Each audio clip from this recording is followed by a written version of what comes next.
Hi, welcome back guys. This is your friend, the Broccoli Fanfics. Back with amazing fanfiction. This is the series of What If Deku Had Chakra Fruit Quirk. Now before starting, please give this video a like and subscribe to the channel if you want more videos like this. Now let's get into the fanfic. Thank you for the save, young hero, said a monster of a man with striking blonde hair. We couldn't have one without you. Izuku was starstruck as he looked up at his childhood hero and inspiration, words failing to escape from his mouth as he stared at the heroic and legendary hero before him. His role model was finally acknowledging him.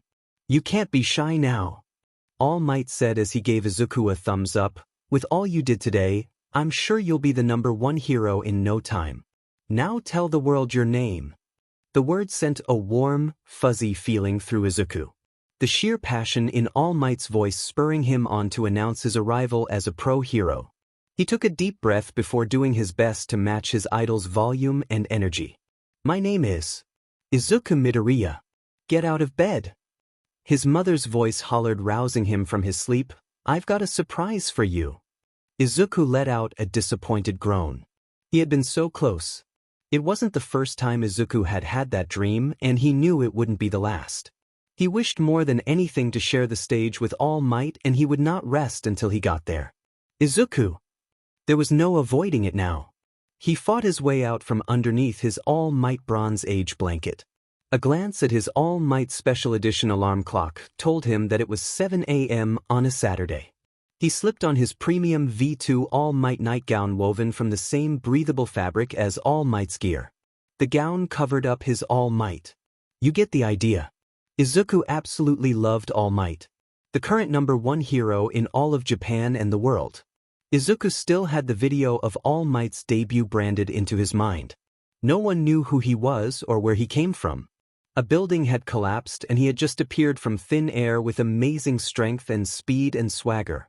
Hundreds of men, women, and children were saved in minutes.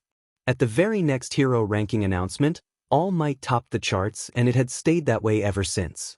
No one on this planet embodied being a hero like All Might did. Izuku! I'm coming! Izuku said, having momentarily forgotten why he was up so early in the first place.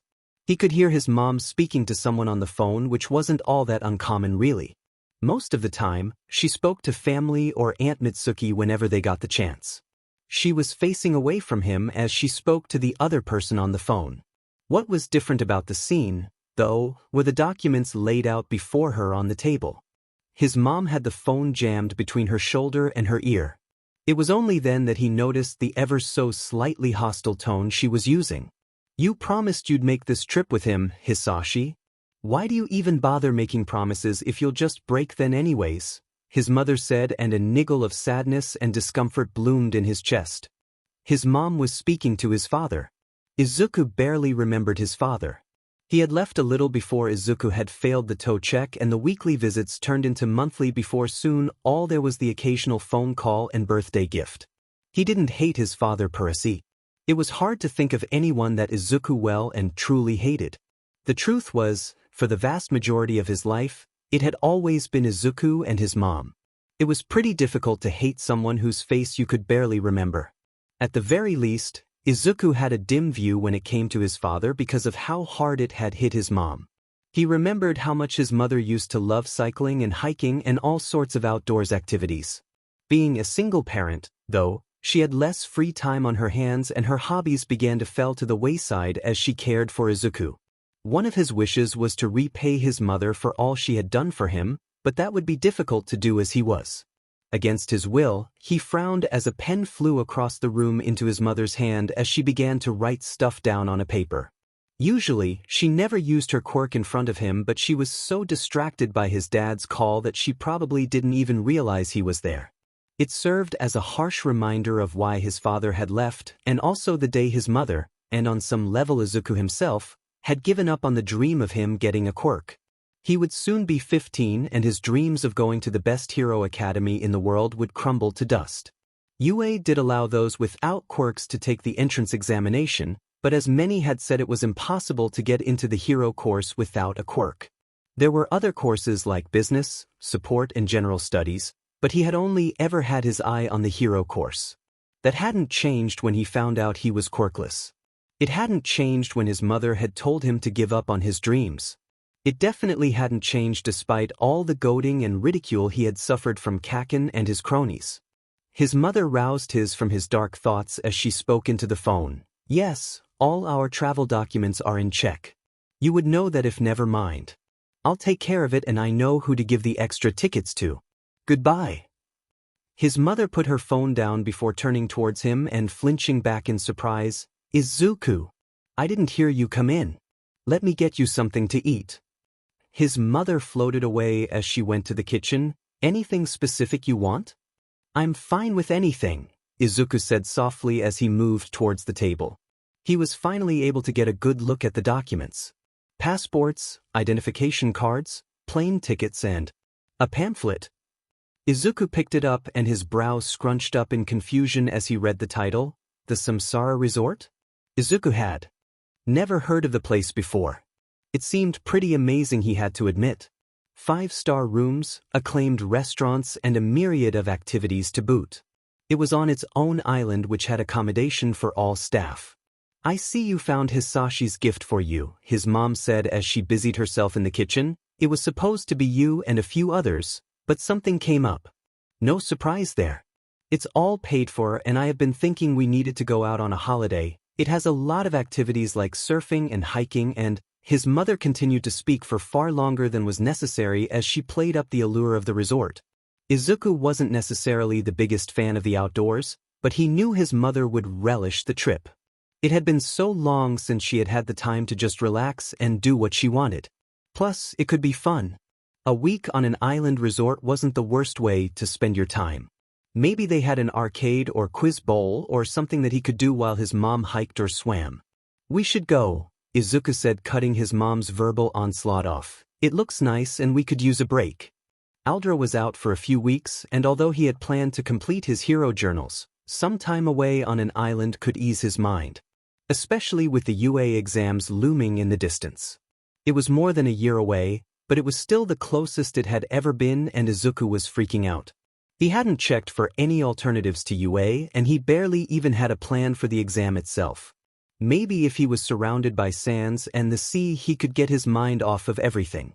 Maybe. Really? His mother sounded surprised that Izuku accepted so easily. You don't mind that this is from your father? Izuku winced a bit at that. He had never used the few gifts his father had given over the years, so he couldn't blame his mother for being surprised. But this was different. It would make his mom unhappy and he couldn't take that away from her. It's okay, Mom, Izuku said, smiling at her. It looks really fun. His mom squealed like a little girl before pulling her phone towards her in excitement. Unlike other times, seeing his mom use her quirk didn't get to him at all. Mitsu will be so happy, his mom said as she typed a number into her phone. They've been looking for a holiday and this is perfect. Izuku's wide smile froze and shrank as her words sank into his head. He looked back to the table and sure enough on his mom's notepad laid the proof. Trip for 5. The slight excitement and giddiness that had been building inside him faded away immediately. Izuku and his mom made 2. That left 3. Aunt Mitsuki and Uncle Masaru made it 4, which could only mean that the last would go to. Hello, Katsuki, his mom chirped into the phone. Could you give your mom her phone? I've got some exciting news. No. Aren't you excited, Izuku? His mother said while they were walking through the airport as a porter pushed their bags behind them. There's so much to do. Mitsuki and I agreed to go hiking, but there are multiple ones. One to a waterfall, one to a cave and even one through the jungle.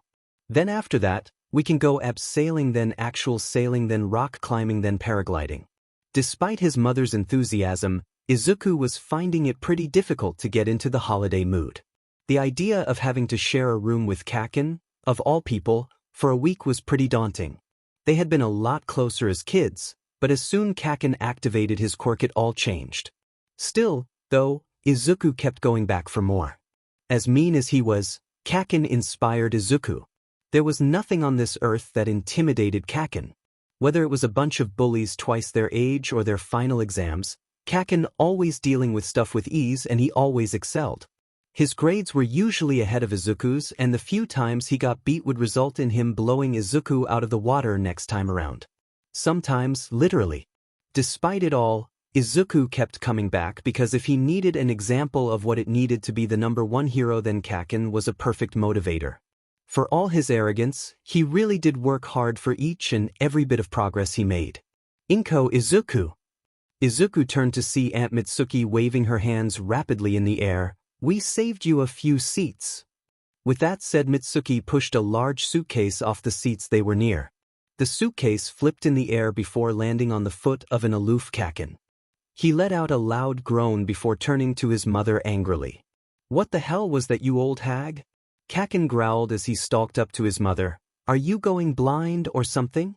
Watch where you put those things. It's not too late to send you back home, you little brat. Aunt Mitsuki matched her son's volume, which only drew stares and glares from everyone else in the airport. Excuse me, said a man who walked up to the quarreling duo. Could you not be more dignified? Shut it, you nobody. Kaken and Aunt Mitsuki said in unnerving synchronicity. It was enough to repel the man and others from intervening in the very public and very heated argument. Thankfully, the brewing argument was snuffed out when Izuku's mom came between the two. I think we should all just relax. Her words seemed to have the right effect as Kaken and Aunt Mitsuki caved to his mom's earnest tone. It just wouldn't do if we arrived at the resort angry. Katsuki, why are the suitcases on the floor? Why don't you ask the blonde hag? I dare you to say that again. Izuku turned to see Uncle Masaru holding 5 cans in his hands whilst also struggling with a few heavy-looking bags. Oh, hi Izuku. Are you excited about the trip? Oh, of course. Izuku said as he helped relieve some of Kaken's father load. Here, let me get those for you, Uncle Masaru. Izuku took the cans and then the bags from a relieved Masaru who looked just a little sweaty. That wasn't good. If Mitsuki touched him now then, things would get even more explosive than her argument with Kaken. You're a good kid, Izuku, Masaru said, clearly drained of energy before collapsing into a chair. I'll just lie over here. Izuku took that chance to give the cans to his mom and Mitsuki, who had calmed down a lot now that she wasn't speaking to Kaken.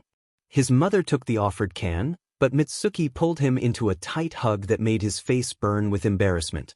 To make things worse, Izuku had a prime view of Kaken's darkening demeanor as Izuku was squished up against Mitsuki. Hi Izuku.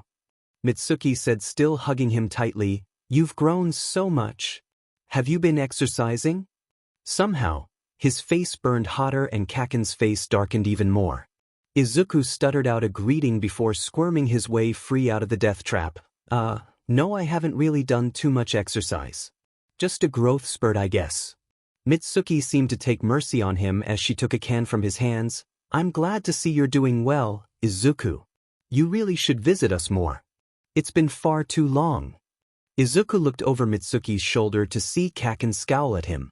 He nodded and agreed to drop by eventually, but it was definitely a lie. Visiting Kaken's house was a great way to get the other boy to make his school life even more of a living hell. After giving a can to his mother, Izuku was left with a cherry, which he wanted, and a cola flavor. This particular brand of soda made absolutely dreadful cola, which wasn't something he expected Kaken to know. Kaken was almost religious with how healthy he was. There was no chance he would know that Izuku was going to give him the equivalent of dirt and toilet water with a dash of sugar. Which one are you having, Deku? Kaken sneered at Izuku, and somewhere behind him, Izuku heard their parents begin to plan out their week. Hey Kaken. I was going to take the cherry. No sooner had the word left his mouth had Kaken swiped the cherry soda out of his hand. He opened it and downed it in one go before letting out a disturbingly loud belch. That's too bad. Kaken whirled around and plopped himself down on his seat. Izuku looked at the can of cola in his hand with a grimace. Maybe if he hid it underneath his seat no one would notice? 5 days in and Izuku had to admit that the Samsara resort was awesome. It was almost perfect really. The pamphlet had seriously underplayed just how cool the place was. There was a nearby hero agency that specialized in marine rescue, and apparently, a famous hero would be there sometime this week. Izuku hoped against hope that it was All Might, but if he was being honest he would go crazy for just about anyone. Izuku had actually done a lot of stuff. He had joined his mother on most of the outdoor activities while still setting time aside for the hero trivia quiz. It was an ongoing thing throughout the week, and Izuku had reached the finals. The winner apparently got a rare item of their choice. Izuku had spent time each day looking at what was on offer, and he was giddy at the thought of winning. The boots All Might had worn in the Battle of New Hampshire were the prized jewel. They were even signed by All Might and Sir Knight I. Quiz bowl aside, Izuku had also participated in a few of the activities that were on offer. Just before going to the hero agency, he lost a minigolf tournament to someone with a pretty amazing mutant quirk that gave him perfect aim. Well, technically Izuku had placed 11th out of 17th, but that was still pretty good. It didn't matter at all that he had only beaten senior citizens and a toddler. Anyways, he had just returned from the agency and was laying on his bed scribbling some stuff in his notebook. The leader of the agency had a quirk that allowed him to breathe through his skin and communicate with animals. He also had a pretty cool name. All good things came to an end, however, and the tranquility in the room was shattered when Kaken walked in wearing only swimming trunks and a towel around his neck. "You're making notes here?" Kaken's incredulity was palpable. "Oh, come on, Deku. You do know all that studying won't help a quirkless loser as you get into a decent hero academy? Hell, I'm not sure even a normal high school would want you." Izuku couldn't meet Kaken's harsh gaze and his even harsher gaze. If he reacted, then Kaken would just prick and prod at the wound even more so. He just had to stay quiet and hope. "What are you writing about anyway?" Kaken's superb reflexes let him swipe the notebook from Izuku before he had a chance to react. "The Deep? Why would you care about a rescue scrub like him? Didn't you hear about what he did to that dolphin?" Izuku had not heard about the dolphin, and judging from Kaken's smirk, he wasn't sure he wanted to. "I thought you were gonna go rock climbing?" Izuku said, trying to change the topic, and amazingly it seemed to work. "I got kicked out by some loser." Kaken growled as sparks danced in his free hand. "Apparently, I'm not allowed to use my quirk to help me." "Such bullshit." "Well, that does go against quirk usage laws, so it would be remiss of them to not remind you of anything, especially since you're not even at a hero academy, nor do you have a special permit or civilian license, so you could potentially get the resort sued and cause a ton of collateral damage, especially since the hero agency specializes in sea rescue and your quirk could have caused a rock slide." "Deku!" Kaken's shout coupled with a loud bang from his palm wrenched Izuku from his nervous mutterings. "You gotta stop doing that," Kaken said before throwing Izuku's notepad back at him. "Get dressed. I signed us up for a scavenger hunt. The prize is an early copy of a training manual written by Endeavor." "What? Kaken wanted to work with him? Why you want to work with me?" Izuku smiled hesitantly, but the smile died on his lips after Kaken's reply. "Not really, no," Kaken said idly as he began to get dressed. "I got told I needed a partner and no one wanted to work with me after the rock climbing thing. FNG gossipy extras." That made more sense. It still could be fun. "Bring your bag," Kaken said as he made his way out the room. "You're going to carry everything. That's all someone like you is good for. A porter for the real heroes." Maybe. Hopefully. The scavenger hunt was going terribly. They were hot, thirsty, hungry, frustrated, and just about everything else in the book. The food Izuku had thoughtfully brought along had mostly been eaten by Kaken, leaving a grumbling mess in Izuku's stomach. They hadn't even found one thing yet. The list had 25 items. To reiterate, this was terrible. On the other hand, Izuku found out that Kaken was atrocious at anything to do with map reading, riddles, and directions.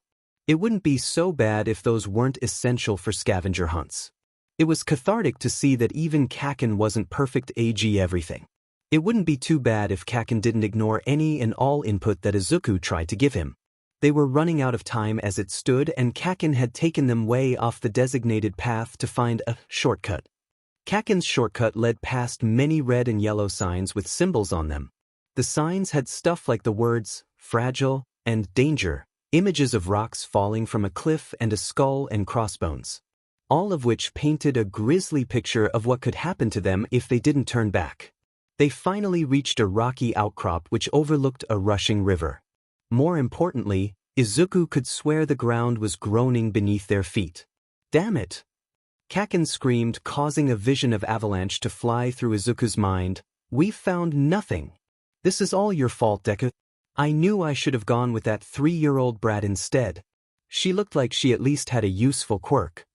"This is your fault, Kaken." Izuku wasn't sure where the bout of confidence came from, but he was far too tired to care. "You are terrible at directions and you've been ignoring my advice. We could have been back at the resort if you weren't so stubborn." Kaken was stunned into silence, and Izuku took the chance to reach for the map in the other boy's hands. Unfortunately, Kaken had other ideas. "Stubborn?" Kaken said disbelievingly. "Did you finally grow a spine, Deku? It's about demon time. It only took 14 years. The insult washed off Izuku like water. "Give me the map, Kaken." "Not a chance, Deku," Bakugou said with a twisted grin on his face. "If you want it so badly, then come get it." Izuku's burst of confidence faded away as he stared down the biggest stressor in his life. Things were never easy with Bakugou, and while he was usually able to move past Bakugou's provocations, today wasn't one of those days. Still, though, Izuku was paralyzed by his own fear. Bakugou would send him flying before Izuku could get a fingernail on the map. Kaken seemed to realize that no attack was coming as he laughed. "That's what I thought." Kaken crumpled the map up and stomped on it, causing the rock beneath them to let out a groan. Not that Kaken seemed to notice. Kaken." Izuku tried to warn, but the other boys seemed to misread his discomfort. "Oh, did someone want the map?" Kaken's voice took on a mocking lilt. "If you're so good at directions, then find your way back to the resort on your own. I'm outta here." And to punctuate his point, Kaken let out a double-barreled blast at the map, which was the last thing Izuku wanted to see. The shaky outcrop they were on groaned before it began a slow collapse, the rocks falling to the surging river below. Izuku fell face down as he tried to grab onto anything. What the Kaken had managed to save himself by propelling himself backwards with 2 blasts from his hands. It was only once he was safe that he realized something was amiss. "Deku, where the hell are you?" Izuku slipped down the rough face of the inclined platform before he stopped at the very bottom.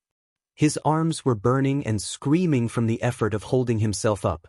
A welcome branch saving the day for him. At least for now. He chanced to look down at the narrow river, and he frowned as he saw the speed of the current. He would almost certainly get carried away, and he could only hope that it wasn't shallow, or his day could go from bad to worse. Things did go from bad to worse when the number of rocks surging past him began to increase. The pieces were small, but it was only a matter of time before bigger ones began to follow. "Deku!" Kaken shouted, looking far more scared than he'd ever seen him. "I'll get you. Just hang on." Kaken put his hand behind him, obviously preparing to use his propulsion method again. Izuku almost listened to his former friend, but that simply wasn't meant to be. A large rock broke off the face and was now heading right for him. Izuku, in his panic, could only kick off the rock face in hopes of avoiding his face getting smashed in. It wasn't gonna work thanks to gravity. The rock was falling faster than Izuku was, and it would definitely catch him quick. It was rolling down the hill and gaining speed until a scream and flash of light washed over Izuku. "Kaken!" Sure enough, Kaken had fired a blast at the boulder, but it came at the cost of accelerating the collapse. The last thing Izuku saw before falling into the freezing river was a torrent of rocks chasing after him. Thankfully, Izuku did not have to worry about the rocks thanks to the river's current.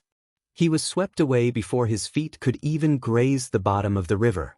That was where Izuku's good luck ended, unfortunately. He got slammed left and right and up and down. It was like he was wrestling with Gang Orca, but somehow worse in every way. Izuku vaguely remembered there being tips for this situation, but in truth, he could not remember any.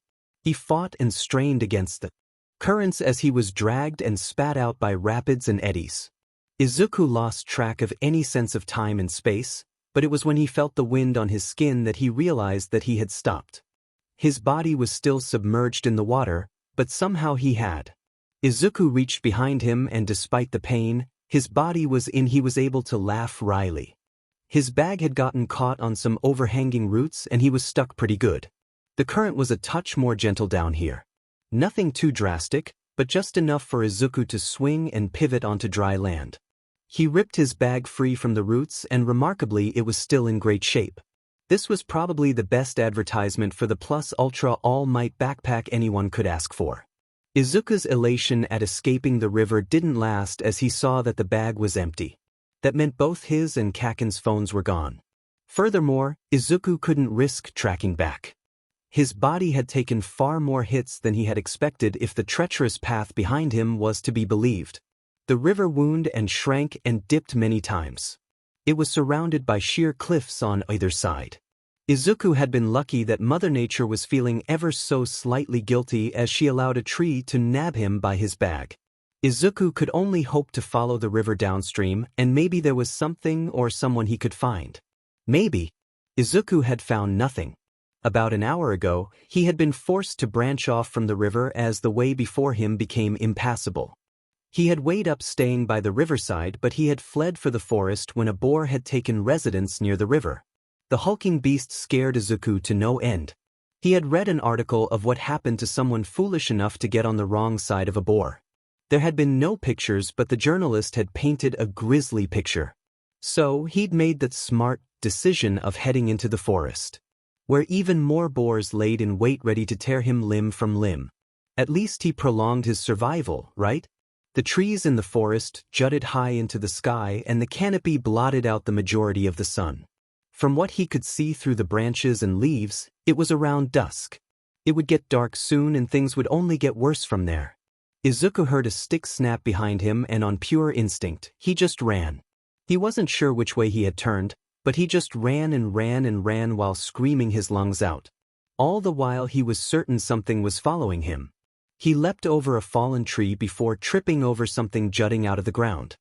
He looked back to see a large root. Izuku shrugged it off though as he heard his assailant gain ground on him. Izuku looked around for where to go and he almost cried in relief as he saw a cave. He had no time to tell if it was empty or not, but surely that was better than going deeper into the forest. He fled into the cave. His bag failed wildly from its position on his back. Thankfully, the cave was empty and pretty warm and dry too. It even had an opening that illuminated the cave pretty well. It did smell absolutely terrible. Unfortunately, whatever it was followed him into the cave as well. I don't want to get eaten by a boar. This is so bad. Izuku scrambled to the back of the cave as he saw the shadow of his hunter appear. He took one more step back and there was a loud boom as his foot came into contact with something that was decidedly not earth. The acoustics in the cave had the knock-on effect of making his predator pause, which was revealed to be a deer. Izuku said with a smile, "That's what I was afraid of? It's kinda cute." His words morphed into a scream as a massive wolf attacked the deer. Blood and guts and fur flew through the air and Izuku fell on his butt as he scrambled for a way out. Left and right? Back? Front? Never. Izuku looked down in panic before his eyes widened. As the rabbit was getting mauled, Izuku began to frantically wipe the rocks and dirt on the floor away. He worked quicker than he ever had before and soon the detritus was gone to reveal a trapdoor. Izuku had no time to ponder where it led to. He chanced to look up and he felt a wave of nausea as he saw that a pack of wolves were feasting on the dead deer. That explained the smell. This was a wolf's den. He wrenched on the brass ring with all his might and after a second of panic, the door groaned open. It was no time too soon as some of the wolves began to stalk towards him. He opened it fully and thankfully it served as a temporary shield by opening away from Izuku and towards the wolves. Izuku heard the shuffling of a pouncing wolf right before he scrambled into the hole. The trapdoor slammed shut, but even then Izuku could hear the wolves scratching and sniffing at the trapdoor. His body ached from the fall he took, but thankfully it wasn't anything bad. Exhausted from the day's events, Izuku fell asleep right there on the floor with his bag on and his arms serving as a makeshift pillow. Some indeterminate time later, Izuku woke up and his eyes slowly adjusted to the darkness. To his surprise, the room below the cave was bigger than he expected. Actually, it was less of a room and more of a tunnel. For some inexplicable reason, Izuku felt compelled to go down the tunnel. He could hear the wolves moving around in the cave, so that was obviously a no-go. There was no light down here and the silence was crushing as it pressed down on Izuku from all directions. Eventually, his mind settled into a daze of sorts as he continued to move forward. It was obvious that the tunnel was man-made. Izuku could feel intricate carvings on the walls and the floor was perfectly level. It could have been a trick of the mind, but a weak breeze washed over Izuku. It was that small and barely noticeable breeze that spurred him on during his march through the night. Even as his limbs began to quake and his stomach began to growl, he walked and right until he walked right into something. His eyes adjusted quickly and he realized it was a door. The doorknob turned after some effort and Izuku pushed the door open. Weirdly, it led to a ladder illuminated by what looked like the sun, which was way too bright for someone coming out a dark tunnel. Izuku climbed up the ladder with haste before throwing himself onto the ground. The sun was stabbing at his eyes. Idly, he realized he had slept through the night and until the morning. He adjusted to the daylight and he blinked in confusion as he took in what surrounded him. Dilapidated houses stretched as far as the eye could see. The houses were all made of a mix of wood, stone, and metal, but one thing they all had in common was that they were all centuries beyond repair. "Hello." Izuku's voice echoed loudly through the village. "Anyone here?" There was no one. Izuku left the destroyed building he had walked out and began to walk around the destroyed village. In the distance, there was a mountain with 5 strange protrusions on it. A closer look took his breath away as he realized that what he had thought were unusual rock formations were actually faces. 4 men and 1 woman. It reminded him of Mount Rushmore. Were these 5 the leader of this village or civilization? For some reason, they were all surly and moody. It reminded Izuku of Endeavor's face at every billboard ceremony. Maybe a grumpy face was easier to carve? Izuku spent a while committing the amazing sight to memory. As far as he knew, there were no ruins on the resort island. The research Izuku had done had yielded nothing of the sort. The most he knew was that the resort made up a tiny sliver of the actual island. For such an advanced society to go under the radar was it was impossible. Either way, Izuku would have his name stamped all over a major archaeological discovery. If he didn't die here.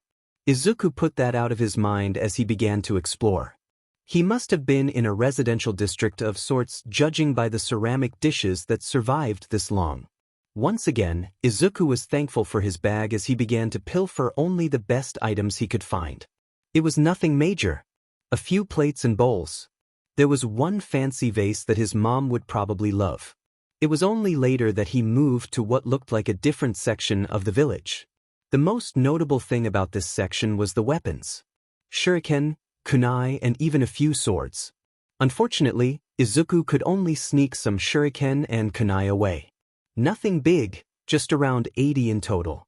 They were surprisingly light. You needed a license to have a sword, let alone use one. All in all, Izuku spent the vast majority of his time exploring the village. There wasn't really that much cool stuff left though, and some places were just plain inaccessible. The only cool things he had been able to find was a weird metal plate attached to some cloth. He could tell it was meant to attach to his head, kinda like a bandana. He had found tons of them but only one in mint condition.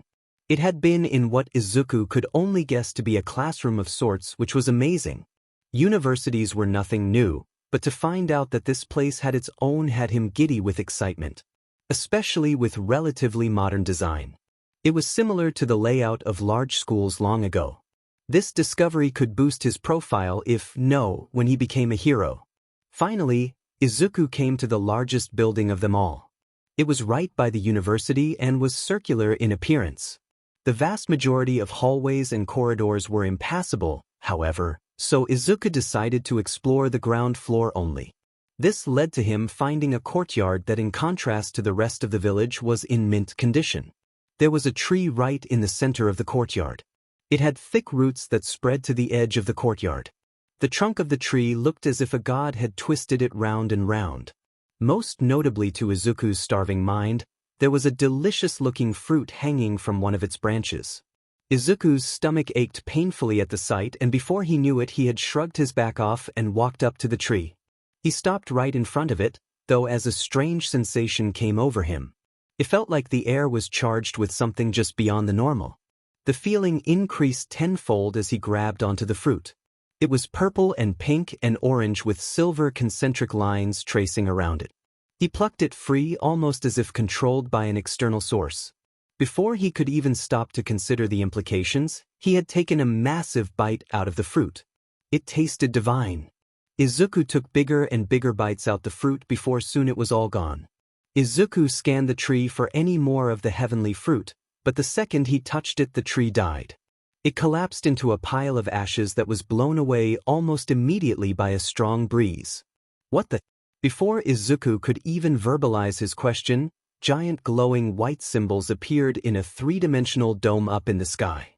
They danced and shimmered and morphed before suddenly freezing. Izuku could only stare at the symbols in shock and wonder and confusion before the symbols turned into a gray mist and just faded away. What kind of a place is this? Izuku's question went unanswered as a burning sensation emanated in his stomach. He looked down to see a blinding blue light shining from his stomach. The phenomenon spread all over his body, tracing all around his body from his fingers to his toes to everywhere in between. Izuku felt as though his body was burnt and shocked and diced and crushed and a myriad of other sensations before it all just disappeared. It could have gone on for 2 seconds or 2 hours and Izuku would have been none the wiser. Exhausted, he crawled towards his bag and as his consciousness faded he could feel movement towards him from many miles away. This was going to be difficult to explain. Author notes. Moral of the story? Don't eat weird fruit. This idea has been eating away at me for days and I'm ecstatic to have gotten it out. The premise isn't unique, but I do have big plans for the plot in general. As you know, we FIC writers live off the feedback we get from you guys and I'd love to hear from you guys and answer any questions you may have, so don't be afraid to smash that like button, hit the subscribe button and hit the bell so you never miss a video. Thanks for the response to the last chapter and I hope you guys enjoy this one too. Beep, beep, beep. Izuku groaned as the beeping brought him back to the land of the living. He opened his eyes to see he was in a private hospital room and there was a drip connected to his arm. How did he get here? Izuku tried to rise, but he stopped as he saw his mom half sitting in her chair and half lying on the bed. There were dried tear tracks on her eyes and her eyes looked black from lack of sleep. He was tempted to let her sleep, but the position looked like torture on the neck. Mom, Izuku said, pushing her lightly. Mom, wake up. His mom woke up almost immediately as she shot up in her chair. Her eyes were dazed before they focused on Izuku. The next thing he knew, he was pulled into a tight hug from his mother. Oh Izuku, I was so worried, his mother said, and it sounded like tears were coming to her eyes again. You've been asleep for so long. Are you okay? Do you need anything? How did you survive? How did you fall into the river? Why are there knives and plates in your bag? Thankfully, Izuku was saved from having to answer all those questions when a doctor walked in. The woman's eyes were a striking black and white split right down the middle. It was a little unsettling to look at, but Izuku was rather thankful for the interruption. After all, how did one explain what happened to him and not get sent to a crazy ward? Hello, Mr. Midoriya. I am Dr. Shirai and I've been your doctor for your stay in Samsara, Dr. Shirai said as she held a clipboard. I've just got a few questions for you. Is that okay? Izuku cleared his throat, feeling how dry it was. Why yeah, but, could I please get some water? How silly of me, of course. Dr. Shirai left and a few seconds later she returned with a jug of water and a glass. I'd forgotten these in the hallway. Your case is just very interesting. That was ominous.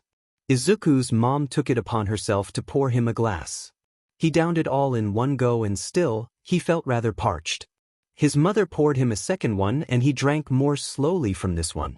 Do you feel any pain on your body at all? Dr. Shirai said, and he shook his head no. When was the last time, excluding now, that you drank water? Before the scavenger hunt. The questions were all pretty mundane to Izuku and Dr. Shirai was kind enough to not ask them all at once like his mother had. She then asked a question that made him hesitate. A pro-hero found you unconscious in a previously undiscovered ruin over 30 miles from a cave they tracked you to, Dr. Shirai said, and he tensed under her scrutiny. His mother must have sensed his discomfort as she asked, Is there a question in there? Yes, Dr. Shirai said, and she smiled to ease the slight tension. How does a boy escape a wolf's den and then make it unscathed to a ruin that has never seen the light of the day only to be saved due to a massive radio emission? Izuku. His mother sounded curious herself. What happened? Perhaps it was because he couldn't really lie to his mother, or because Dr. Shirai had a comforting aura around her.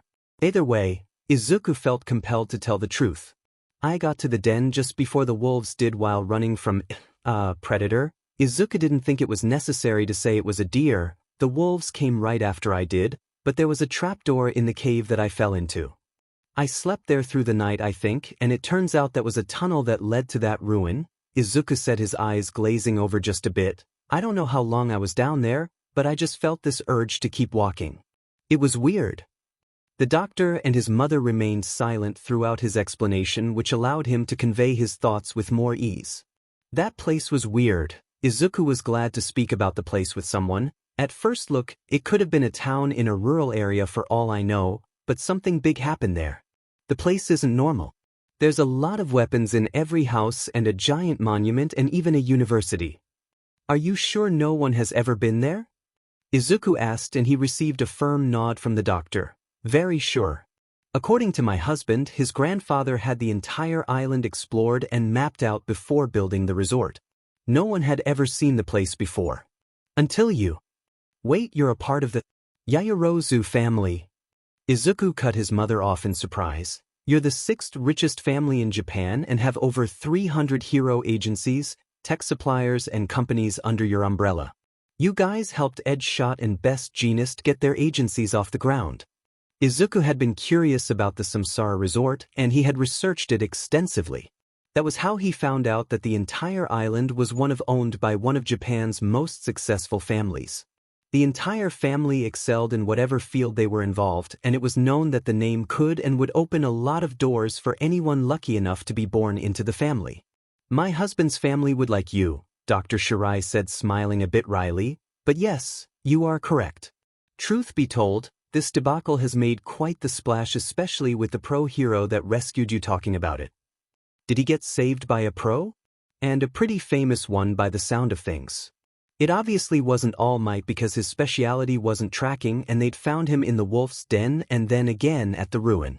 It could have been Ryukyu, but she was always swamped if the reports were to be believed. It could not have been Gang Orca because…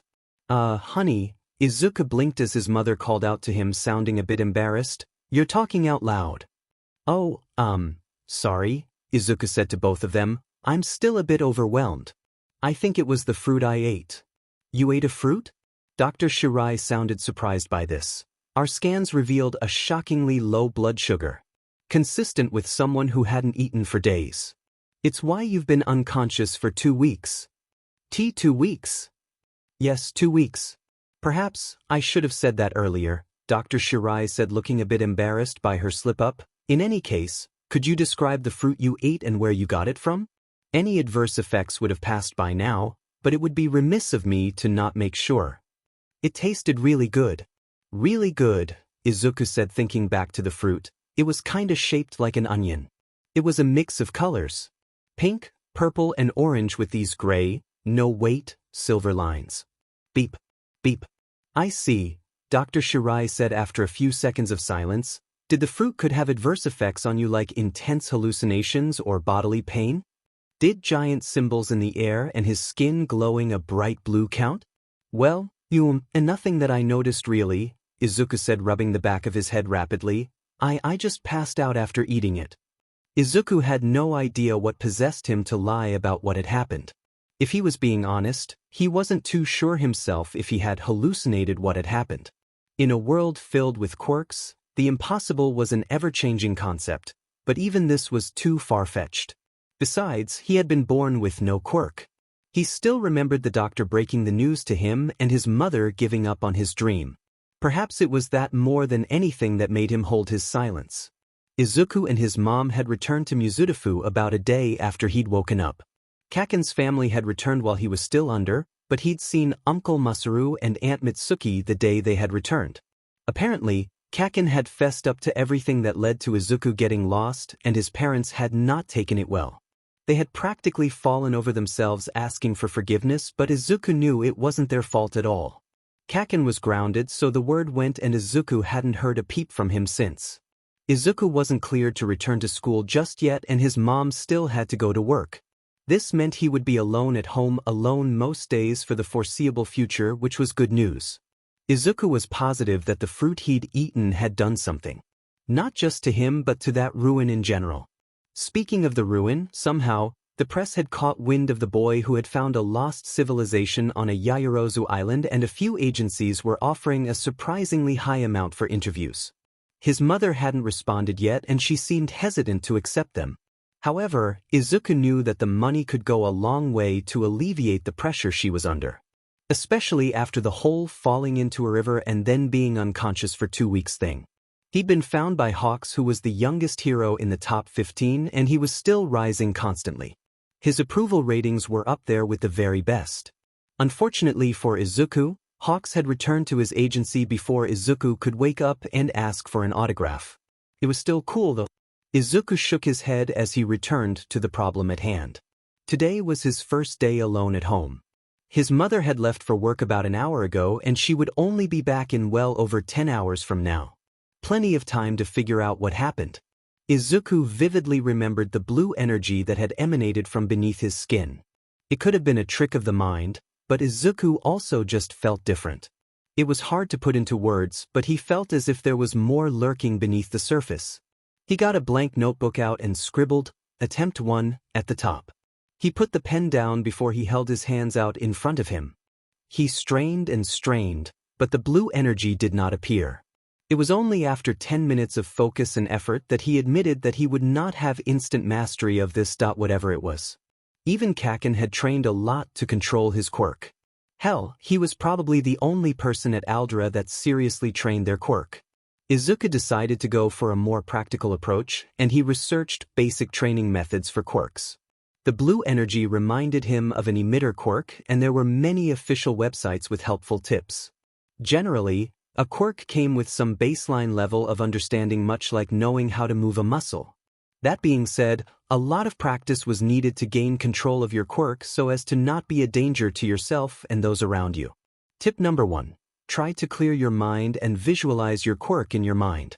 It may take a few tries, but you will know when you have accessed it, Izuku read from the webpage. From there on, it is up to achieve further control. Try to do this in an isolated environment.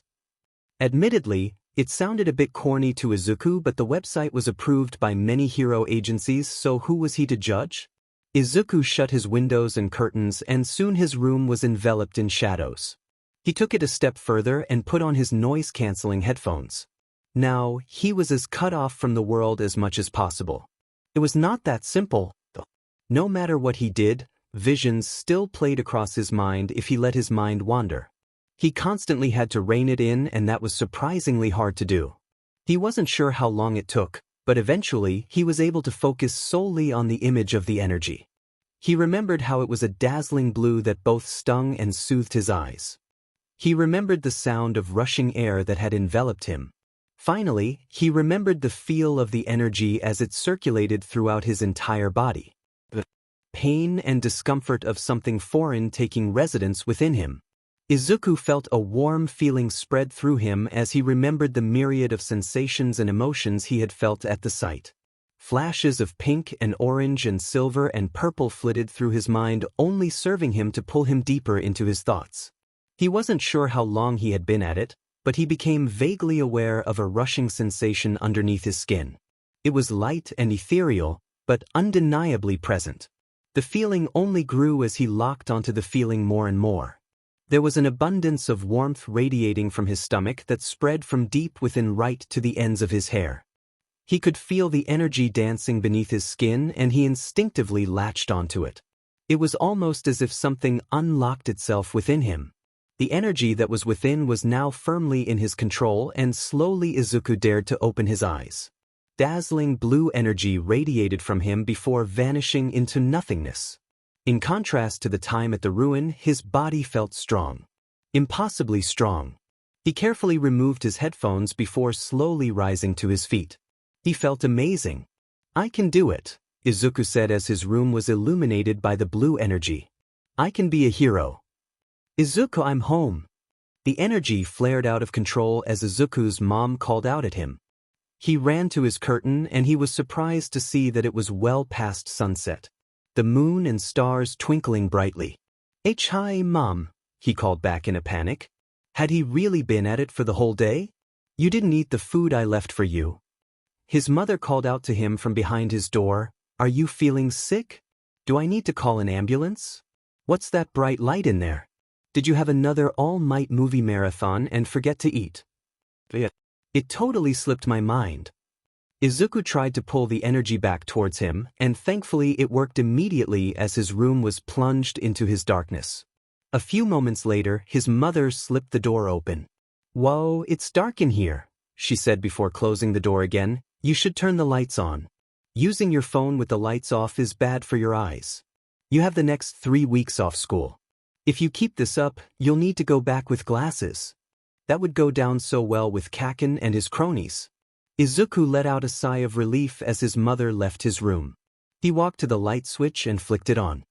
He let out a gasp as he took in the state of his room. All his clothes, shoes, and all might memorabilia had been blown all over his room. The ones closest to him were lightly singed and were still warm to the touch. Damn it. This would take him hours to fix. The next day, Izuku woke up late enough to miss his mother. He found a note from his mother that she would be back a bit later than usual today. It was pretty good news. That left him plenty of time to experiment. From what he could tell, the energy boosted his body, but even then his theory felt off. It was hard to put a finger on it, but he could just sense the hidden potential beneath it all.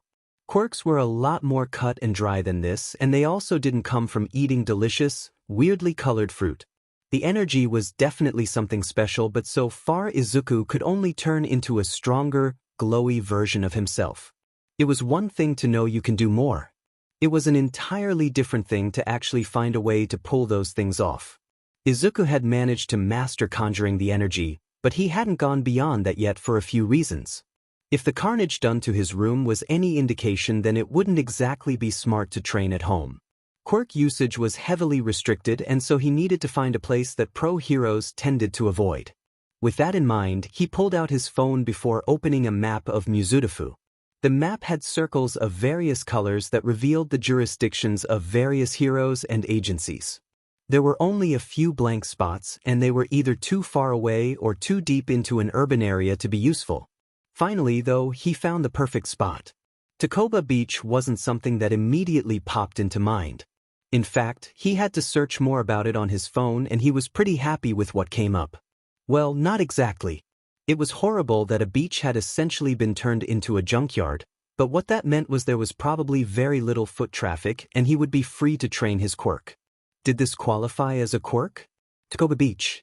This place is a dump, Izuku said as he took in the high stacks of used appliances, cars, and all other sorts of trash. It's perfect. He made his way deeper into the junkyard so that he wouldn't be seen by those passing by. It was 9 a.m. and Izuku had seen no one, though, so he was probably fine. It took him a few moments to find the perfect test dummy. A rusty, dilapidated machine dryer with a cracked door stood in front of him. Nothing was perched on it, and so he didn't have to worry about a fridge falling on him or something to that effect. Izuku lifted his arm and channeled the energy to his hand. In his mind, he had a vision of All Might lifting a large van to safety. That had been one of the more low-key displays of power that his idol had, but it served as good motivation. If his quirk was an emitter type, then he'd need to channel the energy to the relevant spots before anything. Or he'd be very likely to injure himself, and he would not hear the end of it from his mother if he did that. Izuku took a deep breath before closing his eyes. A few seconds later, his eyes snapped open, revealing his hands to be wreathed in the blue energy. Okay, Izuku, he said under his breath, time to go plus ultra. Filled with the swagger that All Might's catchphrase gave him, he strutted up to the dryer. He places his hands on either side of the dryer and crouched down before trying to lift the machine. It should have been simple. Instead, his hands wrenched the sides of the washing machine off completely. The large panels were stuck to his hands. He shook his arms in an effort to get them loose, and they did not budge. He kicked one of the panels with all his strength and he almost ripped his arm out the socket. What the? Panic bloomed in his chest, and paying no heed to how ridiculous he looked, Izuku ran. He ducked and waved through the mazy junkyard before making a break for the water. Maybe the dryer just had some really strong glue on it? What if this was his new normal? Izuku ran full tilt at the water, screaming all the while. Arms and metal panels aloft, making him look like some crazy tech worshipper. That didn't matter to him. He liked having hands and he wanted them back now. He closed his eyes in preparation as he waited for the cold bite of the sea to wrench him free from the stupid plates. He kept running all the while, and after some time Izuku noticed that A, he wasn't wet, and B, the panels were still attached. Izuku opened his eyes and he nearly fainted as he saw that the reason he wasn't in the water was that he was on the water. He screamed. Right on cue, the panel detached from his hands and Izuku sighed in relief.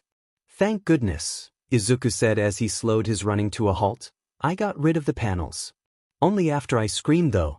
Was it because I lost control of my cool? Or was it because I realized that I can walk on water? Is that what this energy lets me do? There could be a lot of applications to this, but the adhesive hero doesn't sound like the future #1. That being said, as he continued to think about the applications of surface sticking, Izuku shut out his surroundings. It was only when a fish flopped put the water and slapped him on the leg that he remembered where he was. A fish? Izuku queried. Wait, I'm standing on. The rest of Izuku's sentence, ironically, was swallowed by the water as he fell into the murky depths. He screamed into the water before he began to tread water. He swam back to shore and flopped down on the ground as he looked up at the sky. I don't even know where to begin with this stupid thing. 3 weeks later, Izuku was actually feeling pretty pleased with himself, which was far from the norm. After he dried up and got over his panic, he began to see the benefits of what he had discovered. He could scale walls and tall buildings with ease and get the drop on his enemies. What he would actually do after he got the drop on them was unclear. It had taken him 5 days to master sticking to solid surfaces. It had taken another 7 for him to get the water walking down. He had done them simultaneously, so, all in all, it took 5 days and 12 days respectively. He now had ample evidence that the incident with the dryer turned out to be a fluke. It was far and away easier to stick to stuff than it was to walk on water. He only needed a fixed amount to cling to any surface. A fridge, a tree, a wall, a fish, it was all the same. Water walking, on the other hand, was difficult. He had to account for the ripples and waves and constantly adjust the stream of energy he was letting out. He had only figured this out when he had filled up the bathtub after being too lazy to go to the beach. He had fooled himself into thinking he had gotten it right, and he had ran full tilt at the sea only to immediately get his pants wet. The dirty looks he had gotten on his way home had definitely left a lasting impression. The only other interesting thing of note had to do with the lesser of the two discoveries. It turns out that if he undercooked a bit of the energy he used to stick to a surface, then he could basically glide down whatever he was sticking to. The speed was heavily dependent upon how much he was actually using. It was pretty useful because Izuku's body wasn't adapted to absorbing shock and trauma, so controlling his descent was of the utmost importance. It would be embarrassing if he blew his knee out after climbing the wall into a cartel's den. Maybe they'd let him live out of pity. The other discovery he had made came from the opposite of the undercooking method. If he overcooked the amount of energy, then it was almost as if a force was pushed out whatever he was using. He found this out when his foot had busted through a fridge door. Izuku was a lot more hesitant about training that part because it was stupidly easy to hurt himself. His body couldn't really handle exerting that much force. His leg had ached for 2 days after just the one overzealous attempt. It was a good thing he tended to undercook the amount he had to channel, or he would probably have had a permanent limp by now. He had to train his body, and he had scoured the internet for the best training course there was. There was one called the Decathlete, and the title didn't quite state just how terrible it was. It was a training program used by some of the best athletes at the Olympic Games back when they were still relevant. To someone like Izuku without a quirk, it was very relevant. It built up multiple types of fitness and would hopefully give him an edge by the time of the UA entrance examinations. Or if he was being more honest, allow him to close the deficit between him and those who had already been training for years at this stage. The exams were now just under a year away and Izuku felt more confident than ever that he could make it across the line. Today was an off day for him. So, Izuku decided to forego the beach and pass by a baker that was near his school. They made the best cakes. He had been itching for a good cake and he had a decent amount saved up. Now was as good a time as any to get some. He walked towards the bakery, but he got shoved out the way by a man who was running in the opposite direction. He wore a mask and cursed at Izuku as he ran past. "That guy stole my purse." Despite himself, Izuku felt the desire within himself to do some good. He began to pursue the thief as he ducked and weaved through the crowds. They finally turned into the alleyways and Izuku kept up the speed as he homed in on the man. The man kicked over a few trash cans to try and go down side alleys to stall Izuku, but it was to no avail.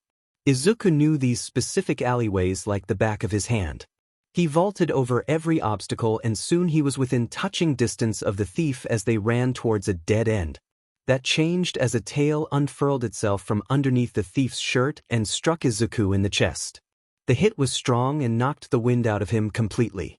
The man turned around to reveal himself as someone with some sort of reptilian mutation. His eyes were cold as he smirked down at Izuku. "You wanted this. Stand up and fight." Izuku felt his limbs begin to shake. The man seemed to sense his fear as his tail slammed into the ground hard enough to cause spiderweb cracks. "Are you scared?" The lizard man's tone was derisive before snorting. "Yeah, I wouldn't want to fight me neither." Izuku clambered to his feet, but he was struck again by the man's tail. He could feel a large welt was forming on his side as he held it gingerly. That stung. This had been a bad idea. He had no chance against a hardened criminal. "I'm gonna enjoy this."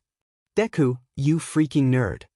The statement was punctuated with a thunderclap of an explosion that sent the lizard man rocketing into the back wall.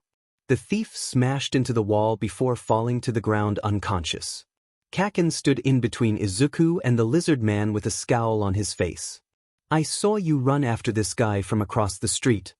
Kaken turned to him and Izuku saw his palms were still smoking. "Was almost dying in the sticks not enough for you?" Izuku couldn't find an answer as a swirl of emotions rose within him at the sight of Kaken. It was always so hard to figure out where exactly they stood. "Consider us even." With that, Bakugou was off and after a few seconds, Izuku followed suit. This area had a few pro-heroes patrol it, so there probably was one on their way right now. He suddenly found himself not in the mood for dessert, and as he trudged back to his house, he kept replaying the fearlessness and power Kaken had displayed. Could Izuku really be a hero if he was too afraid and too weak to stop a low-level thief? This one encounter had been enough to sober him up. Yeah, he could stick to walls, but that wasn't what he needed to be good, let alone great. He needed more. He needed to be more. Later that day, Izuku came back home to find a large package outside the door. It came up to his thigh and it had a note on the top. To his surprise, it was addressed to him. "Izuku, we hope you will honor our request for a meeting. We heard you took a liking to certain items at the Samsara ruin, and so we decided to send you some stuff we think you might find interesting. Call us for an interview if stuff like this is to your liking. Kind regards, Japan News Network." The package had wheels which made it easy for him to get into his room. He removed all the packaging to reveal a large crate. He removed the lid and he almost wept at what was at the very top. He had been forced to leave his All Might bag behind because it had a lot of artifacts in it. Apparently, you couldn't just take stuff from historical ruins. Not even if you discovered it. The bag was empty and it still had the holes from the roots of the tree that had saved his life. The bag had been placed on top of a rack that held the ceramics he had found in perfect molds. It was probably how archaeologists transported stuff like this. Izuku set out all the ceramics on the living room table. He knew his mom would be able to find a better spot for them than he could. That type of stuff was not exactly his strong suit. The only ceramic item that he kept was a mask. It kinda looked like a cat and would probably make for a good display piece. The rest of the items were racks of kunai and shuriken, a lot more than he had stuffed into his bag. Izuku figured he now had about. He had only taken about 80 in total, but he now had 250 on the dot. How did a news network get their hands on this? And just to get an interview out of him? There had to have been many copies of what was in here for them to have been given up so freely. It was also likely that prices for the artifacts would shoot right up once news of them hit the mainstream. And he was the trigger for that most likely. Izuku wasn't exactly the type to keep stuff like this on display. Plus, he had no space with his room being taken up by all his All Might stuff. He only had a small sliver to spare right above the door. Enough for a mask, but not enough for a rack of prehistoric weapons. Izuku carefully placed the racks on his bed, and right at the very bottom of the crate was perhaps the most valuable item of them all. There were a few more stuff like the headband he had found, but what stuck out was right in the center of the rack. 40 centimeters long and in surprisingly great condition was a scroll that was in a protective case. He wiped his hands down on his pants before picking the case up. He removed the scroll before slowly opening it. As he should have expected, though, the scroll was completely blank. He had been hoping for words or images or something, anything really, that would explain the energy he could now use. Surely it was no coincidence that the fruit had been right in the middle of the village's largest building. He had been hoping to get some information from the scroll, especially one that was so well preserved. Now all he had was an admittedly very ornate scroll. Maybe he could use it for his next hero journal. He could start with the thief that had humiliated him. Izuku took out one kunai as he judged its weight. He could have used this earlier in the day. Maybe he would have been taken a bit more seriously by the thief and Kaken wouldn't have had to swoop in and save him. The package had been a very welcome distraction from the incident with the thief, but that wasn't the case. Izuku packed all the weapons away before putting the scroll on his bed. The short encounter with the thief flashed through his mind once more. The man's tail had hit Izuku hard enough to bruise. Kaken had been able to get the drop on the thief and incapacitate him while Izuku had been rooted to the spot. How far behind Kaken and the others was he? Bakugou was outstanding, but there would be hundreds of others near and maybe even above his level trying to get into UA. The demand to get into UA had only gotten higher once they announced that dorms were being built for the students. Izuku had watched the press conference the school had given, and apparently the primary reason the dorms were a way to foster relations between up-and-coming heroes. The second reason was also to allow them to ramp up the training they underwent. If UA were investing so much more into their curriculum, then would they want to take a shot on someone who could only use his quirk as some sort of glue? No, he couldn't think like that. Somehow he'd get into UA. That was a certainty. Izuku opened the scroll in his lap as he continued to toy with the kunai, twirling it around by the ring on its handle. It kept falling out of his hand, though, because he was unused to using such an odd item. When the kunai fell off for the 5th time in less than a minute, Izuku grew frustrated. He tried to do the surface sticking exercise so it wouldn't go flying again. However, with the pent-up frustration from his encounter with Kaken and also the disappointment of the empty scroll in his lap, he overcooked the amount he needed. He had known the second he had done it, and he flinched in preparation of the kunai crumpling in his hand. His eyes had closed on reflex, but he opened them slowly once he registered no pain. Amazingly, the kunai was wreathed in the blue energy illuminating his room. Carefully, Izuku brought his finger along the edge of the kunai. He groaned as the kunai cut into his finger. A few droplets of blood fell from his finger onto the open scroll on his lap, but that was irrelevant for now. These weapons could somehow HRSS his energy. Izuku was certain that these weapons were all blunt. He'd checked multiple times, and yet he'd just been cut by what felt like the sharpest knife ever. What were these metal made of? Did it work on other stuff, or was this metal the exception? At the junkyard, no other material, let alone metals, had done the same thing. Did the people from the ruins also HRSS this energy? It would definitely explain the high number of weapons in almost every house. Izuku had found another intriguing aspect of his new ability, and all it had cost was one very cool scroll that he could have probably sold for a fortune. Izuku inspected the scroll under the light emanating from his kunai. His brow scrunched as he took in the large splatters of blood across the exposed section. How much blood did I lose? I should probably wrap this up. He left to do just that, and after applying a bandage, he returned to his room. He turned on the lights before he picked up the scroll, and he frowned as he looked at the scroll. The blood-spattered page now only had a single speck of blood on it. There was a lot less blood. Far less than what he had seen under the light of his energy. That couldn't be it, right? Izuku channeled enough energy to be visible to his hand. He placed his hand just above the scroll. The energy shone onto the page and amazingly words began to appear on the page. The writing was a little archaic, but Izuku was still able to understand everything for the most part. Chakra Theory and Applications by Hiruzen Sarutobi for the Sarutobi clan. Izuku peered at the title of the scroll. If he wasn't dust in the wind by now, Izuku would have probably felt indebted to this Hiruzen Sarutobi guy for life. He settled for a whispered thank you. He'd know what it meant. Fully unrolled, the scroll probably had enough space for Izuku to write out 20 of his journals, and that with illustrations. Speaking of illustrations, Izuku had been skimming the scroll, but his eyes were caught on the first of hopefully many illustrations. Were those hands? Hand seals? Jutsu? The gloominess had passed and Izuku found himself equally parts invested and excited for the future. Author notes. That was chapter. I know there's probably quite a few hoping for Izuku to start busting out major jutsu, and we'll get there. This story would be pretty dull if Izuku could just bust out a Kirin or a Raisin Shuriken. Was the scroll a bit too convenient? Kinda, but on a real note, it would take me decades to find out chakra isn't just superglue, and that's if I discovered anything at all. A few changes here and there. The dorms being the main one. I love the dorms probably from my days in boarding school. It opens up a ton of avenues, and so it is done.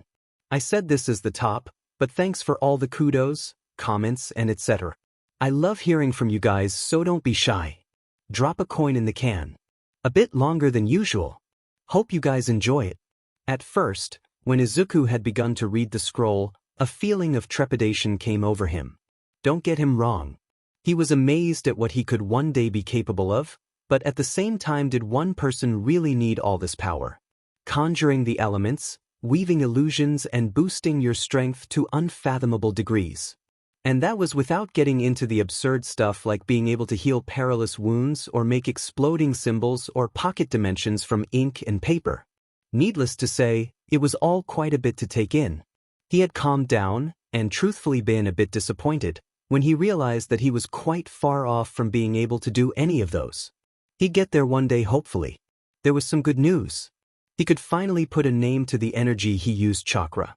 Apparently, people were born with chakra and the origins were unclear, but Hiruzen had been very clear to say that everyone had chakra in them. That was definitely not the case nowadays, at least. Quirks were similar to chakra, but they seemed a lot less versatile, but that came with the trade-off of being easier to master. Hiruzen had mentioned in passing how he had trained for months to be able to make a spark of fire from his chakra. Quirks, presumably from being so closely tied to people's genetic code, just had an inherent mastery to it. They still needed to be trained, but it was as if a base level of knowledge came pre-packaged with a quirk. Izuku had no such luck. He would have to grind it out for the next year to get into UA. Thankfully, Hiruzen's scroll had more than enough information to help him get a handle on his chakra. He had already earmarked what he would train. Chakra was a combination of physical and mental energy. So, as Izuku's mind and body got stronger, his chakra did as well. It was also possible to run out of chakra, which Izuku should probably have guessed. All that aside, Izuku had a plan for what jutsu he would first learn. The scroll had a fair number of jutsu in it, but Izuku knew he had to learn how to walk before he could run. And before he did walk, he studied how to walk. The 3 easiest jutsu in the scroll, according to Hiruzen, were called the substitution, transformation, and clone. The clone was cool, but undeniably the simplest of the 3. The clones could not interact with any solid surfaces, but as a trade-off, they barely cost any chakra. The transformation and substitution were pretty much quirks on their own. The former allowed him to transform into anything, whilst the latter allowed him to swap places with another object. There were some limitations, of course. Both the transformation and substitution worked best with objects around the user's size. If he went too small, it required accurate control, and if he went too large, it required heaps and heaps of chakra. The activation process was also a bit of pain. The hand seals helped Izuku mold and shape his chakra in the right patterns to execute jutsu, but as things stood, he could barely get his fingers in the right positions for some of them. For the moment, before he went to Takoba Beach again, he was first going to get the hand seals down. It would be awfully embarrassing if he lost a fight because his fingers got a cramp or something stupid like that. "Izuku, I'm home," his mother hollered at him. "I went to your favorite what are these plates doing here?" Izuku put the scroll down and dispelled his chakra in a hurry. He had been so invested in the scroll, he'd forgotten to eat and he'd also forgotten that his mother would come back home eventually. What would he say if she caught him using his chakra? He put the scroll in its box before putting it deep in his closet. He walked into the living room to find his mother inspecting the plates. She had a paper bag which probably contained takeaways of some kind. "Hi, Izuku," his mom said. Her whole frame just seemed exhausted. "Where did these come from? Some of these are really nice, but they did just kinda appear out of nowhere." "It was from a news network," Izuku interjected, and he took the paper bag from his mother to prepare it. "I think the Konoha ruin is getting a lot of attention and this was a way to persuade me to give them an exclusive interview." "It's very nice of them."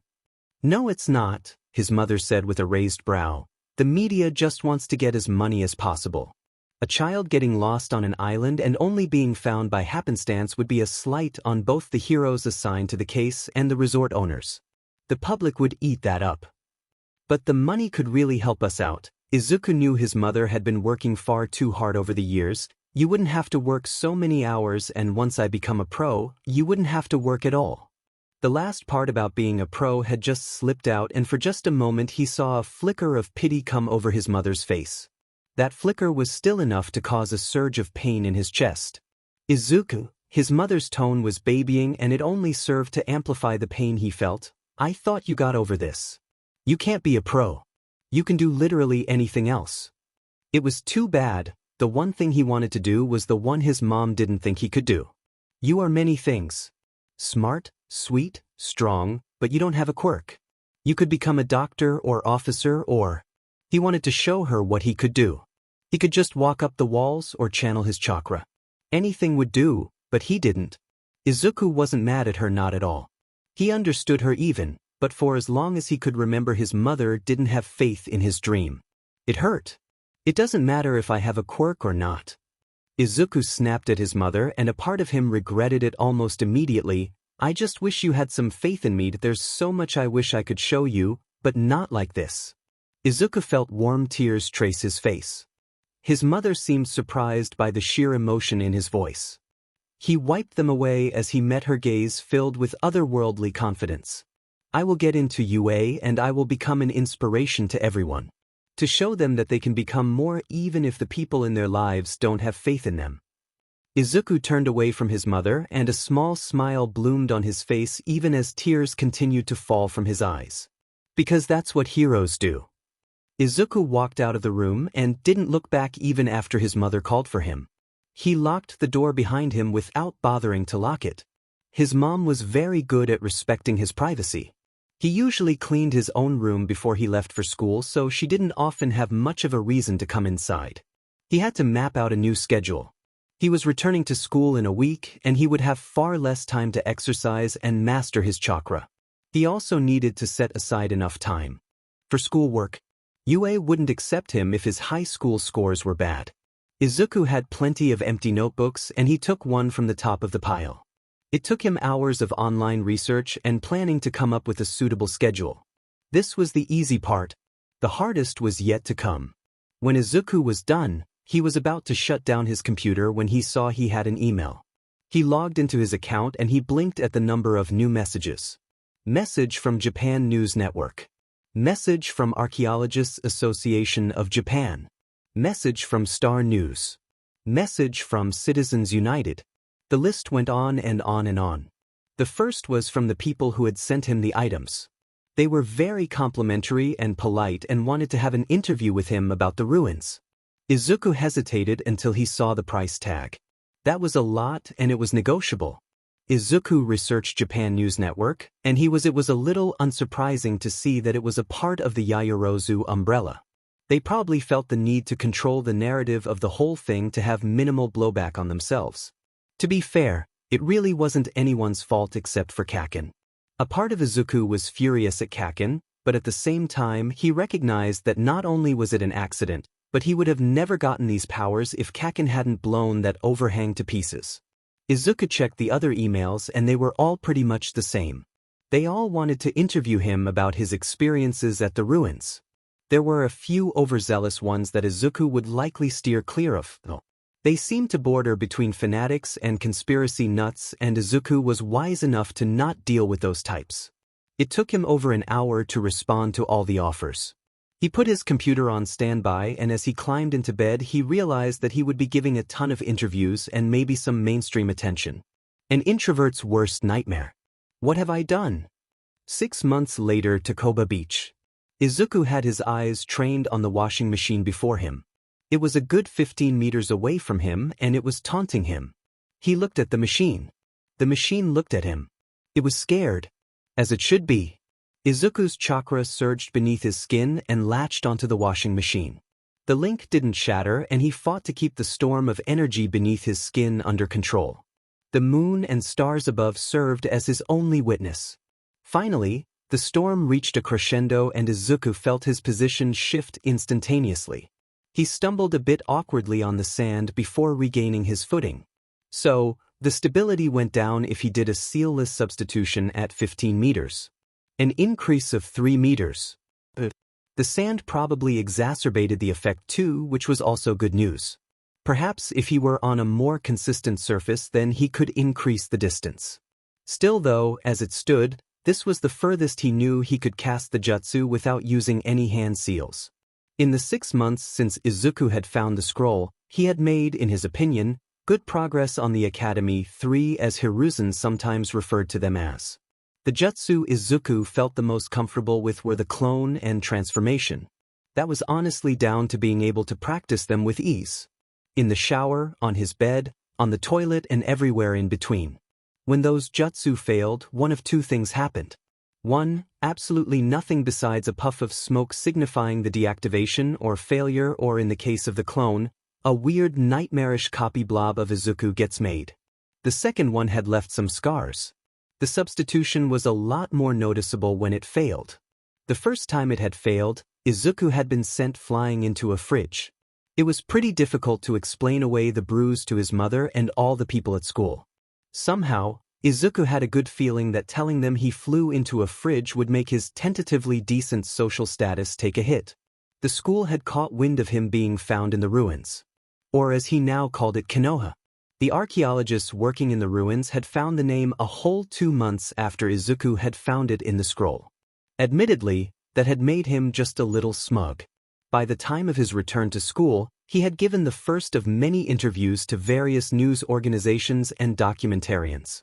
No one at school had known the reasons for his absence, especially since Kaken had kept his lips sealed for some reason.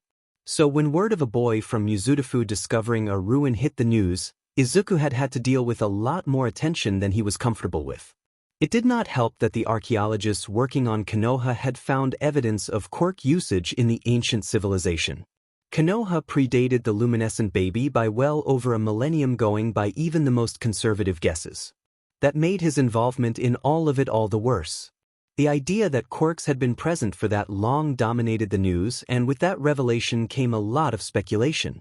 There was the relatively mundane stuff like Quirks being a government project that spiraled out of control. That was an old classic. There was also the ridiculous like Quirks existing because of a migrating alien species that laid their seeds from planet to planet before returning to reap what they had sown. That one had come out of left field. Anyway, what this meant for Izuku was that typically he'd get recognized fairly often by people he'd never met. The people he did know would also badger him for answers, opinions, and even money. As one could imagine, this made it far more difficult to slip off to Takoba Beach. So to get some peace while out and about, Izuku had taken to wearing the ceramic mask he had gotten from Konoha. It had no straps, and to his slight shame, it had taken him a few hours to use the surface sticking on the mask to keep it on. Face coverings weren't all that uncommon in Japan. Some people weren't comfortable with the mutations. Certain quirks granted, and so they covered up. The first time he had worn it, he had gotten barely any attention, which was a godsend. A ceramic mask was a bit unusual, but considering the fact that the number 2 hero was a man whose clothes were made out of actual fire, it barely made a ripple. Izuku just kept the mask and his hood on long enough to get past all the crowds of people going about their day. Takoba Beach was as empty as ever and became a sanctuary for his training sessions, which were usually early in the morning or began late in the afternoon. It was a cool Thursday night and Izuku knew he had to return home eventually. He had gotten a bit overzealous and had lost track of time. The moon was shining down on him, making his skin glow.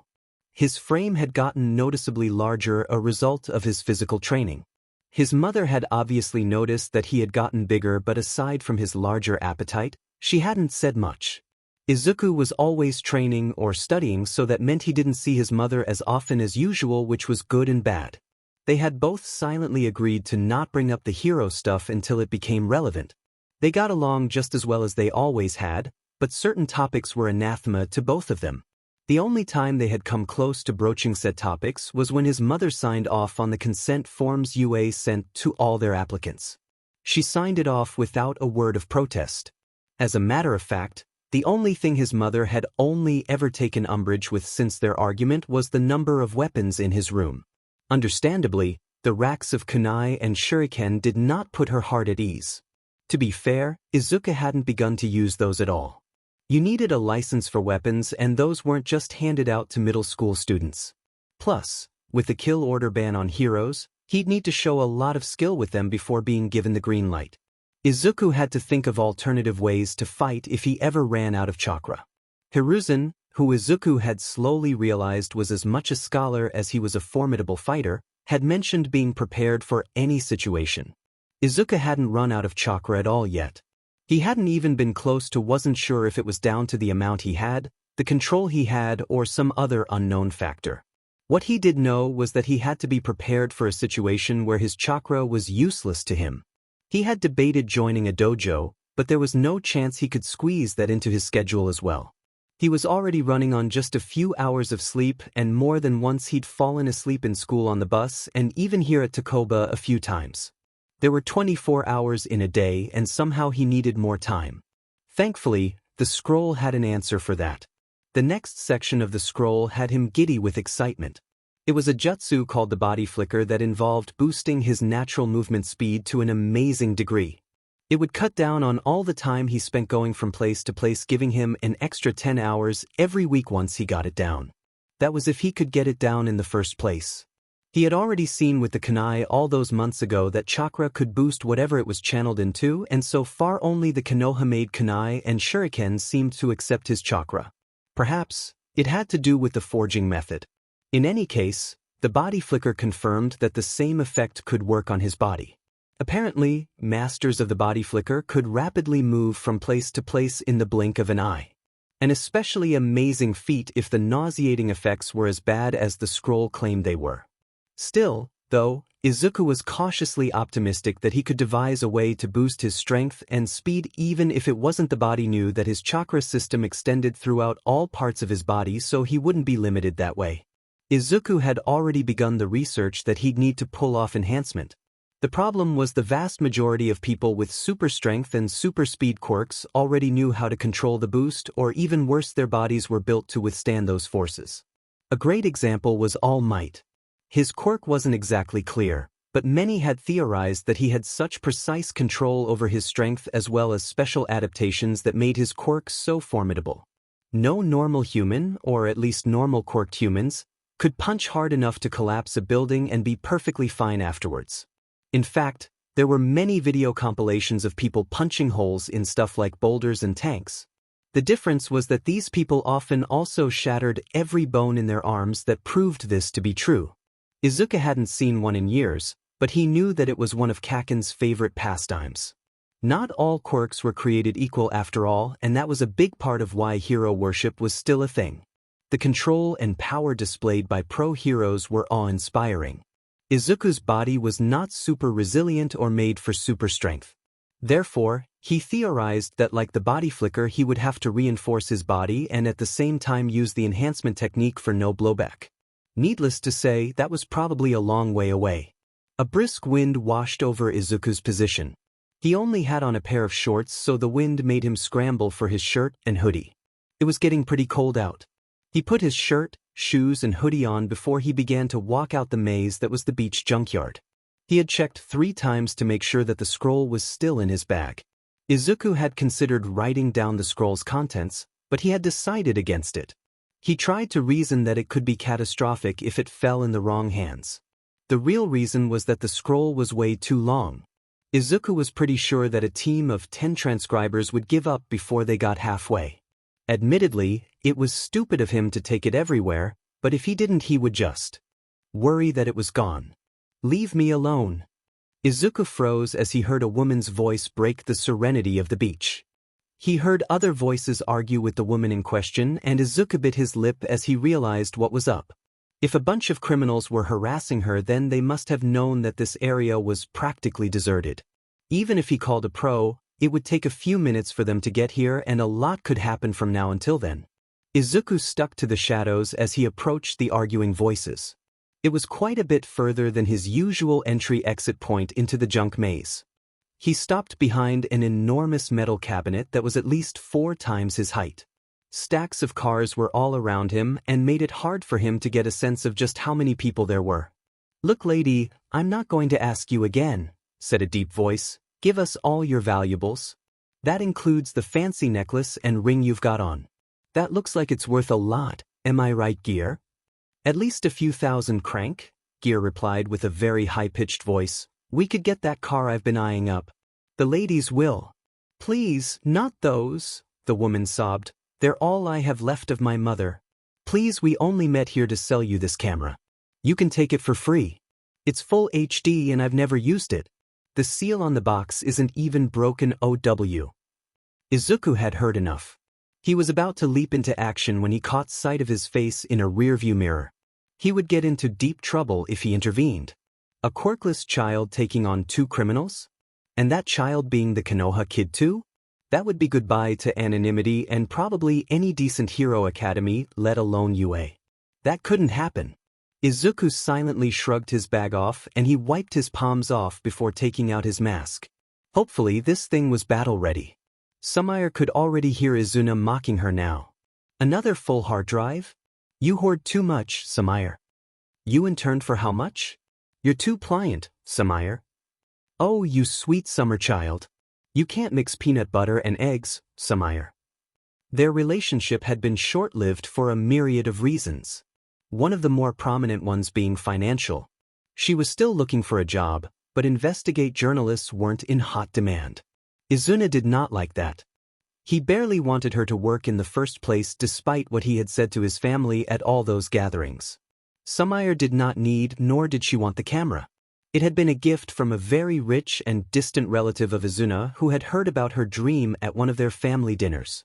The camera was objectively superb, but she couldn't even look at it without being reminded of all the squabbles she and Izuna had had over her career choice.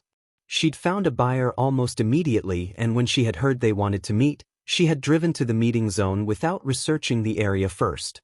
She didn't need the DMN thing in the first place, though, and the price the buyer was offering was way too good to pass up. Besides, people wouldn't commit crimes when heroes were around, right? Wrong. "You didn't have to slap her," Gear said, his voice grating on her ears. "Just rip the necklace and ring off and we'll be gone. I think she even left her car in the lot over there. It looks awful, but one man's trash and all that." Her cheek burned from the slap Crank had given her. It had been enough to floor her, and she looked up at her 2 assailants who were bathed in moonlight. Despite the fear she felt, she did not blink. "Just give them over here, lady." Crank's eyes were a mismatch, with one being a dull black and the other a bright red. "I can see you using your quirk. It must be useless if you're just lying there in the trash." Crank laughed uproariously, and Sumire hoped it would attract attention. That died when she realized how it sounded like it was barely extending past the general area. "Hurry up, Crank," Gear said with a tinge of annoyance. "I can only muffle sounds for so long. We need to leave before a pro finds their way here." Too late. No sooner than a second after the words left his mouth did a shadow come over Crank and Gear. Sumire looked up into the sky to see a cloaked figure standing atop the metal cabinet she was leaning against. His whole body was draped in shadows, giving him something of an intimidating presence. "Who the hell are you supposed to be?" Crank said, taking out a gun, which drew no response from the figure. "Heroes always have to identify themselves." I know what your silence means. We've got a wannabe over here, Gear. Sumire had moved away just enough to get a better view of her would-be rescuer. The black cloak was not closed in the middle and it revealed black skin-tight clothing underneath. The figure blended into the shadows near perfectly. In fact, the only thing that made him stick out was the white mask with vague patterns over it that she could not quite make out. It looked vaguely familiar, but Sumire was more concerned with the gun Crank was holding. Guns were still a thing and were a staple of criminals. The rise of quirks had made acquiring guns a lot easier, a vestige of the panic that arose after the awakening. Crank pointed the gun at the vigilante and said to Geet, "Things are about to get loud. You know what to do." There was a burst of smoke before Crank fired a spray of bullets at the mask. Sumire flinched as she expected a body to fall to the floor riddled with gunshot wounds. Instead, a rusty motorcycle fell to the floor. It was enough of a shock to startle Gear and Crank and also give her enough time to scoot a bit away. Her ears still ringing from the loudness of the gunshots. She did not run away, though. Where the hell did that come from? Gear shouted to his partner, "I thought you took him down."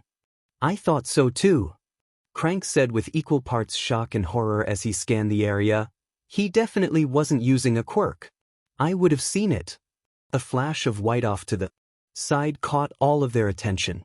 It was the masked man. Crank emptied his clip in the direction of the man. The bullets went straight through the man and punched into the windows and tires of the car behind him. "Yeah, take that. What the hell?" Sumire's jaw dropped. "I don't like this at all, Crank." Crank had seen it. Gear had seen it, and most importantly, Sumire had seen it. She did not look away even as Crank fired his gun at her apparent savior. The vigilante did not react as the last of Crank's bullets went right through him. Before Sumire could even say anything, the man faded away as if he was a ghost. "I don't understand what this is." "This is impossible," Crank said, unknowingly completing her sentence before a distorted voice spoke out from the only exit path from the junkyard. "You are going nowhere." Crank pointed his gun at the man, and this time he seemed to hesitate before he instead grabbed onto Sumire. She struggled against his grip, but she froze when the cold metal of the gun pressed to her skin. "I've got one left in the chamber," Crank said, and Sumire could feel the sneer on his face. "Put your hands up or this Purple Beach's dentist will have a lot of work to do tomorrow." "You don't have to do this," Sumire pleaded with the man, and she was able to catch a reflection of their situation in a nearby mirror. "You're only making things worse." "Shut up. Put your hands up, Hood." Izuku had been foolish and arrogant and everything else in the book. His transformation was still holding up and his substitution and clone had confused the criminals, but he had messed up. He should have sent out another decoy clone before finding a way to escape with the woman with the purple hair. Now, they were both in trouble. He raised his hands to show he meant no harm. By some miracle, his hands weren't shaking with the fear and panic that was building within him. "Thanks to your trickery, there's only one bullet left in here," Crank said with arrogance dripping from his cold smile. "A pro would have never been caught like you were, so I know you're just someone playing dress up. Between the two of you, one of you is leaving with a bit of metal in you." Izuku looked towards Gear, who was standing still with an odd look on his face. "Gear can't move while using his quirk," Crank explained, casually reminding Izuku of the situation at hand. "Time to choose, hooded man." "Me." "Shoot me," Izuku said, his voice distorted and completely unlike his own. She did nothing wrong. The voice distortion wasn't something he was doing consciously. Maybe the mask was more interesting than he had first thought. Was he really thinking about the mark's features right before he was about to get shot? "Good answer," Crank said before shoving the woman harshly to the side. "Maybe you should be a pro. You've got that martyr attitude down perfectly." Crank pointed the gun at the woman and Izuku reached towards the man with both his hands. "Leave her alone." "The necklace," Crank said, ignoring Izuku, causing the woman to shake her head. "Give it to me or you're the one who dies." Izuku felt hopeless. Was this what heroes face daily? He wasn't ready for this. He needed more time, more training, more knowledge. More power. Izuku felt his chakra surge beneath his skin and it began to emanate off of him in waves. The woman and Gear noticed it almost immediately, but Crank was the last to realize it. Idly, Izuku noticed that his chakra wasn't the usual bright blue. It was purple. Crank fired a bullet at him, but Izuku felt something burst from his hand before he used it to slap something aside. It was only when he heard a windshield crack behind him that he realized that he had slapped a bullet aside. Izuku looked at his hand and he saw a strange metal rod sticking out of his palm. It didn't hurt or anything, but it did feel like he had to take it out. The woman's eyes were screwed shut momentarily and Izuku saw that Crank had dropped his gun out of fear. He pointed his hand at Crank and through no thought of his own, the rod was fired from his hand before slamming into Crank's stomach. The impact was enough to floor the rather well-built man. The second rod was fired, but this one pegged onto Crank's shirt and pulled the criminal along before slamming him into the metal cabinet. The rod was buried deeply into the cabinet and Crank hung from it by shirt like a puppet with his strings cut. He was unconscious. Izuku realized that Crank must have hit his head on the metal cabinet. That wasn't important, though. Izuku substituted with the motorcycle from before and picked up the first rod. It was warm. Gear, in contrast to Crank, was overweight and lacked any sort of coordination. The man also seemed exhausted from using whatever sound muffling quirk he had and that made him easy pickings for Izuku. Before he could do anything, though, Gear collapsed to the floor half exhausted and half scared out of his mind. "Please don't hurt me," Gear said as he laid in the trash on the floor. "I'm not even violent, I swear." Izuku heard a snort and he saw that the woman was watching him rather intently now. She appeared a bit worse for wear but was ultimately uninjured. That was good news. Izuku ripped off Gear's jacket before using it to tie the man's arms behind him. He removed the strange rod keeping Crank suspended before using his jacket to do the same. He then tied the two of them together for good measure before turning to the woman. "Call Kamui Woods. His agency is the nearest to here. Are you okay?" Izuku said and the woman nodded as she typed rapidly into her phone sending an SOS to said agency. They stared at each other in silence for a fair while. The woman had purple hair and red eyes that seemed to glow unnaturally underneath the moonlight. "Yes, I am," the woman said sagging in relief. "Thanks to you." "You're what?" Izuku stuttered and the distortion on his voice made it all the worse. "I don't deserve that. Almost got you killed. Things would have been a lot worse if you weren't here," the woman said before rising to her feet and walking right up to him. "What agency do you work for?" "Agency?" Izuku's mind blanked underneath the woman's stare. "Best Genists?" That sounded like a question. "I don't work for an agency," Izuku said, finally causing the woman to nod. "I was in the area and heard these guys giving you trouble. I'm not licensed, but I could not stand by and let that happen." "Thank you," the woman said, her eyes boring into Izuku. Did she not need to blink? All of a sudden, he was pulled into a hug. Izuku was frozen solid as the woman held on to him tightly. "You may not be a hero, but you are my hero," the woman said, stepping back. "Do you have a name?" The White Mask?" "That still sounds like a question," the woman said, but before Izuku could respond the sound of sirens reached their ears. "You should go now. Unless you want to be sent to prison." "All right," Izuku said, and he was about to beat it when the woman called out to him again. "Any inspirational words for your newest fan? Or maybe an explanation?" "I did what I had to do," Izuku said, adjusting his stance and feeling the metal rods shift from their position tucked against his waistband. He had to put those in his bag. His fingerprints were all over it. Because that's what heroes do.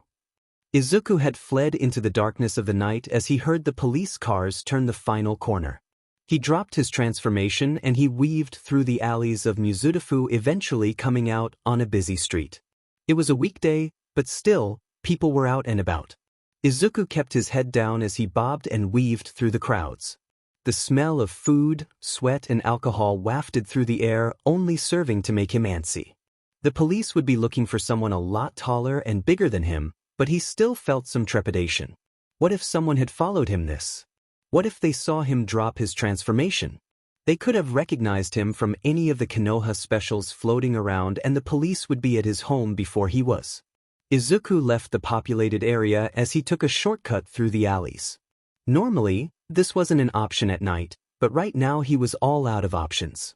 The rods he had created from seemingly nothing were in his bag with his scroll, and they made loud clanging noises as he ran through the dark and empty alleys. He got out near his house and he sped down the street, only slowing down when he saw no officers or pros outside the apartment building. He climbed up the steps 2 at a time before entering his flat in a hurry. His mother was glued to the TV and he froze as he saw what was showing on the TV. "We have never heard of this Takoba Beach vigilante, but he will be apprehended," said Kamui Woods, his tone cool and harsh. "Is that really fair to him?" the reporter said, shoving a mic to Kamui's face. "It is safe to say that if it were not for him, the victim, Ms. Sumire Atsusu, would not be up and about. Reportedly, you only happened upon her because the vigilante was there in the first place to subdue the criminals." "That may be true. However, all heroes must be licensed," Kamui said with an edge to his tone. "It will not always go so smoothly if a civilian intervenes." How smoothly would it have gone if the vigilante had not intervened? Kamui seemed to glare at the rather insipid reporter before turning away. "That's enough questions. I have work to do." "There you have it, ladies and gentlemen," the reporter said, smiling towards the camera. "The pro-heroes would rather you stand by than help your fellow humans. We at Starlight News will always bring you pure and raw news. This is Masakomi Souza at the Takoba Beach Junkyard." "Izuku." Izuku flinched as he tore his focus away from the TV. His mother was looking at him and her face was scrunched up in concern. "I called your name 3 times, she said as she turned the TV off. "Are you okay?" "Why, yeah, just a little tired," Izuku said, wiping the sweat off his forehead. "I think I'll go shower now." "Did you make any food?"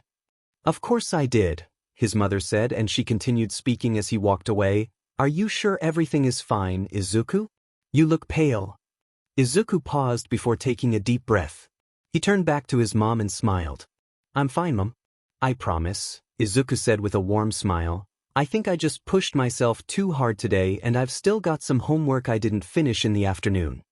Silence. "That all right," his mother said finally. "I'm glad you're okay. With all these crazies running around, who knows what could have happened. You heard about what happened at Takoba, right? People cannot just take the law into their own hands.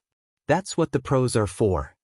"I saw the police cars drive that way," Izuku said, feeling a bit queasy. "It's a good thing they caught those 2 criminals." "Were there 2 of them?" his mother queried. "I didn't see anyone mention that. Usually, that type of stuff only comes out later. I guess something like this would have some leaks." Izuku let out a sigh as his mother explained away her own question. Finally, he was able to peel off and go into the bathroom. He turned on the shower and he undressed as he waited for the shower to heat up. Izuku inspected his face in the mirror, finding his skin to be unnaturally pale.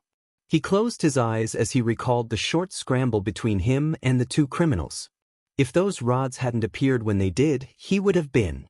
Izuku stumbled over to the toilet before puking right in the bowl. His skin crawled and his head throbbed as the reality of the situation settled on him. He could have died. He was alive by mere happenstance. If Crank had fired a bit more to the right, then Izuku would have bled out in the heart of a junkyard with nothing to his name. No lives saved, no children inspired, just nothing. That caused another bout of puking. Went on until he was dry heaving, and it was only then that Izuku saw the room was filled with steam from the shower. He went to the sink to rinse his mouth and he frowned as he saw blood leaking from his nose. He wiped it away before hopping into the shower. The biting heat of the water helped to calm him down, and by the time he was out of the shower he felt a lot calmer. He dressed quickly and finished off the last of his homework before opening his bag.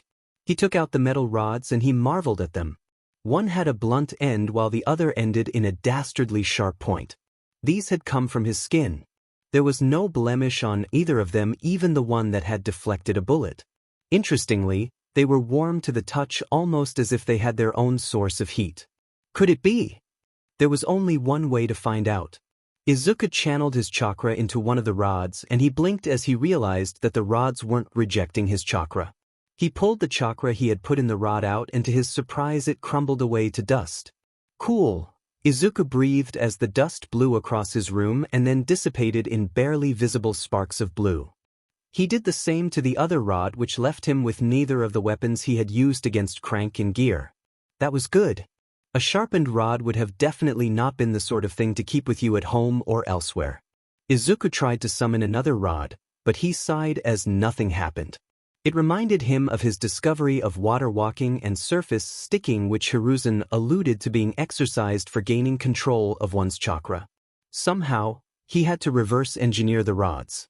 They were too useful for him to simply ignore, and what if they popped out if he got startled by a cat or something in public?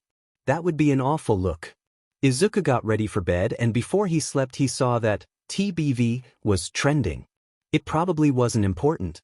Izuku fell asleep almost instantly, the day's events catching up with him. It was all buried and gone now though. He probably wouldn't have to worry about the incident for the rest of his life. The next morning Izuku was slightly surprised to see the Takoba incident still being talked about. It was a slow news day. That's what he told himself to keep himself calm. He kept calm as radio show hosts talked about a hooded man with a shining white mask, as well as mentioning Gear and Crank by name. It was a slow news day. Izuku had made it to his class. He was confident that the thing would blow over by lunch. It's not like what he had done had been spectacular by any stretch. He would just be the flavor of the morning before fading into blissful. "Did you see the video?" shouted one of his classmates. "The TBV deflected a bullet. Do you know what kind of reflexes you need for that?" Ignorance. Deflecting a bullet? That was decent at best. What was cool was how TBV just appeared like a looming shadow. Those guys looked so scared. Takoba Beach Vigilante. How did Nara know the specifics though? His name isn't TBV. That's what the feds call him. You heard the video. He wants to be called the White Mask. Video? What was going on? Izuku scanned his class to see everyone in his class engaged in conversation, and sure enough, they were all talking about the Takoba Beach Vigilante, or, in simpler terms, him. He got shot like 4 times and then just faded away. That's an amazing quirk. It was a slow news day? That's not his quirk. He fired these weird objects from his hands and was glowing purple. That is definitely his quirk. Did you see that Crank guy after he got hit with one? He could barely move. This was really bad. I think the best part about the White Mask is his attitude, said Ami dreamily, a girl who looked down on Izuku and quite a few others. He's so dreamy. I'm glad I found the video on that Sumire chick's website. Izuku froze as he fully processed Ami's words. Where's the video? Izuku said to Ami, surprising himself and the others with the urgency in his voice. Is this from the Takoba Beach Vigilante? Wow, Midoriya. You said all that without stuttering, said one of Ami's friends, her tone mocking. I guess spending some time in that ruin did you some good. There were a few chuckles here and there, but Izuku could not care less about that at the moment. Ami realized that her friend's jibe wouldn't chase him off, and she scoffed before answering. It's trending #1 everywhere. I thought a nerd like you would have known all about this, but I guess it's way above your pay grade. Besides, his name isn't the TBV or whatever. Izuku ignored the laughs from the rest of his class as he got out his phone. Sure enough, after searching Sumire's name, he was led directly to a website with a purple design and an article at the very top. It was the headline that made him freeze. Exclusive footage of the Takoba Beach Vigilante in action. Izuku clicked on the article and played the video. He frowned as he saw the whole encounter right from the perspective of Sumire.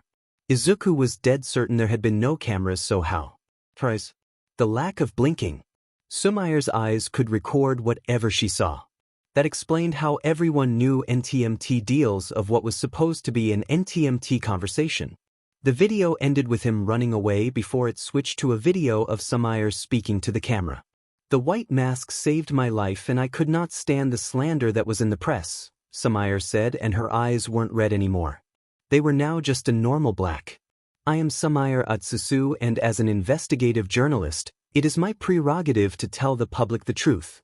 Sumire said, her passionate tone doing the opposite of calming Izuku down, while the others around him were taken by Sumire's fire and fury. No one is safe. Even the White Mask will be brought out of the shadows and into the light. As you saw, he was a bit unsure of his name, so I thought we could help him. There's a poll at the bottom of the page.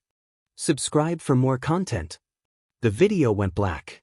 Out of slightly morbid curiosity, Izuku scrolled down and he eyed the options. Admittedly, there were quite a few good ones, but one stuck out to him. Kage. That was probably because of the whole shadows reference. It had a nice ring to it, he had to admit. Maybe he could use it the next time he saved someone. The next time? Or did? You voted for Kage too, Deku? Kaken's voice said as he appeared from nowhere. Let's see if that woman's website allows changes. If you thought it was good, then it's definitely bad. Clearly, Kaken had gotten over his guilt at the scavenger hunt situation. There was a chorus of laughs that echoed Kaken's statement, and despite it all, Izuku felt a needle of frustration settle deep within him. The more things changed, the more they stayed the same. OC Corner. Kenchiki Shaka, Crank, Cook, Detector. Can detect when a quirk is being used.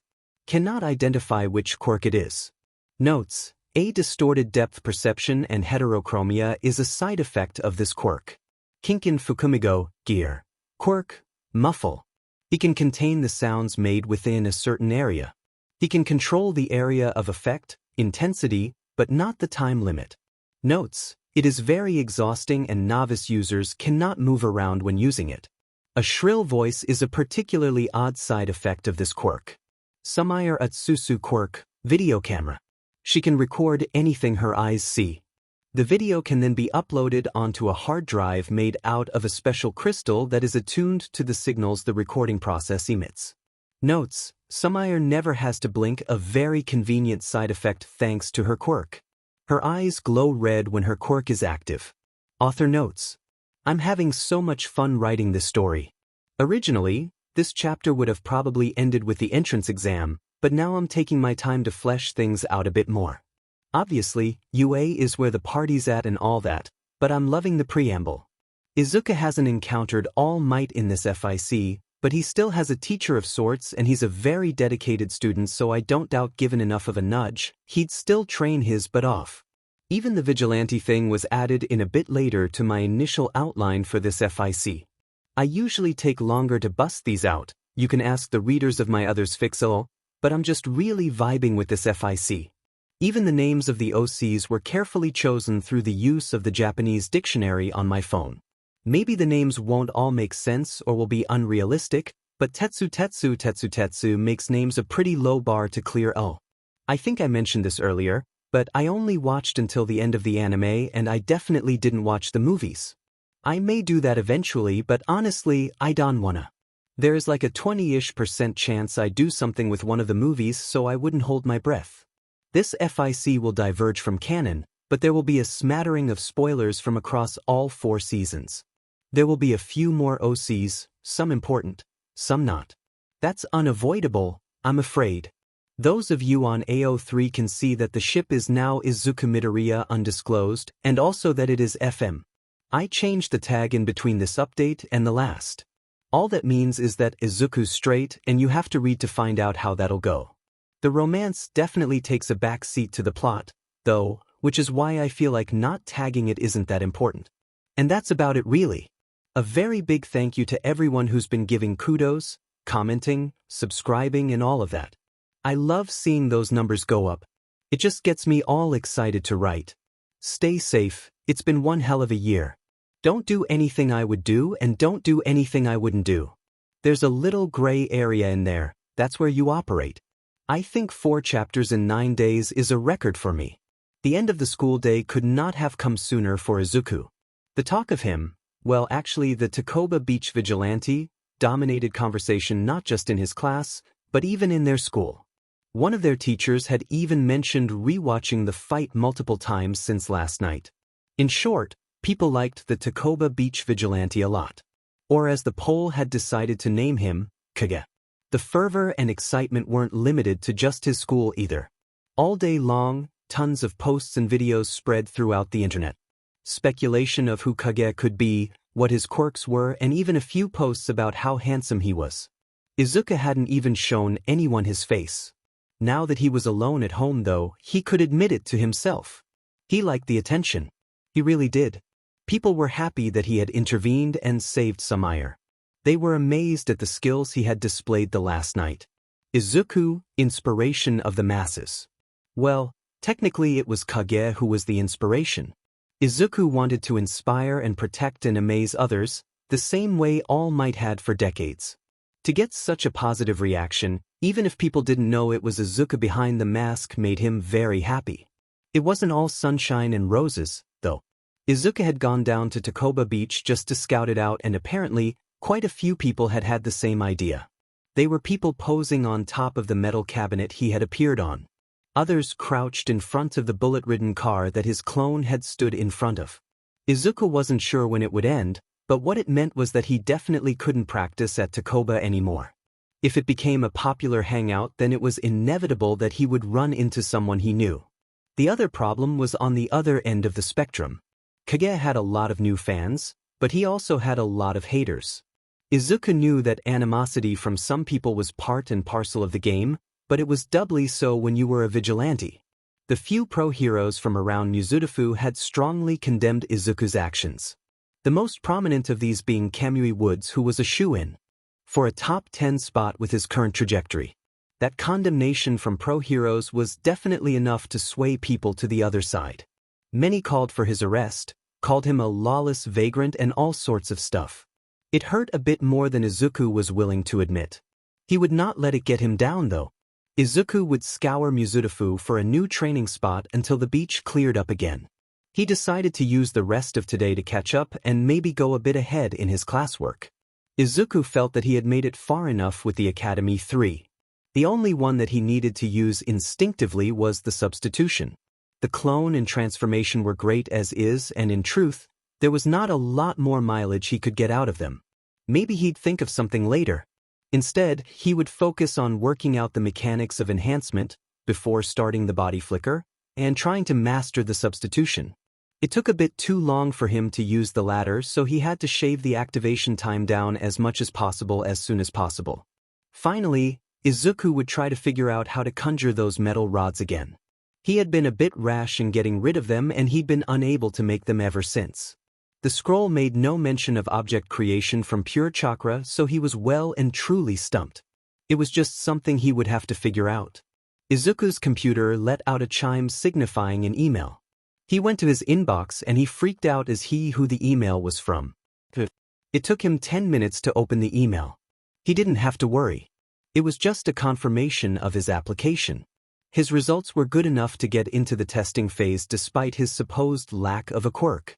It probably helped that the question about quirks only came after the candidates for the exam had been chosen. Izuku wasn't entirely sure what he was meant to say about his chakra.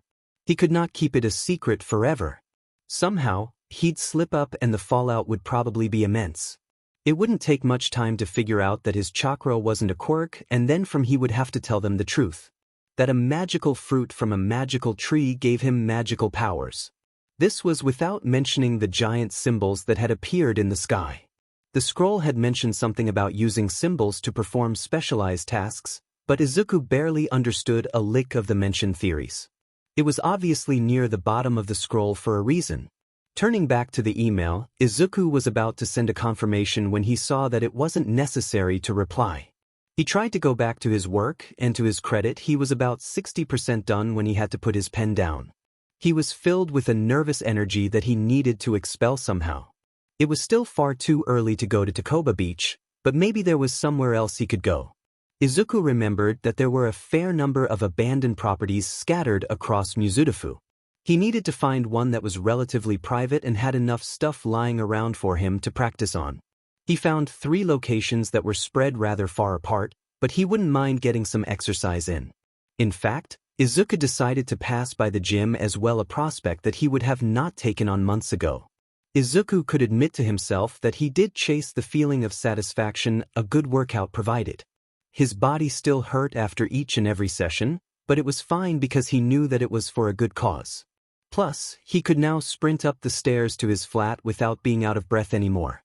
That was a big deal as far as he was concerned. How had the original architects decided to just not put in elevators? He lived on the 7th floor. Maybe it was best if he didn't reopen old wounds. Izuku changed into his exercise gear and hoodie.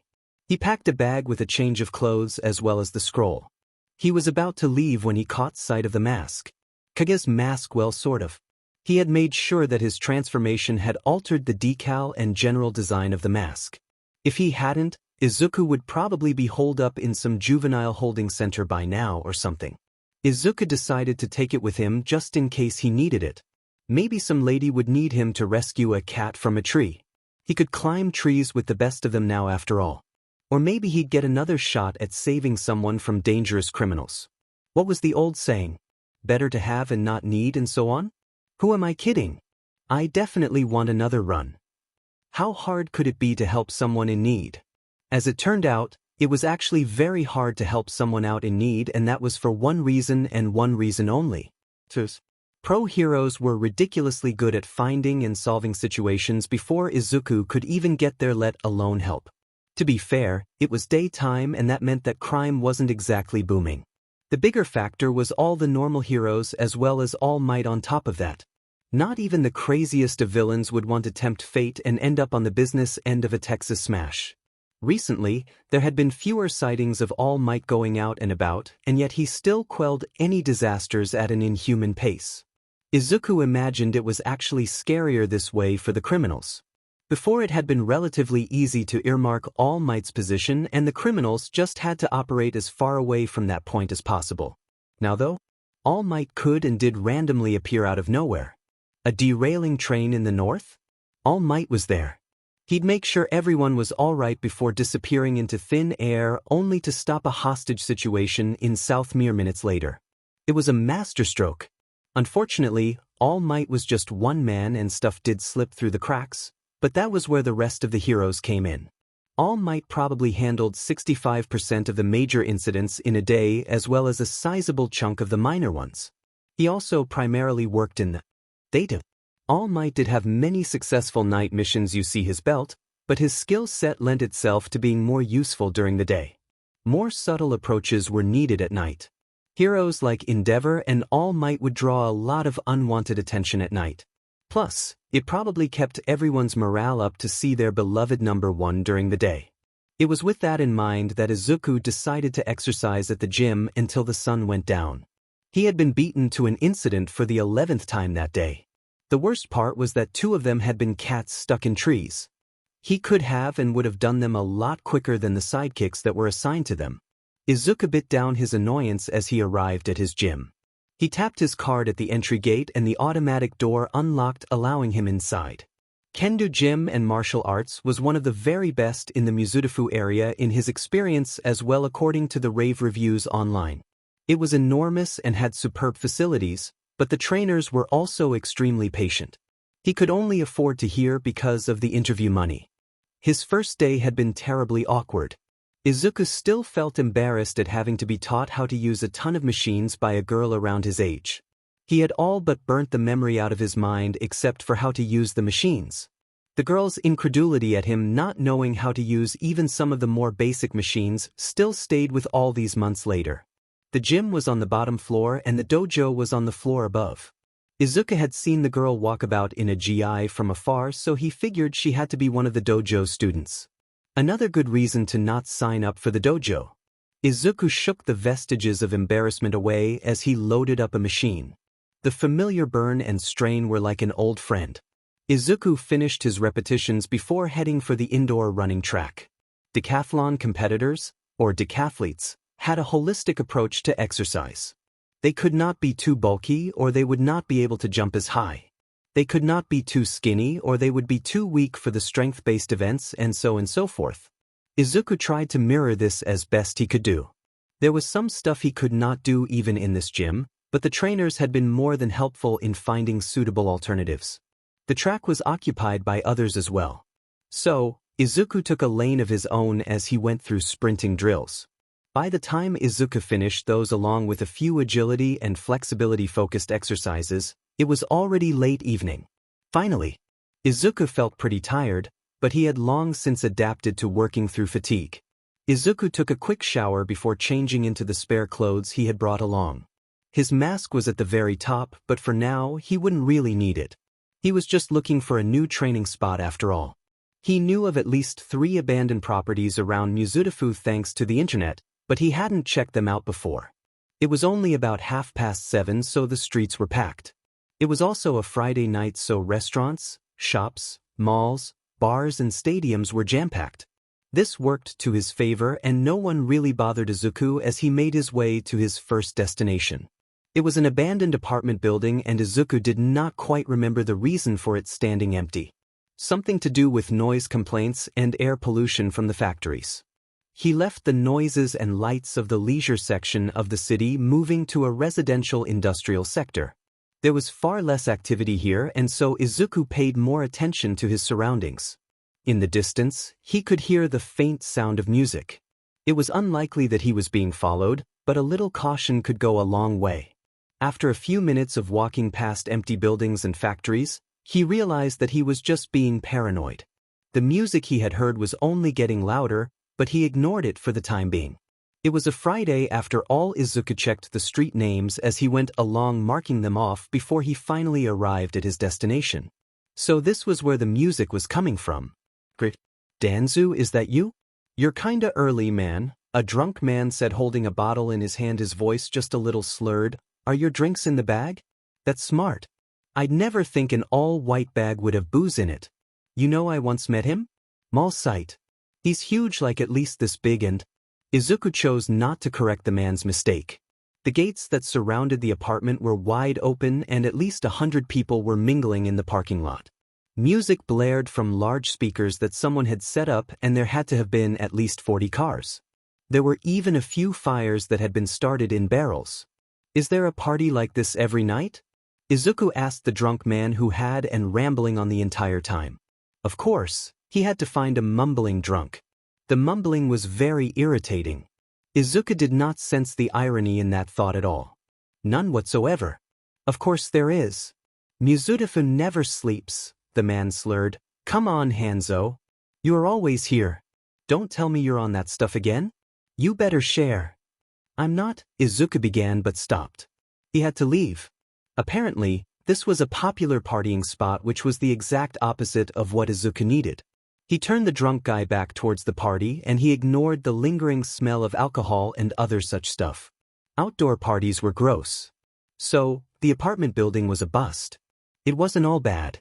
The general area around it was still too populated, and if it was used as a hangout at night, then chances were it was also frequented during the day. After all, there was no trash like at Takoba to repel people away. That meant Izuku needed to find somewhere that wouldn't lend itself to daily parties. Thankfully, he knew just the place. This is getting ridiculous.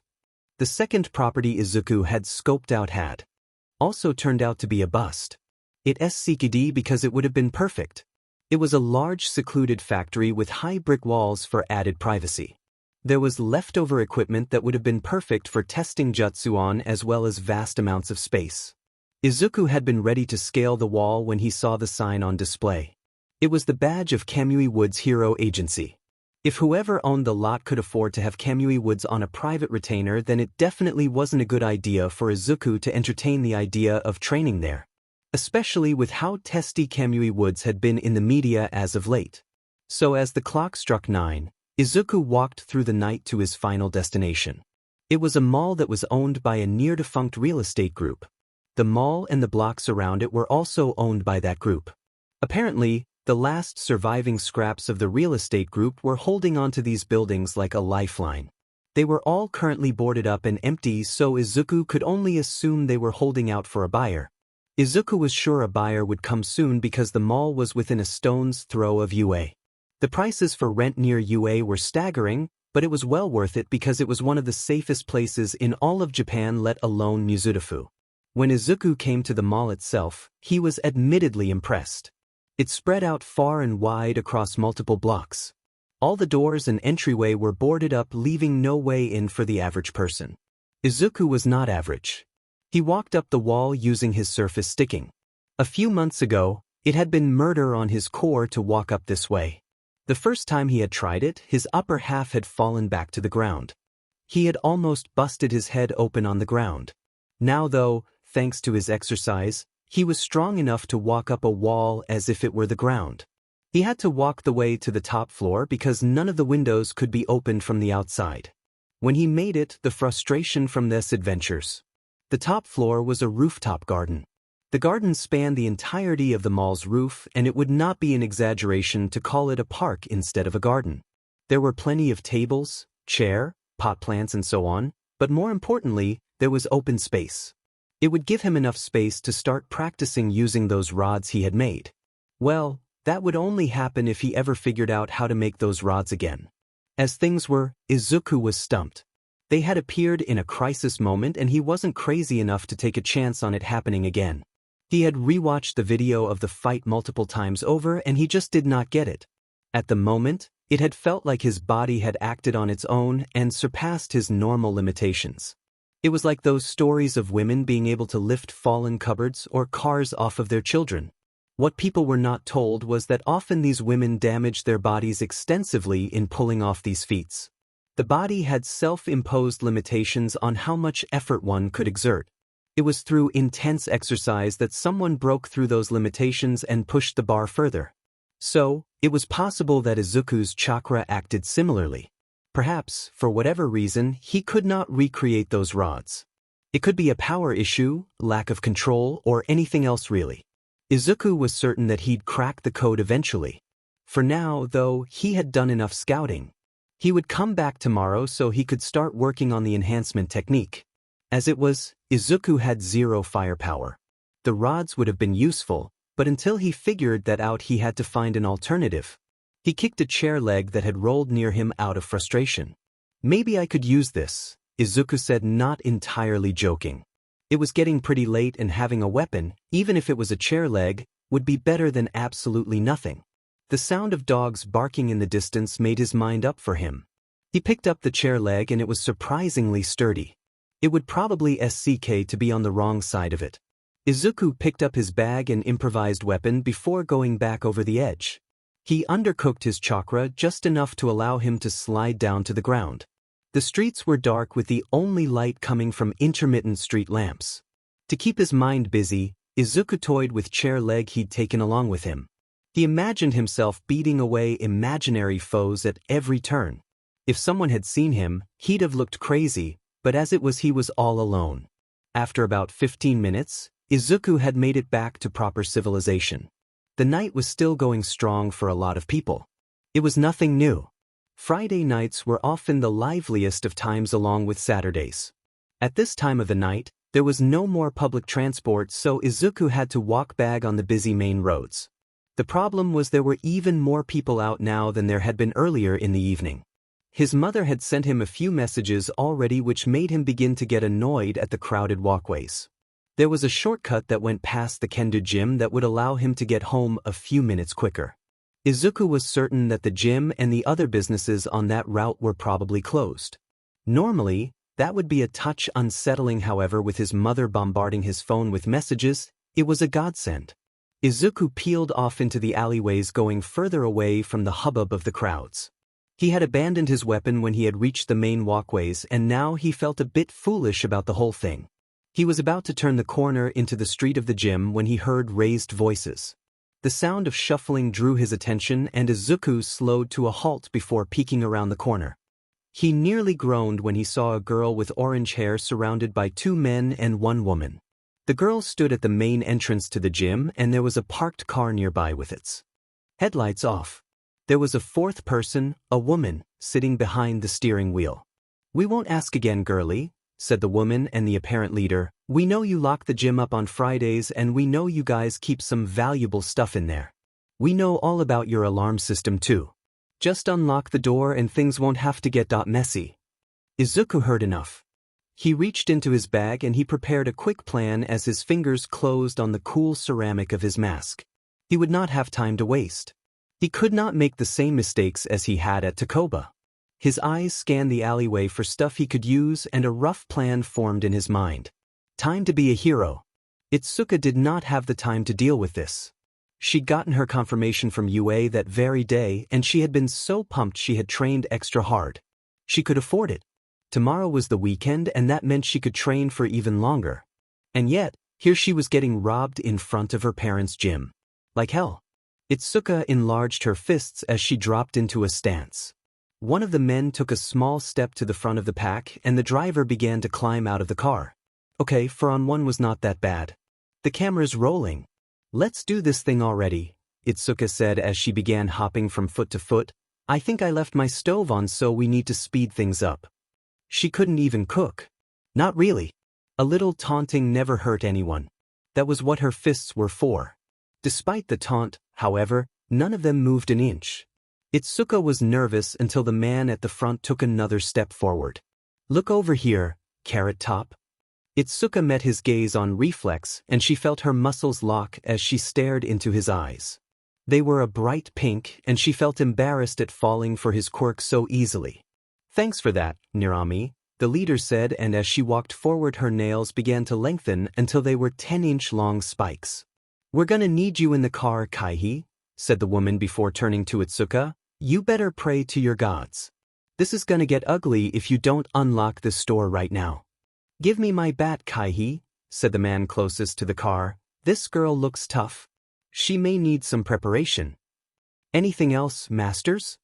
Kaihi said before handing the bat to her partner. I'm not your servant, Heiken. Keep your bat on you at all times.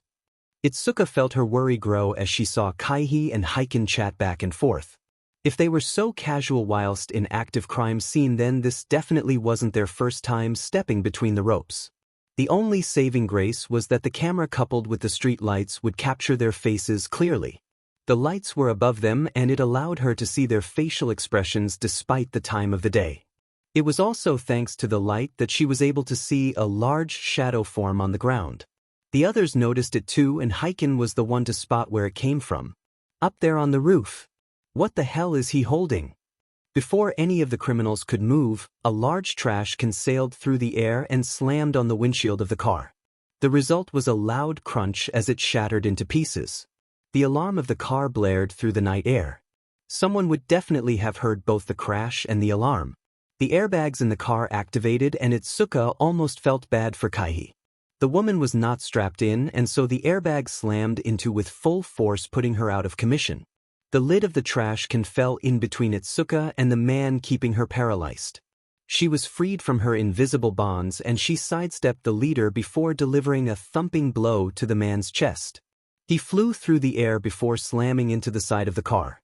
Izuku was vaguely aware of her savior jumping off the roof, but she ignored that as she quickly disarmed the man and laid him out in short order. She put a bit extra in the uppercut and the man fell like a bag of potatoes. Luckily for him, her quirk had been deactivated, so he'd just have a sore jaw for a few days. Who the hell are you? She turned back to see the leader squaring off with Izuku's apparent savior. The hooded figure was roughly 6 feet tall and he nimbly dodged all the attacks. The leader leapt forward with a slash of her claws, but the hooded figure was replaced by the trash can from before. The woman's claws bit into the crumpled trash can, spilling trash into the street. Give me the bat, shouted the hooded man, and Izuku froze as she saw the gleaming white mask with blue decal. Before she could, though, the man jumped off the car and wrapped himself around a lamp post with just his leg. The leader had gone for broke in her failed attack, and she had cut into the bonnet of the criminal's car with her claws. The criminal had been overeager and could not escape immediately. Now, the urgency in the man's disembodied voice sparked Izuku into action. Izuku ran to the bat before she threw it to the man. It was a rather wild throw, but somehow he snatched it out the air with just a finger while still wrapped around the pole.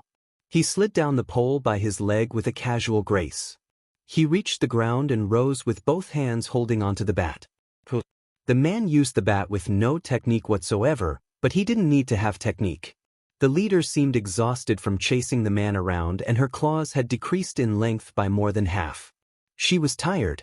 The man sprung into action as he used the bat to slap aside a sluggish slash. He went down to his knees before using the bat to take out the woman's legs. The woman hit the ground hard and she tried to rise. A foot on her chest stopped that. The man pointed the bat at the woman's face.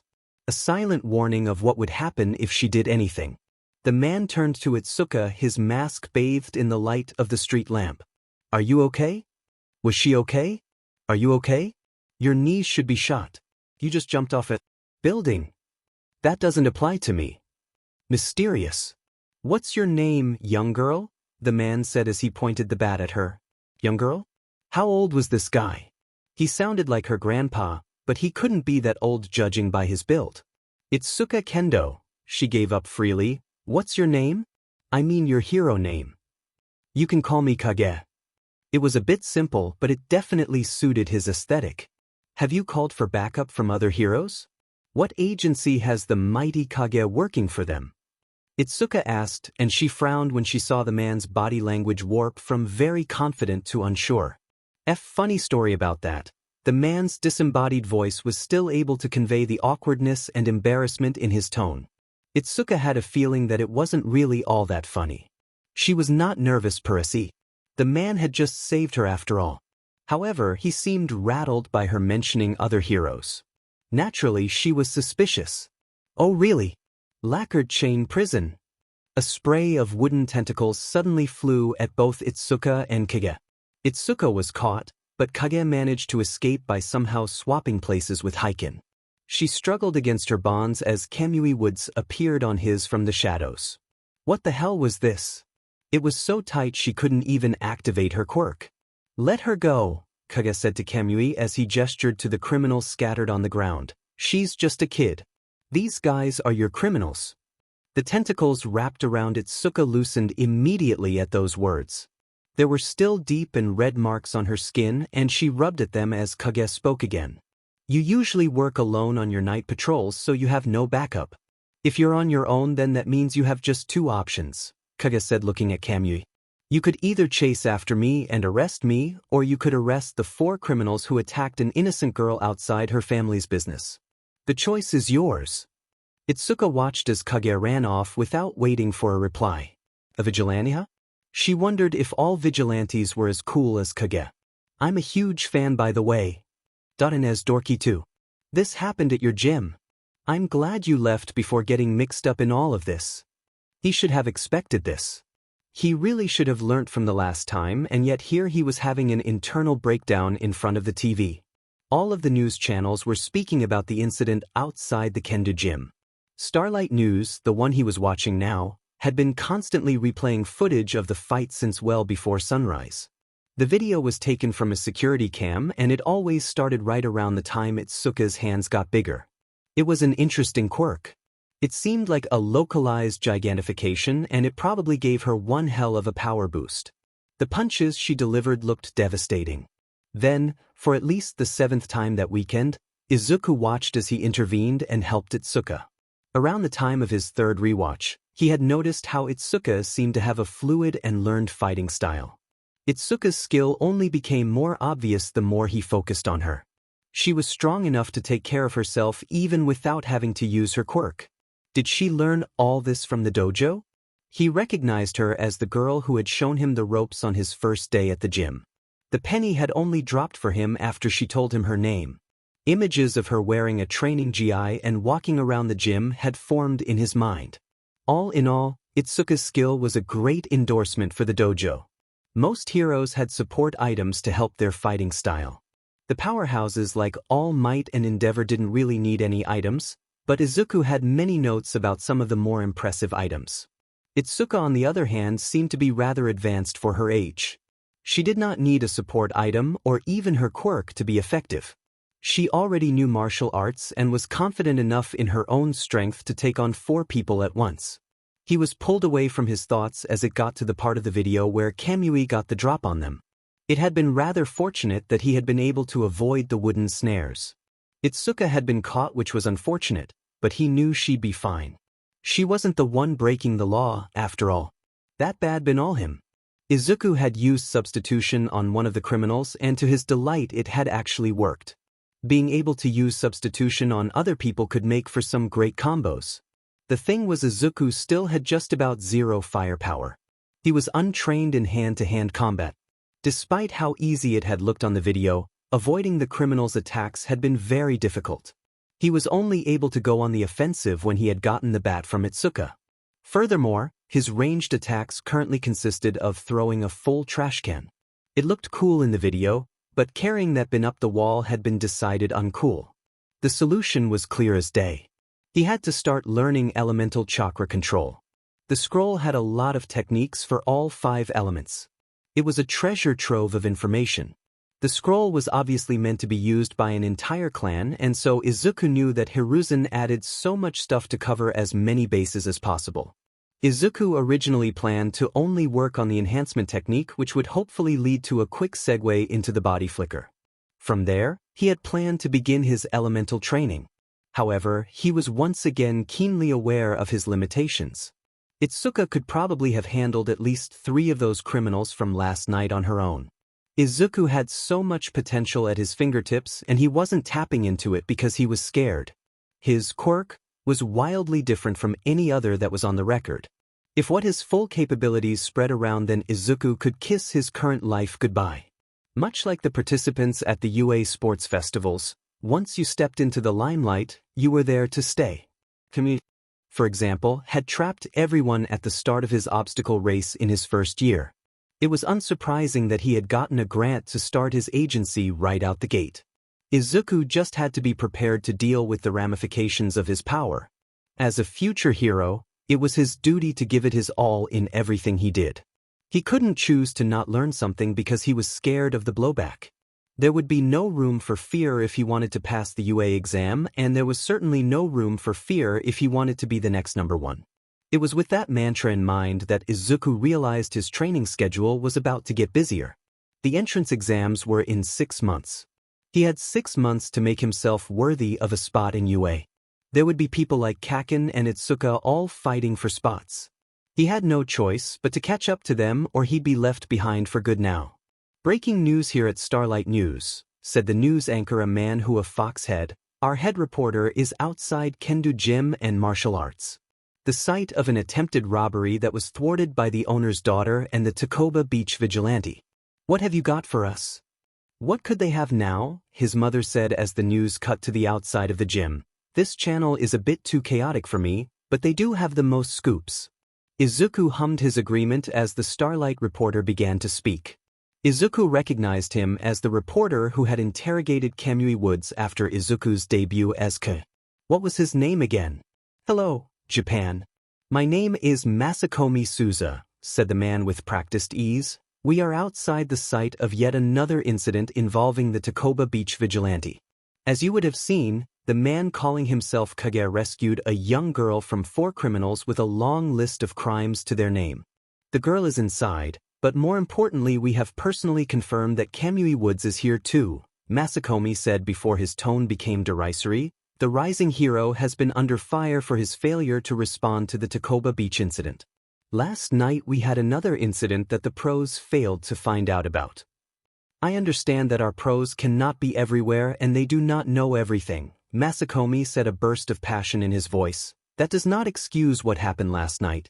Kage the vigilante rescued young Itsuka Kendo, and what was his reward? He got blindsided by a supposedly honorable hero. To make matters worse, Kamui caught Itsuka in the crossfire of his sneak attack. Izuku felt a general sense of unease at how the incident was being framed. So not only did a brave civilian have to save Itsuka, but one of the people paid to protect this nation's citizens almost hurt an innocent girl. Kamui's agency is funded by government money. Money that comes from the people. With that in mind, there ought to be certain expectations," Masakomi said to the camera. "When an unlicensed and unpaid hero is doing more to help than those on the payroll of the people, then difficult questions need to be asked." Masakomi was about to say more, but he switched gears as Kamui walked out of the gym. From what Izuku could see, the gym was open for business, and that lifted his mood. He had been worried that it would stay closed for a few more days. "Kamui, I'm here for Starlight News," Masakomi said as he ran over to the pro. "Last night, you failed to respond in time to save Itsuka, and you also failed to capture the Takoba Beach vigilante, also known as Kage. Furthermore, there is footage showing you capturing young Itsuka after Kage had already subdued the villains." Kamui seemed annoyed by Masakomi's words, and Izuku understood how that must have felt. "Your projected approval ratings have also understandably taken a large hit," Masakomi said with a false neutralization. "How do you intend to regain the public's trust after 2 back-to-back failures like this?" Kamui closed his eyes and was silent before opening them again. His stance was rigid and firm. His muscles coiled as if he were about to spring into action. "I misread the situation last night," Kamui said, his tone just a touch strained. "In my haste to respond to the incident, I had mistaken Itsuka for one of the perpetrators due to the vigilante brandishing a weapon towards her. I came here to give my apologies to Itsuka's family. Izuku felt a bout of guilt as he realized that an innocuous gesture by him resulted in a vexing situation for Kamui. It wasn't uncommon for reporters to grill heroes, but perhaps due to his own involvement, this felt very different. As for regaining the public's trust, I can do that, Kamui said, looking away from Masakomi as he turned to the camera. I pledge to put away the lawless vigilante known as Kage. It sets an awful precedent if we continue to allow him to do as he pleases. I hope I can restore your faith in me in due time. I think that's quite enough, his mother said as she reached for the remote. I don't know how Kamui stayed so calm despite that man badgering him. Izuku's mother changed the channel to a soap opera. His mother enjoyed the show and he did too at times, but Izuku hadn't watched much of it recently. He had been too busy training for those simple pleasures. Speaking of which, I'm going to the gym, Izuku said to his mom, who seemed a bit hesitant to let him go. You came back home so late and now you're leaving early too, his mother said with some worry in her voice. Are you taking care of yourself, Izuku? I've gotten calls from your teachers. You've been falling asleep in class. I don't want you to exhaust yourself. You know why I'm doing this, Mom, Izuku said, rising from the couch. My grades are still just as good as before. I am tired, but I can't stop now. Not when I'm this close. I know, sweetie, his mother said, sounding just a touch calmer. You're a smart kid. I know you wouldn't do anything stupid and put yourself in direct danger. The last sentence formed a ball of guilt in Izuku's gut. That's right, Mom, Izuku said warmly, giving no indication of how he felt on the inside. There's no need to worry. Okay, Izuku said to himself as he looked at the rooftop garden that spread far and wide in front of him. You've read the theory. This should be fine. Izuku held a stopwatch in his hand that he quickly set to 0. Once that was done, he looked at his bag 50 meters away. That was his target. He counted down from 3 before starting the watch and taking off in a sprint. Izuku sprinted full tilt at the bag, his arms and legs working at full capacity to propel him forward. He stopped the watch as soon as he crossed the line. Izuku took a few moments to slow his breathing before looking at the time on the watch. 5:88 seconds. Give or take, since he was timing himself. That wasn't too bad, but he just wanted to give himself a baseline figure. Izuku couldn't use his watch for the next one, so he took his phone out his bag and switched to voice control. He put it in his pocket where he knew it would be safe before forming a hand seal with his hands. The Tiger hand seal was typically used for both control and power. It almost always appeared in fire jutsu for that reason. Fire without power would not hurt the opponent, and fire without control would hurt the user. Izuku channeled his chakra across his body. Slowly, it spread to his muscles, bones, and joints. He kept it tightly contained, and he had to start over multiple times as his control slipped. After roughly 2 minutes, it felt as though his body had gained the strength of 100 men. Stopwatch begin. Izuku took off in a sprint, and he was shocked at how fast he was moving. Unused to it all, Izuku slipped forward and fell to the floor. He rolled and rolled as the built-up chakra dissipated in an instant. He finally slowed to a stop on his side. He laid on the ground basking in his failure before getting back up. The good news was that all he had was a few aches, no broken bones or torn muscles. The bad news was that he had lost his footing after 3 steps. This jutsu was supposed to be usable over long distances. I'll get there, Izuku said, and he took out his miraculously undamaged phone. He had about 8 hours of training time left. He'd devote 3 more hours to the body flicker, and then he'd spend an hour on the starting exercises for each element. The best way to find out his affinity would be via elimination. Logically, if he trained them all, he would be able to find the one he was most inclined to. He could then hyper-focus on that and then choosing another element to train. Simple. 8 hours later, abandoned mall rooftop. Izuku hurt. His feet hurt. His hands hurt. His arms and legs hurt. His head hurt and his pride hurt. His body and mind was pretty much a conglomeration of pain. He wished he could say the day was productive, but he was in too much pain to lie to himself. There was a lot that he had to fix. He still took far too long to saturate his body with chakra, and even then he couldn't hold it all the time. The most steps he had been able to take before falling to his doom was an impressive 6. Finally, he was pretty sure he had grass stuck in his hair despite spending 5 minutes to get rid of it all. So, that was the body flicker. The elemental control exercises were awful in their own special way.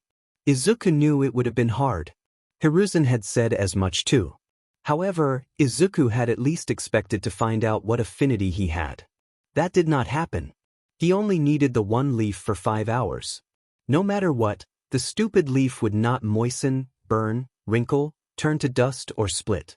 There was a moment where he had thought he had gotten the leaf wet, but it had just been sweat. So, that was how Izuku's day had gone. His demeanor must have been rather off-putting as he was given a rather wide berth as he walked through the streets of Mizudafu. It was either that or he smelled really bad. It was probably both if he was being honest. Thankfully, his destination was not too far away and a few minutes later he arrived at Kendo Gym. It was very busy. It was 6 p.m. on a Saturday, so seeing people at the gym was to be expected. Unfortunately, the people here did not seem to be here for the gym. It was a similar scene to the one at Takoba Beach. People draping themselves on the lamppost that he had slid down. People posing with bats in mid-swing, obviously mimicking him. There was even someone with a plastic mask that had the decal from just last night on it. It seemed pretty damn good, all things considered. How the hell did it get done so quickly? We should just leave, Bakugou. Izuku almost groaned as he heard the voice of one of his classmates. They're not letting anyone without a membership card in.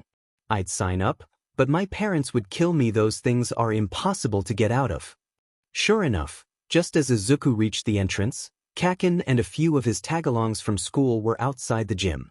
They hadn't noticed him, and as Izuku took his access card out, he hoped it stayed the same way. That girl in there got to speak to that vigilante and she fought alongside him. Izuku heard Kaken say, "If she knows something about him, then I want to know. He's different from all of these losers out here taking photos." A few people jeered Kaken, which obviously only made him angry. "Shut up, you extras." Unsurprisingly, people went back to minding their own business. As I was saying, Kaken said as if he hadn't just insulted an entire crowd of people, "If I work with this Kage guy or maybe even take him down, everyone will know my name. So, call your mom up and ask for her banking." "Is that Midoriya?" Izuku froze with his card just inches away from the scanner. He turned to the side and met the surprised faces of his classmates and the completely befuddled face of Kaken. "Deku," Kaken said, looking him up and down in confusion, "what are you doing here?" "Oh hey, Kaken," Izuku said, and he floundered for a bit. "What are you doing here?" "I asked you that first, Deku." "Oh right." Instead of answering, Izuku scanned his card before going inside the gym. He slammed the door in Kaken's face, and so he had a prime view as Kaken pressed his face against the door. "I'll figure this out, Deku." The declaration was loud even through the glass doors. It attracted quite a few stares towards Kaken and their classmates. Thankfully, Akuma pulled Kaken away as they left. Kaken kept his glare pinned on Izuku until he was dragged out of sight. That was the perfect icing on the crap cake that was today. Izuku nodded towards some of the regulars that he sometimes spotted, but he didn't go and put his stuff in his locker like he usually did. Instead, he went up to the top floor. He'd never been up there before and he was amazed at what he saw. Punching bags, boxing rings, medals, trophies, and there was even a sumo ring. There were quite a few classes going on as well as people walking around or observing. That made it rather difficult to find who he was looking for. "Take that. Next lady for a shave. Come on. Who's next?" Until it suddenly became easy. Izuku saw Itsuka standing in the middle of a boxing ring. She stood over a man twice her age and probably thrice her weight. The man laid on the floor and was trying to crawl away from the orange-haired monster. Izuku walked over to the ring and thankfully there appeared to be no one up for a shave. Izuku stopped by the ring, but unfortunately, Itsuka seemed to take that as a challenge. "You want to go short stuff? Let's go." What? "I just wanted to sign up for some lessons."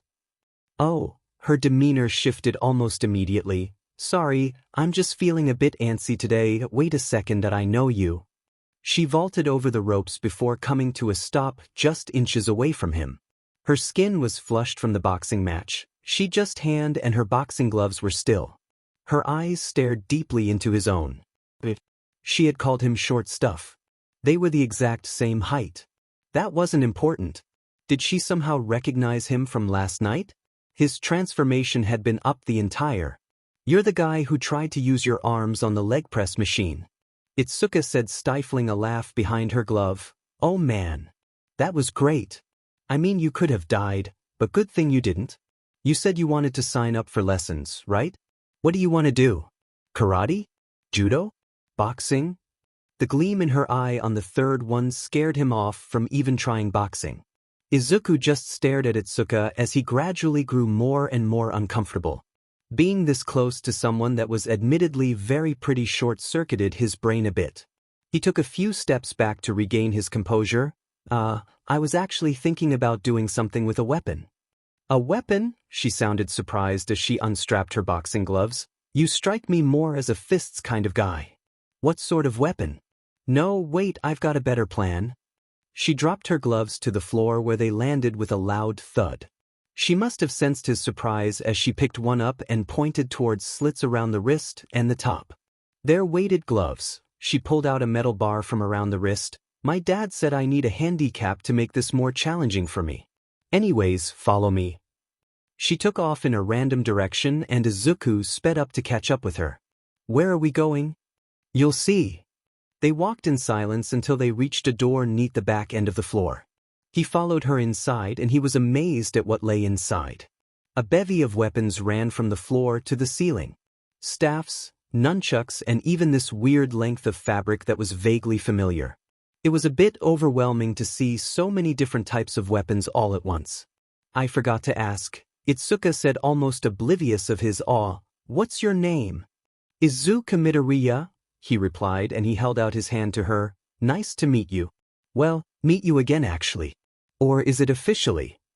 Relax, Midoriya, she said, grasping his hand with a lot more force than was necessary. I'm Itsuka Kendo, but you can call me Kendo. Right? Izuku said, and thankfully his voice did not waver despite Itsuka trying to crush his hand. She finally let go and she nodded approvingly. Not bad. Pick out a weapon. They were the same age. Izuku went from weapon to weapon, weighing up the pros and cons of them all. The main reason he settled on learning a weapon-based style was fairly obvious. An average armed person held an advantage over someone unarmed of the same skill level. In theory, this should give him an edge against his opponents. Why are you learning a style? Kendo asked from somewhere behind him. I see you working out downstairs all the time. Most of the trainers think you're crazy with how hard you work. There was some talk about an Olympian training program. Is there a reason you're working so hard? Something tells me you aren't doing all of this just to get in shape. I want to be a hero, Izuku said as he stopped his inspection of the weapons. The best hero that the world's ever seen, even better than All Might. Protecting those in need and inspiring people for a better tomorrow. The room was quiet and Izuku took a few breaths before adding, to do all that, I need to play catch-up. I wasn't as serious about this until recently, so I need to work extra hard if I want to get into UA. Izuku eyed the weapons a little to the left and he smiled as he looked at them. Those were perfect. He took them off the rack and turned to Kendo, who was surprisingly quiet. That's quite the motivation you've got there. Her tone was a lot more subdued, probably because the adrenaline from her boxing match was gone now. Are those what you're going to use? Kendo said before he could reply. Any particular reason why? Izuku looked at the two eskrima sticks in his hands. They were almost the exact same length as the metal rods he had conjured at Takoba Beach, give or take an inch. I think the future version of myself will be very happy if I learn how to use these. That sounded a lot cooler in his head. Okay, Kendo said, dragging out the word. Anyways, let's get you fitted for a GI and we can start today free of charge. You know how to use these? Izuku said before his mind caught up to the rest of what Kendo had said. Wait? For free? Are you serious? Why? You seem like a nice guy, Kendo said, and he felt his cheeks warm up at the quick answer. Plus, it wouldn't be very nice of me to charge a future classmate at UA. You're applying to UA too? Izuku's exclamation was a bit shrill, causing him to flinch. Yep, Kendo said, cracking her knuckles. I'll make sure we're both up to scratch by the entrance exam. Aren't I great? Izuku should have been ecstatic. Well, he was, but that wasn't the only thing he felt. The eagerness Kendo was displaying at the prospect of training him was as infectious as it was off-putting. He recalled her standing over a mountain of a man just a few minutes ago. With that image came a cold realization. He was the next lady for a shave. Author notes. And that's number 4. Kendo strikes me as being uber competitive when it comes to sports for the most part. As you now know, Izuku's first teacher in this FIC is not All Might. I have plans for that, but that's for later. I know there are a few people who want Izuku to have a Rinna Sharingan and a giant green Susanoo with rabbit ears and all that. Instead, he's struggling with the body flicker. Pacing is key, guys. Plus, the struggle to reach the top is one of the core themes of both My Hero Academia and Naruto, so it at least fits the bill. Oh, I just want to thank all of you who have commented, subscribed and bookmarked this story. The response to this story has been great. It's really great that so many people are interested in the story. It makes writing all these chapters a lot easier knowing so many people enjoy them. You know by now that I love hearing from you guys, so don't be afraid to speak up. You can also PM me on FFN if you have a question you want to ask privately. Until the next one. I almost didn't get this one out today, but here we are. Kagami was so screwed. He had been running for so long now. He ran and ran and ran. The rain pouring from the night sky made it hard to keep his balance, and unfortunately for him, the rain also drowned out all of his pleas for help. His bare feet cut through puddles of water as he ran right through them. The rain, however, did not drown out the drone of motorcycles in the distance. He could hear them circling the empty streets as they hunted him down. Kagami's grip on his backpack tightened instinctively. He had to get away. The guys after him wanted what he had. Finding a pro would mean going to prison, but he'd at least live. Well, at least until the guys chasing him got to him on the inside. The buildings around him were all dark and the roads were empty. His heart sank as he realized that the buildings were all abandoned. Still though, maybe he could find one to hide in. He turned on a dime to go into another street, but he had to reverse course as he saw red. The red cloak of one of his pursuers glowed underneath the dim light of the street lamps above. The matte black of the man's motorcycle seemed to SCK in all light. Don't make this harder than it has to be, Kagami. Kagami activated his quirk and he was able to outrun his assailant. His legs triple in size, he only had just about 1 minute left before he'd be all out of juice. His daily limit was about to hit 0 and then he'd be a sitting duck. Thankfully, the others hadn't found him just yet. He slowed to a stop as he turned another corner. He was a lot faster than their motorcycles, but they just kept finding him. It was scary. He took multiple turns, he kept to the darker streets, and he even knocked over trash cans as decoys. They still found him every time. The worst part was they were teasing him. The second they found him, they'd let him activate his quirk and run away. As if they knew that no matter what he did or where he ran, he could not and would not escape what was coming. Kagami was starting to feel that way too. He had never had this problem before. When he had done errands for his bosses, none of the pros assigned to him could get even a whiff of him. His devices were all untraceable and few people ever saw his face. Furthermore, with the rain, it had to be near impossible to sniff him out in an open field, let alone this maze of abandoned property. How were they doing it? He stopped near the alcove of a nearby building. He tried with all his might to bust down the door, but it didn't work. He could try to go bust the windows open, but that would only expose where he was. This was it, wasn't it? Come on, Kagami, he said to himself, leaning his head against the stubborn door. There had to be somewhere he could go. Kagami looked up in inspiration, and right as lightning streaked across the sky, he got a glimpse of someone in the skies. He couldn't discern much, but the brief glimpse was like a warning signal all on its own. They were tracking him from above. He had to go somewhere where they couldn't see him. The apartments were all a bust. He had a feeling that all of them were equally inaccessible. There couldn't just be apartments around here though, right? Maybe there was something else. Like a parking structure or an abandoned factory or something. He heard the sounds of motorcycles gradually get louder even through the rain. He scanned for anywhere to run to, and he almost cried in relief as he saw an enormous structure through the gaps between the buildings. If he could get inside there, then he could definitely lose his pursuers. Kagami exploded out of the alcove as he made way for the mall. His legs were burning with exhaustion and fatigue. This was definitely his last shot. That was beside the point. He had to make it or it was all over. The structure which he recognized as an abandoned mall was now just a few seconds away. The blare of motorcycles became ever louder as they closed in on him. Evidently, they were tired of this cat-and-mouse game. Kagami didn't look back even as the street became awash with light from the motorcycles. There were about 4 of them. 5 if he counted the person directing traffic from the air. As he saw the glass panoramic windows of the mall up ahead, he gritted his teeth in preparation. This was going to SCK. Kagami sped up to his limit and ignored the screeching pain in his legs. He pumped with perfect form despite the situation. His sprinting form having been perfected long ago. When he was about 20 meters away from the mall, he jumped. A deluge of water was kicked up as he used the remnants of his energy to propel up and into the air. As he heard the motorcycles behind him brake harshly, he swung his foot from behind him at the glass window. It was just one single kick standing between him and freedom. Time seemed to slow down for him as he neared his escape. The decisions and circumstances leading to his current predicament flashed through his mind. He never used his quirk to attack others. He wasn't that bad of a person. He had even wanted to be a hero when he was young.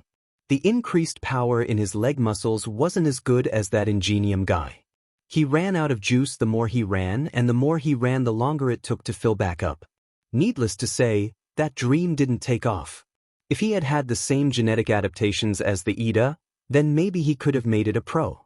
Perhaps he could have worked alongside Ingenium too. A 2-for-1 deal or something. Of course, life had other plans for him, and instead of being a famous and adored hero, he became a courier for some shady people. He was good at it too, one of the best in fact. He just got a little greedy, sometimes. The window was right in front of Kagami's face, and he could see his own reflection as he was about to plow through the window. He tensed in anticipation, expecting to hear the sound of shattering glass. Instead, he saw a flash of red before something plowed into him from the side. He flipped through the air before landing in a heap on the ground. He heard a few snaps and cracks as he rolled on the wet concrete. His body rolled to a stop right next to the wall of the mall he had almost broken into. He tried to scramble to his feet, but a lance of pain shot up his right ankle as soon as he put pressure on it. A guttural groan escaped from his mouth as he fell onto his butt. He leaned back against the wall, and through the fog of pain he became vaguely aware of the motorcycle gang stopping right in front of him. They had left their headlights on, and so he couldn't discern the features of the 5 people in front of him. They were probably just the cleaners for the Red Jackets. An unimaginative name, but that didn't matter. They were dangerous. No ordinary criminal group could survive these days after all. "You did well, Kagami," the leader said, and Kagami could see some avian features on the man's face. "If I didn't have my owl quirk, you probably could have gotten away. Still, though, you entertain my men for quite some time. Usually, our targets don't have the gumption you do." "Then again, perhaps you weren't brave," the owl said. "It is rather unwise to steal from us. It's impressive you managed to lug that thing around, but you didn't think you could actually get away with this? Did you?" "Oh my God, you did!" Kagami could do nothing but stare at the man. His body hurt far too much for him to do anything else. The raindrops pouring on him were like icy needles biting at him and keeping him awake. The deafening deluge had now faded to just a light drizzle. It was over. He wouldn't beg or grovel for his life. That wasn't his style. He'd face his death with dignity. That would make one admirable thing he'd done in his life. "All right, give me the bag and then we'll make this quick," the leader said, and Kagami frowned as he saw the 4 men behind holding rifles. Kagami didn't move. "If you want the bag, then you're gonna have to pry it from my cold, dead." Kagami's speech was cut short as a 6th shadow was cast onto the wall. He was the first to notice, and judging by the surprise of all the Red Jackets, this definitely wasn't in the script for tonight. "Don't you dare shoot until my say-so," Owl said as they all turned their backs on Kagami. "The rain is starting to clear up. Once it clears up in the town proper, we need to be gone." Through the gaps of the Jackets' formation, he could see a man shrouded in a black cloak. The Jackets all took up position, aiming their guns at him. Kagami felt like screaming at the new arrival to get out of the way. "Identify yourself," Owl said firmly, or face the consequences. You're just going to kill me anyway, a familiar disembodied voice said, and in his daze, Kagami could not place where he had the voice. Fukuru, be careful, said one of the gunmen, he's that masked guy. I've seen stuff on the internet. Everyone's calling him Kage. Fukuru made an odd noise in his throat as he looked at Kage. You're the one in the news for all those nighttime rescues. You haven't been seen on camera since that gym incident 3 months ago, and yet there are plenty rumors of what your quirk is. Shadow control, super speed, flying, astral projection, the list goes on. Fukuru said, seemingly unfazed, I'm not scared of you. Your legend has been overblown by cowards living vicariously through you. Through the harsh light of the motorcycle headlamps, Kagami could see Kage's hands clasp each other. His long sleeves made it so that his hands weren't visible. Fukuru either did not care or did not notice. I believe in what I see, and what I see is one man surrounded by 4 men with rifles, Fukuru said, raising his hand. You can join us or... Kage interrupted Fukuru. I'd never work with a group of low-life scum like you. Fukuru exhaled. Kill away. There was a loud whoosh before the loud staccato of gunfire filled the air. Kagami's ears practically burst from the explosion in volume. Kagami barely had a second to scream in horror before a white mask appeared above him. He was dragged upwards at speeds that far exceeded what he was capable of at his best. By the time they slowed down, he realized that he was on top of them all. A hand covered his mouth. Quiet, you're safe, Kage said, his eerie voice making Kagami sweat despite the drizzling of rain. I will handle as many of them as I can. Now tell me, how important is this bag? Kagami watched as the jackets stared at the spot Kage had been standing. In their haste to hurt Kage, they had damaged their own motorcycles and probably attracted a ton of pro-heroes. Amazingly, there was no explosion, just the motorcycles enveloped in flames. It has a lot of stolen stuff from them, Kagami said truthfully before his tone switched to a confused one as Kage picked up the bag. Wait, what are you? The man twirled rapidly before letting the bag fly with a grunt of exertion. The bag sailed through the air at a rapid speed, and out the corner of his eye, Kagami saw Kage move his hands. The bag slammed into the back of one of the gunmen, and a second later, Kagami heard something land beside him. His eyes widened as he saw his bag next to him. What the hell? He flicked his eyes back to Kage, who was now standing atop the downed gunman. Kage got off the incapacitated man before disappearing. A sharp scream of pain drew his attention, and he turned to see Kage a full 50 meters away with another gunman on his back. The gunman was thrown down to the ground in a hard slam. The gunman had long flowing hair that tried to snare Kage, but just before they wrapped around the vigilante, he was replaced by another one of the gunmen. The hair controller was unaware of the switch, and he slammed his own comrade into the gravel with a sickening thump. There were only 2 now, and Fukuru seemed to be far from the poised disposition he had had earlier. Kage stood where a gunman had just been. He seemed to slip due to the rain, but that didn't really take away from how untouchable he seemed. Fukuru, we need to leave, said the last henchman. The rumors were true. Not even pros can catch this guy. Plus we already fired those gunshots. We have no chance. We can still esca. Fukuru said. He turned in a random direction. You were right, Kekaran. Stop right there, gentlemen, a woman in skin-tight clothing said, her tone alluring and warm. I was having such a good time with a friend of mine, and you had to ruin that. You'll pay for that. Kagami was about to speak when something wrapped around his mouth. Don't. Kagami did not. At least for now, he was relieved that pros were on the scene. He'd worry about potentially getting killed in prison later. In a second, everything had gone to hell. Izuku was screwed. Terribly screwed. Midnight was here. One of the teachers at UA. He'd expected the nearest hero agency would have responded to the call, not the UA staff. He should have known. The mall was close to UA. The gunshots would have drawn their attention, and they had probably alerted other agencies as well. Who do we have here? Midnight said as she looked him up and down. Not bad. Although I prefer black clothes to be made of leather really. It's more appealing. Despite the situation, Izuku felt his face heat up underneath his mask. Whether it was all an act or not, Midnight had a way of getting underneath people's skin. It was so effective it almost distracted him from the ropes flying through the air. He used the body flicker to move to the top of the lowest building nearby. The ropes struck where he had been standing with quite some force. He strongly fought back against the urge to puke. He could pull it off, but the drawbacks were still there. No wonder it was usually just for travel. Wait, he was in the middle of a battle. Izuku looked down to the ground and he nearly fainted as he saw all the gang members enveloped in midnight's pink mist. Well, that was that. They wouldn't be up for a while. What the hell, Aizawa? Midnight said, and he followed her gaze to a man standing atop the mall rooftop. I took out 5 of these guys and you missed your target? Maybe Hizashi has a point about you being lazy. The man sighed heavily. 2 of the 5 you took out were already incapacitated. The man had shaggy, black hair and he was wrapped in a long, white scarf. After 3 months of training with Itsuka, he could recognize it as a battle scarf. Not many people use those.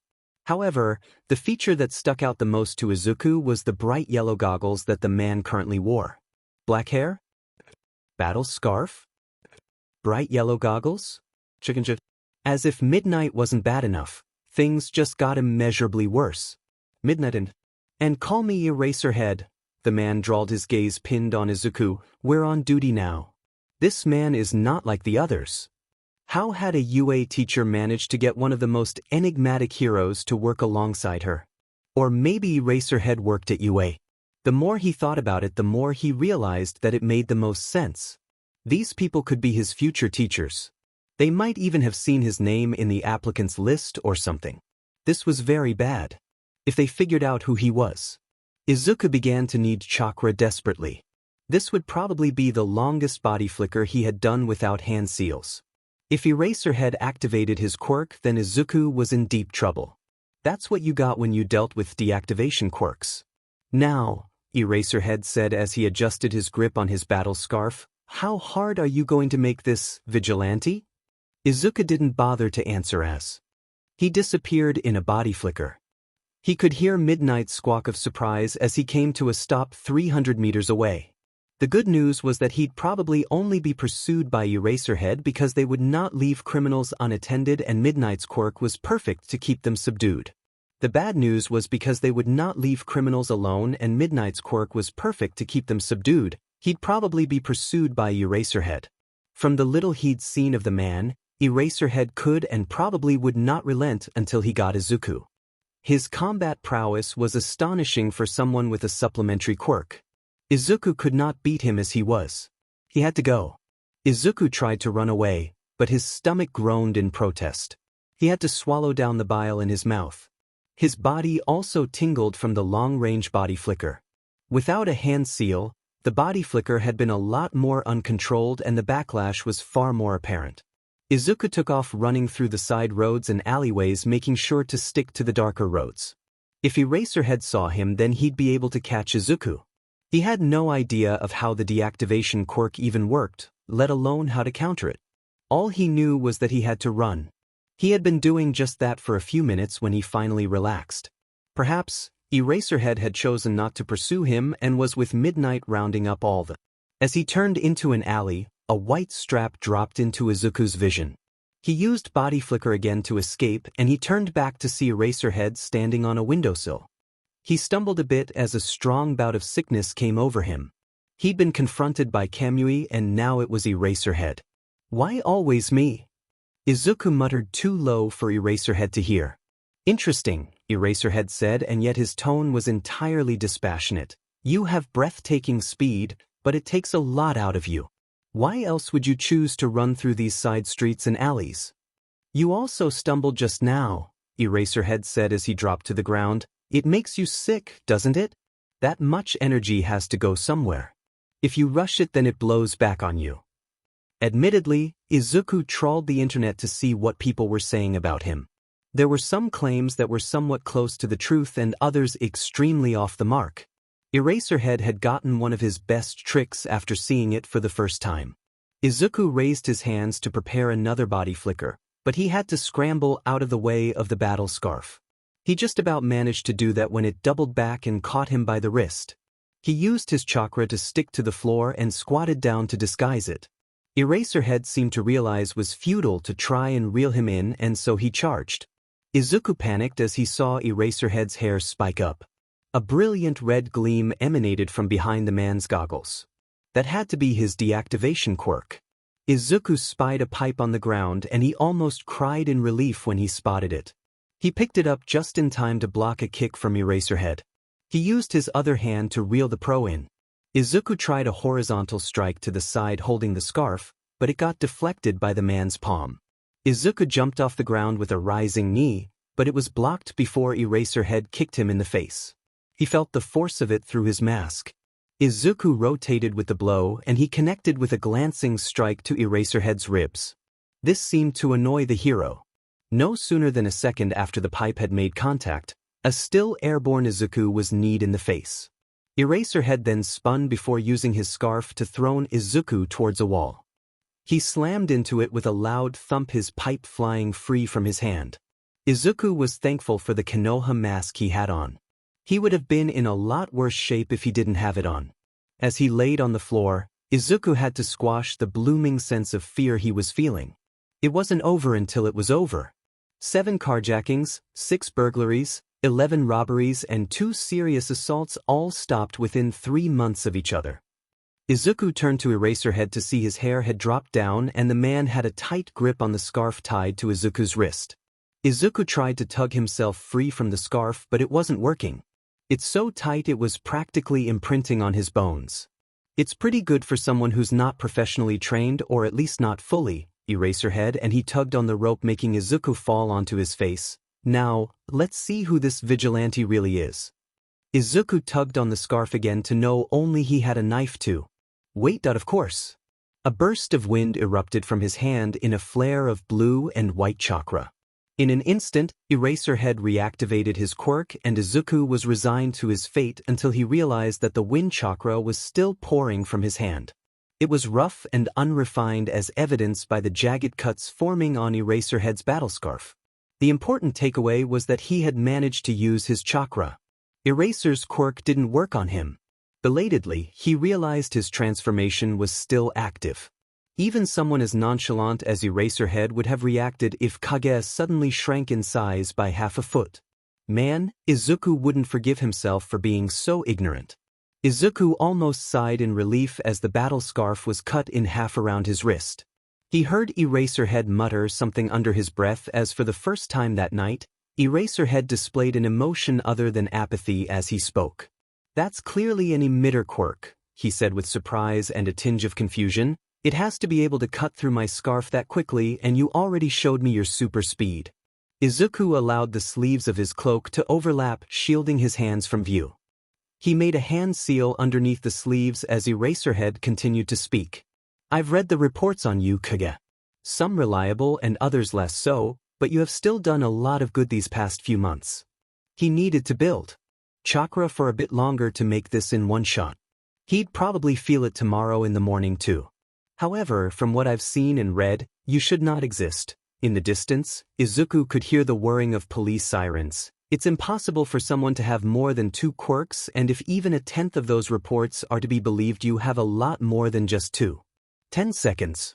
What are you? 5 seconds. I'm a hero. Just as he finished building enough chakra, Izuku heard the screech of tires on asphalt. Eraser must have notified the police of their location at some point during the fight. It didn't matter, though, because he was ready. Good luck for the academic year, was said to the air as Izuku sped off in a blur. His muscles, joints and bones were saturated with chakra as Izuku sped down empty alleyways and roads. The rain would have kept people indoors, and so traffic was not an issue, especially at 11 p.m. on a Tuesday. Izuku slowed to a stop in an alleyway behind his apartment. He put his mask in his bag before his stomach let out a powerful lurch. There was a nearby dumpster and Izuku threw it open before he painted it with all of the meals he had had today. A few minutes later, Izuku was getting the occasional dry heave as he trudged up to the top floor. He used his key to open the door and he felt bittersweet at seeing his mom asleep on the couch. He locked up the house and turned off the TV before covering his mother in a blanket. He threw his bag to the side and without even taking his shoes off, he collapsed onto his bed. The last thing he saw was the jagged cuts littered across his hand. What? They? Mom? Inko twitched awake as she heard Izuku's voice calling her. She realized with some surprise that she was on the couch under a blanket. He must have covered her when he came back last night. Inko was constantly worried that Izuku was pushing himself too far, but she knew that this was what he wanted. If she stopped him, she could probably never forgive herself, and she wasn't even sure she could stop Izuku. All she could do was try to be supportive. She rose from the couch and went to where she had heard Izuku's voice. It had sounded like her bedroom of all places. She walked in to see Izuku sitting in front of his vanity desk. "Hey, Mom," Izuku said with a little caution, "you use makeup, right?" "I do. Not everyone was born with glycerin sweat, after all." "Okay, that's great," Izuku said, turning around, and she gasped as she saw the bruises on his face. "I kinda need your help." "Izuku, what happened to your face?" "It happened at the dojo. It was Kendo's fault, all of it.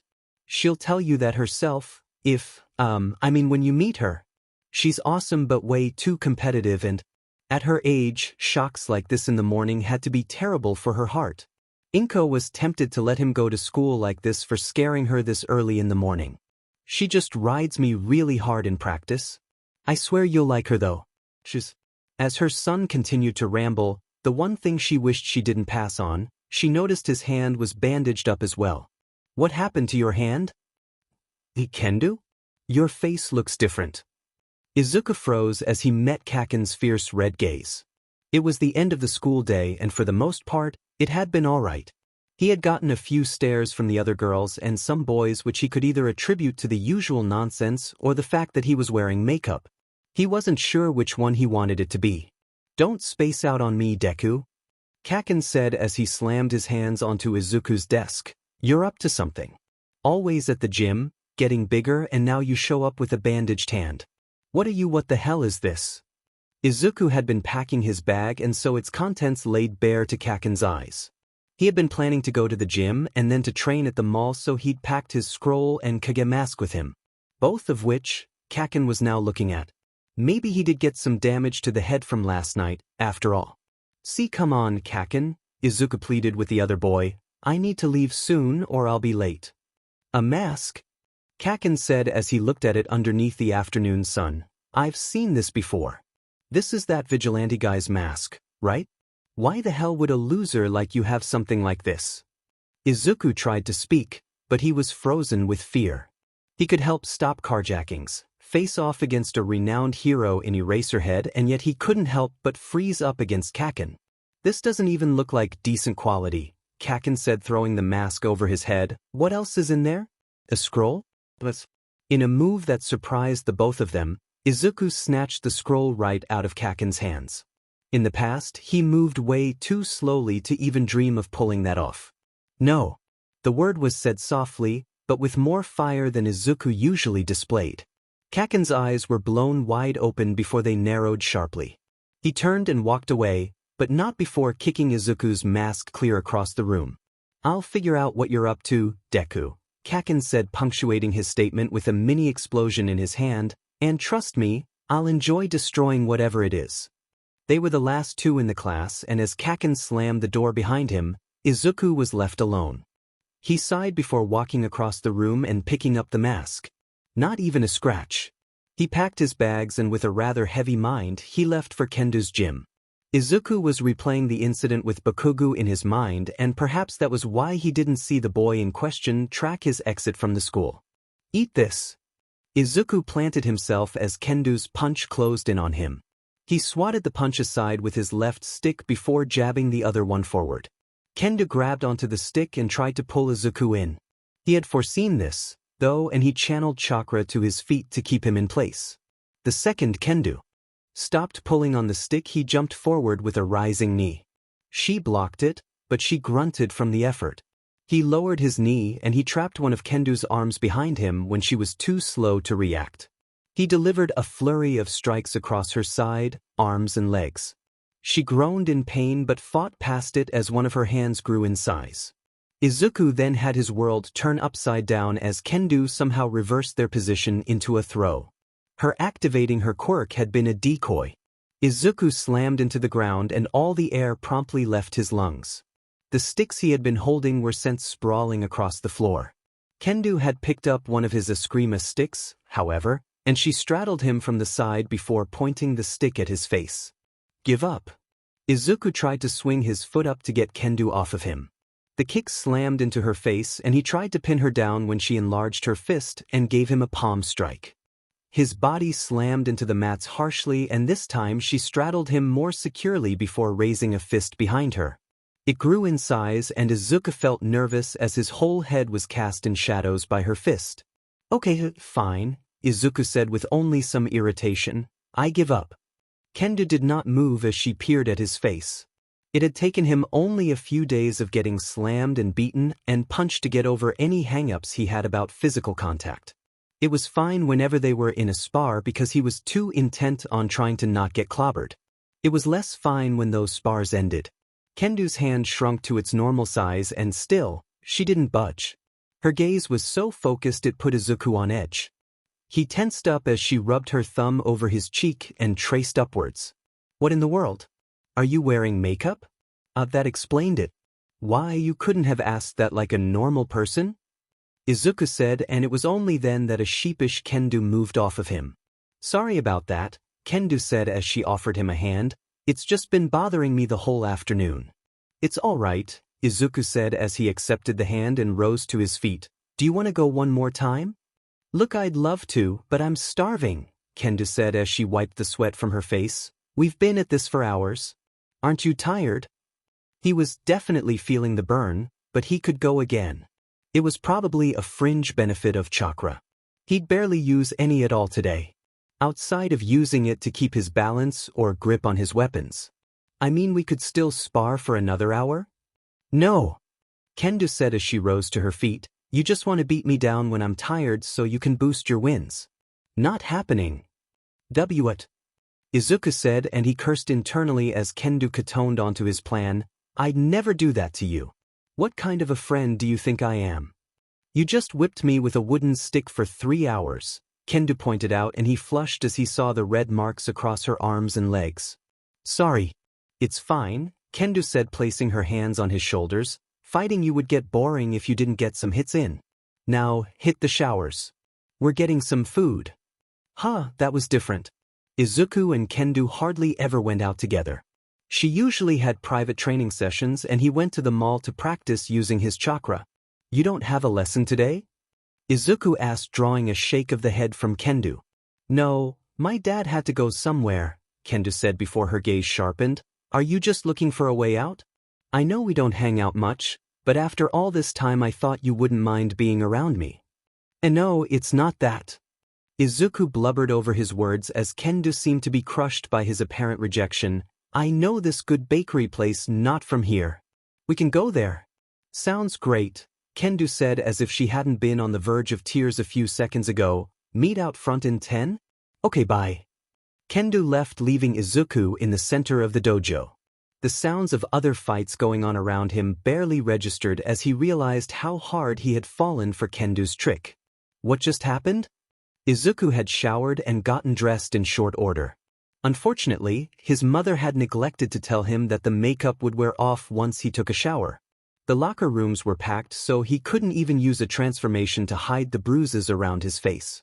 So, with a heavy heart, he walked through the gym until he reached the front door. Kendo was already there looking at something on her phone. The second he walked out, she glanced up at him before doing a double take. What happened to your face? I fell down a flight of stairs? Izuku said, trying to skirt around the issue. It's all good, though. Doesn't sting at all. Come on, let's hurry. That place gets packed around this time. It was a terribly awful excuse, but he couldn't really tell her that he'd gotten it fighting against an actual pro hero. Improvisation under pressure was not exactly his strong suit. He could tell that excuse didn't fly with Kendo when she scoffed. Fine, don't tell me, Kendo said, rolling her eyes. I'll just ask whoever it was in the dojo that cleaned your clock. Was it Wayne? No, he'd brag about it. Or maybe Jin. No, he is. Unless that it was Mai, wasn't it? Mai the receptionist? Who else? It was a novel experience having someone to actually speak to. He was used to walking the streets of Mizudafu being deep in thought. This was different and in a good way. Kendo was willing to drive the conversation after he managed to segue away from the bruises on his face. It wasn't extremely personal or deep stuff, but just normal stuff like villain incidents, schoolwork, and the like. Once they'd gotten to the bakery, they were able to get their food quickly before settling in a booth. It was then that Kendo decided to broach an uncomfortable topic. Did you hear about what Kage did last night? Her eyes gleamed with excitement which only served to make Izuku feel a myriad of things. Kendo, understandably, kept up with news of Kage. It wasn't anywhere near as bad as Izuku's all-might obsession, but since he was Kage, it definitely unsettled him. As if she'd just figure it out someday. He's that vigilante guy that's been in the news a few times, right? Izuku said as close to neutral as possible. What happened? Did he get caught? Kage get caught? Kendo said, her tone incredulous. You didn't get any brain damage from when I beat you up, right? This was gonna become a thing, wasn't it? You don't think Kage could get? Izuku decided to not respond to her latter question. Heroes have been on his trail for months now. You mean heroes like Kamui who caught me instead of him? Kendo said with a dry laugh. It's not like someone like All Might, Best Jeanist, or Endeavor are going after the guy. No amount of public statements or interviews will make Kamui like those guys. Izuku could understand Kendo being bitter about the mishap with Kamui. She at least had a reason to feel that way. The problem was there had been a crackdown of sorts from the public on heroes. The dismay with everyday heroes was most prevalent in the news, but approval ratings had cratered across the board for lower-ranked heroes. The average approval rating had been 98% 6 months ago and it was now at 93%. It was not a large drop, but it was concerning that the largest drops were amongst lower-ranking heroes. The top heroes like Hawks, Ryukyu, and Endeavor's ratings went up slightly, or in the case of All Might stayed at over 100%. They had all been involved in various large-scale operations which no normal hero could have come out of unscathed. The idea that only large-scale operations like that were what it took to improve ratings was difficult to process. Izuku felt guilty because he was pretty sure Kage had a hand in all of this. The most prominent point he had seen repeated was that if a vigilante could do normal crime stopping it for free, why couldn't actual heroes? Izuku, Kendo said, nudging him, you were completely spaced out. You sure? Mai didn't do anything to me. Izuku said, desperately, drawing a smirk from Kendo. Wait, I mean. Your secret's safe with me, Kendo said as she zipped her lips. Seriously though. Kage apparently helped capture members of a large drag ring. He rescued a guy who was willing to spill all the beans for some protection. Wait, really? That's cool. It was also the first he was hearing of it. How do they know it was him? Izuku asked, even though he knew the answer. That's the exciting part. Kendo said, loudly startling Izuku. He almost got caught by 2 UA teachers. Midnight and some other guy. I can't remember his name. And this is good because... Don't play this game, Izuku, Kendo said with a heavy sigh. The entrance exam is in less than 4 weeks. We can find out more about Kage when we're in UA. You like filling out journals, right? About heroes? He told her that months ago in passing. Yeah, but we still need to focus on the exam itself. Hundreds of people our age. You sound like my dad now, Kendo said as she cut off Izuku's lecture. We are good enough to get into UA. I know I am, and you can hang with me even when I'm using my quirk. You already registered to use your Eskrima sticks, right? Yeah. Then that rules out like 80% of who we could face, Kendo said as she went back to eating her food. Izuku was grateful she looked down because he was sure his face was burning up. Another part of having a training partner was getting used to getting compliments. He was fine with handing compliments out. It was almost inevitable with how amazing he found any and all quirks. He was not as comfortable with receiving compliments as his blushing face could attest to. I don't even know what your quirk is, but I know you've got enough about you to get in, Kendo said, and he had to rest his hands on his cheeks to hide his embarrassment. What is your quirk? Surprisingly, Kendo had never asked him what his quirk was. It was usually something that someone offered up. It wasn't rude per se to ask, but it was polite to wait to be told. Kendo had apparently run out of patience. He couldn't lie to her. She'd helped him a lot and she was nice. A lot nicer than everyone else their age. However, he couldn't just spill the beans. Not even his own mother knew about his chakra. He finally settled on an answer just as Kendu's gaze shifted from curious to confused. "I'll tell you when I'm ready." Kendu stared a hole through Izuku and he began to feel sweat form all over his body.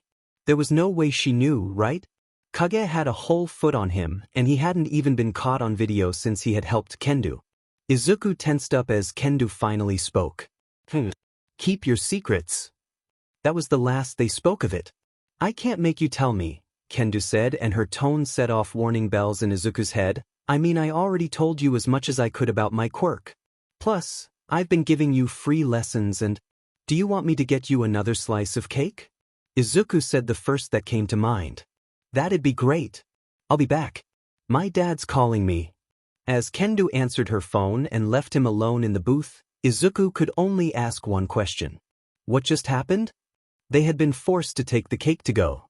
Apparently, Kendu's father had something he wanted to go over with her. They were now walking back to the gym and what had been light and breezy before was now quiet and just a little tense. Kendu was silent the whole way until they reached her gym.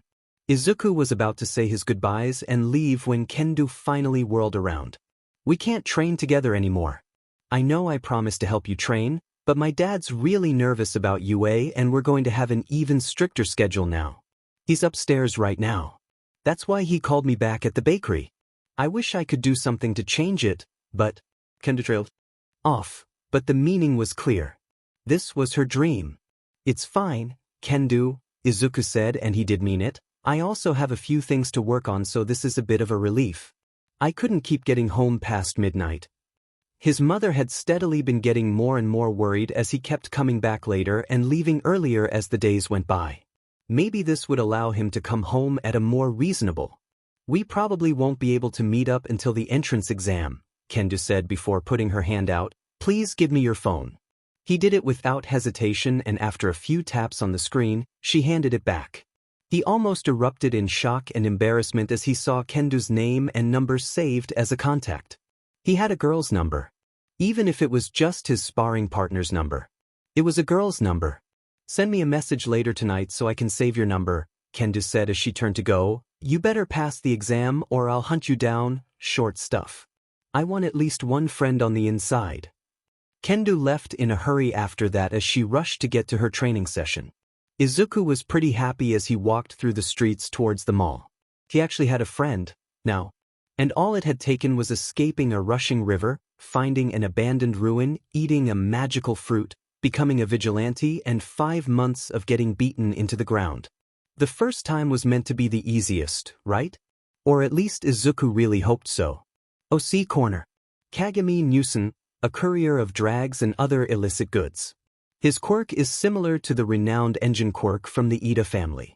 However, Kagami's muscles produce lactic acid at a high rate and also retain the lactate for far longer than is normal. This hampers the usefulness of his quirk. Iro Fukuro, important member of the Red Jacket. His quirk allows him to do what an owl can do. Author notes. That makes it 5. Originally, this chapter was probably going to spill into like the 13K range, but I decided to end it where I did instead. Izuku had an unfortunate encounter with Aizawa who's just so cool. Izuku is good, but he's not quite able to beat Aizawa. If you weren't keeping track, UA's entrance exam is now only 4 weeks away. So, don't worry. It's coming. Thanks to all the response from the previous chapter. I really love hearing from you guys. It's always great to hear that you guys are enjoying this. Stay safe everyone, and I hope you enjoyed this chapter and stick around for the next one. Better late than never, yeah? Izuku stood in the bathroom in just a towel. He was about to take a shower and was about to get dressed for school. Before doing that, though, he was examining the wounds from his fight with Eraserhead. The bruises were slowly beginning to fade, but unfortunately, it seemed like he still had to wear his mother's makeup to hide it. It was a good thing he was an outcast, or else people might actually realize that he looked different. He had already made peace with having to wear makeup. It was the lesser of two evils. What was actually harder to explain was the state of his right hand. He had used wind chakra to escape from Eraserhead's battle scarf. It had worked, but perhaps it had worked too well.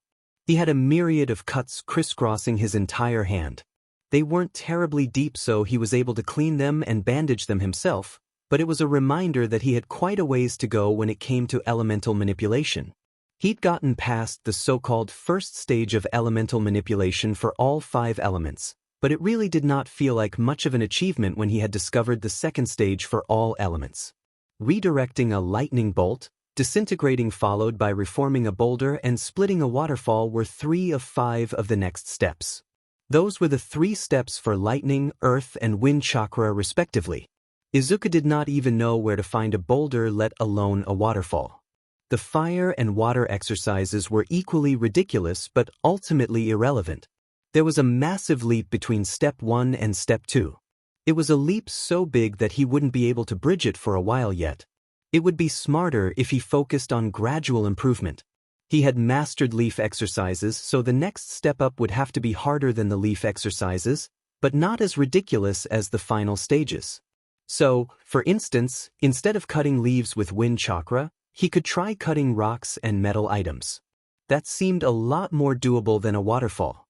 Izuku took off his towel and he jumped into the shower. The water was still pretty cold, but if he was late to class then there was a chance someone would point out his makeup. That would be awkward. About 10 minutes later, Izuku dried himself in the bathroom before rewrapping his hands with bandages. He had bought some more after finishing the supply his house had yesterday. His mom hadn't yet seen what was under the bandages and Izuku intended to keep it that way until the exams. It was easy for him to forget that his mother didn't know that he could use chakra. From her perspective, he was just putting his life on the line for a pipe dream. It explained her hesitance to really discuss anything UA related. Izuku did want to tell his mother everything. He wanted it more than anything, but he was still dragging his feet on that front. A part of it was him just wanting to blow her expectations away, but he had another more pragmatic reason.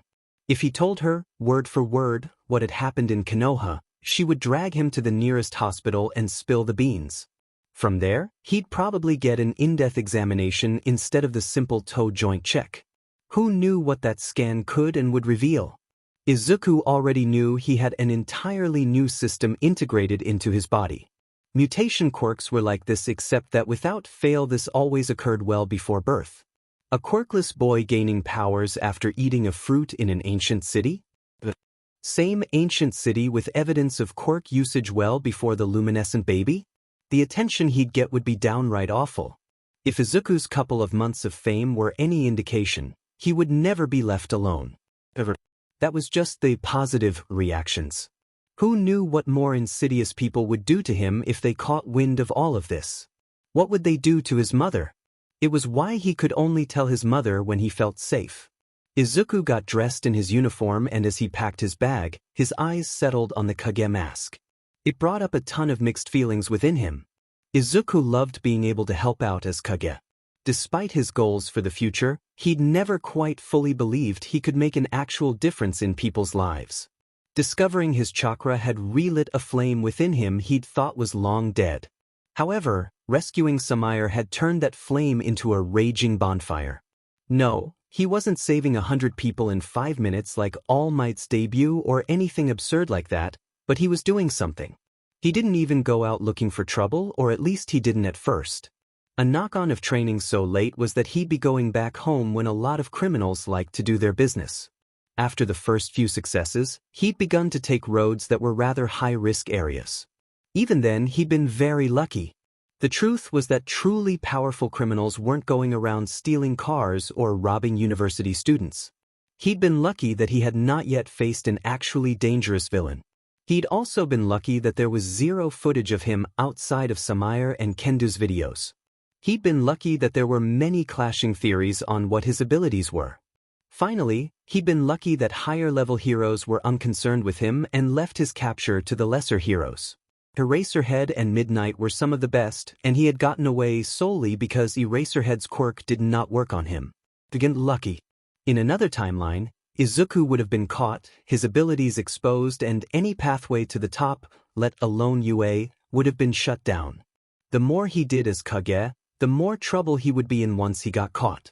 Quirk usage laws were not an easy thing to bypass even for well-liked heroes, let alone a vigilante like him.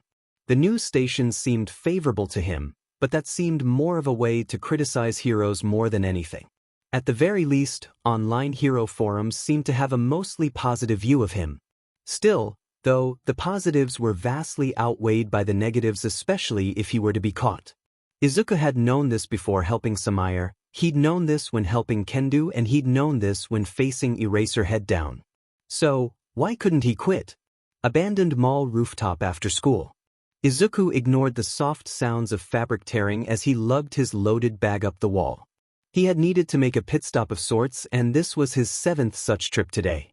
His hands and feet were stuck to the wall with Chakra, but Izuku was still able to push through and climb onto the roof.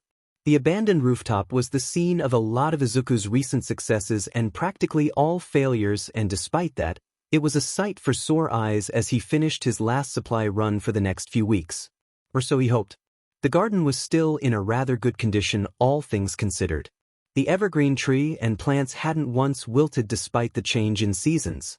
If anything, Izuku himself had done more damage to the surroundings than the weather had. Countless leaves had been destroyed in the name of him mastering the first stage of elemental control. The trees had regrown the leaves quicker than he could use them, thankfully. It was a large garden after all. It would take multiple copies of him working on the elements together to actually make a dent in the ecosystem of the rooftop garden. That being said, Izuku wasn't there to focus on the leaves anymore. He had to figure out additional exercises to build up his proficiency. He had already devised 2 such exercises for wind and earth. Speaking of which, ugh, Izuku groaned as he shrugged his bag off and left it near a rather large number of rocks. That should count as my physical conditioning for the day. That was heavy. Izuku had loaded his bag up to the brim with as many rocks, pebbles, and bricks as he could find. As it turned out, that was a lot. He was sure his bag was in pretty bad shape, but it was all done now. Izuku picked up a rock as he decided to test his theory. He settled on using Earth Chakra and he tried to disintegrate the rock. The rock he'd picked was a bit bigger than his fist, so he couldn't envelop it entirely with one hand. He held it in his right hand as he channeled Earth Chakra into the rock. The rock accepted the Earth Chakra more easily than the leaf had, which was obvious. However, he still needed to channel about triple the amount of chakra before a few grains began to flake off the rock. After 3 minutes, the rock had been worn down to half its original size. Izuku scooped the fallen grains up as he tried to put the rock back together. His control over the tiny grains was not perfect, and after 15 minutes the rock was halfway to its original size when it imploded from the amount of chakra in it. He would have mastered Earth Chakra if he could disintegrate and reform a boulder under 30 seconds. Mastery wasn't quite required to learn jutsu, but Izuku wanted as much control as possible before he began making earth dragons and earth walls. The people at UA would be blown away. Well, actually, that probably wouldn't be the case. Izuku couldn't very well reveal his powers to the UA staff. Or at least not yet. He didn't know any of the staff personally, and they might be able to put 2 and 2 together when it came to his moonlighting as Kage. In all honesty, Eraserhead was the one Izuku was most worried about. Eraserhead knew that Kage was very, very fast and could emit some energy that could cut his battle scarf.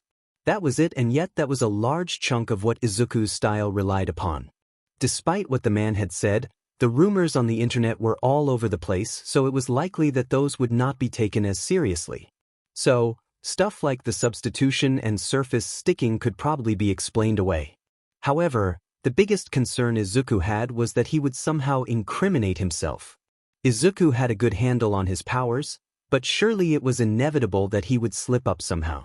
Especially with him moving into the dorms, he would have to be careful of where and what he trained. All it would take is one slip-up and the beans would be spilled. So, Izuku had to either come entirely clean about his powers, which wasn't ideal, or he could make his quirk to be something else entirely. If he framed certain jutsu as being a cohesive quirk, then he would be fine. Which ones could I get away with though? The body flicker was doable. Being fast wasn't unique in the world after all, even if the body flicker was extremely fast on its own. Izuku knew he could slow it down and it would probably make him puke a lot less. The substitution, clone, and transformation definitely had to be shelved, though. The last two were obvious and the substitution was good enough to be a quirk on its own. As much as Izuku liked it, he couldn't very well pass it off as him running extremely quickly and then putting something in his place before once again moving away. Who in the world would believe something like that? So, the Academy Jutsu were nixed off the list. Furthermore, he couldn't really use elemental chakra, could he? Besides the fact that he was likely to hurt himself, there was also the headaches it would cause. Wow, Izuku! You can run super fast and use 5 elements? That is not weird at all. All in all, he had to rule out everything he could currently do except the body flicker. Ironically, it was thanks to the body flicker that he would be able to add something new in his arsenal. The body flicker used chakra to vitalize his muscles and give them more explosive strength. They exerted enough force to make him sprint at amazing speeds. From his research into training, Izuku knew that this would really help him with boosting his striking strength. The body flicker simply maximized how fast he could run. The enhancement technique would do the same, but for other explosive movements such as punching, kicking, jumping and pretty much anything that needs quick and fast movements. He had 4 weeks to get it down. Izuku knew he wouldn't be able to carry a car down the street or anything since that was a different type of strength. However, should things go the way he expected them to, then he had the makings of a speed and strength boosting quirk. He'd have to change some of the details on his application, but other than that it should be fine. Izuku picked up a rock and he tried to mimic the effect of the body flicker across his entire arm. There was a gentle pressure emanating from within his arm that felt just a little uncomfortable, but nothing too unbearable. Izuku clenched his fist around the rock as he began to apply pressure. The edges of the rock dug into his palm, but the pain only helped him to focus more on the task at hand. Come on, you stupid rock. Just when he was about to throw the rock away out of frustration, pieces of the rock broke off before falling to the floor. However, before the rock could be fully crushed, the chakra he had built up in his arm faded away and the sensation of pins and needles was all that remained behind. Izuku rubbed his arm to get rid of the uncomfortable sensation as he reviewed what he had just done. It had gone a lot better than his first attempt the body flicker, and that was great in his opinion. Maybe he needed to up the ante. He needed to find a dummy of sorts to practice his punches and kicks on.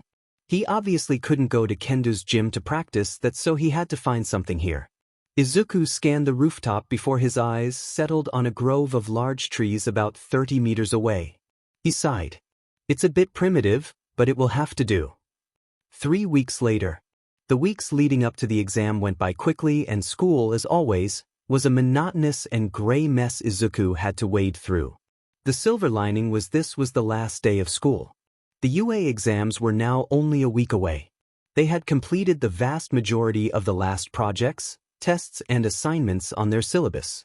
As it was their final year, their school would not give those going to hero academies their final exam. The marks they got for the entrance exams into hero academies would be combined with their year mark from Aldra to give them a final mark.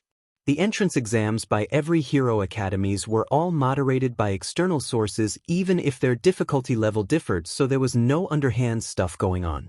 Bribery had been a huge problem in the past. Anyways, UA's exam was one of the hardest and strictest around, and that was just the theory portion. The practical portion was said to be even worse.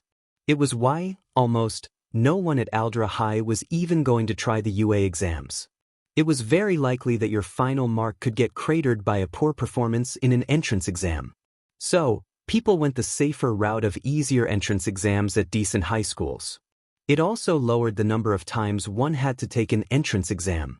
You could apply to 3 different high schools, but a lot of the dates tended to clash, particularly for elite schools like Shiketsu High and UA. So, generally, people prioritized the very best high school they felt they could get into. The final 2 spots were their fail-safe choices. If something were to go wrong in their primary choice, presumably they would still be able to get into a lesser, but still decent high school.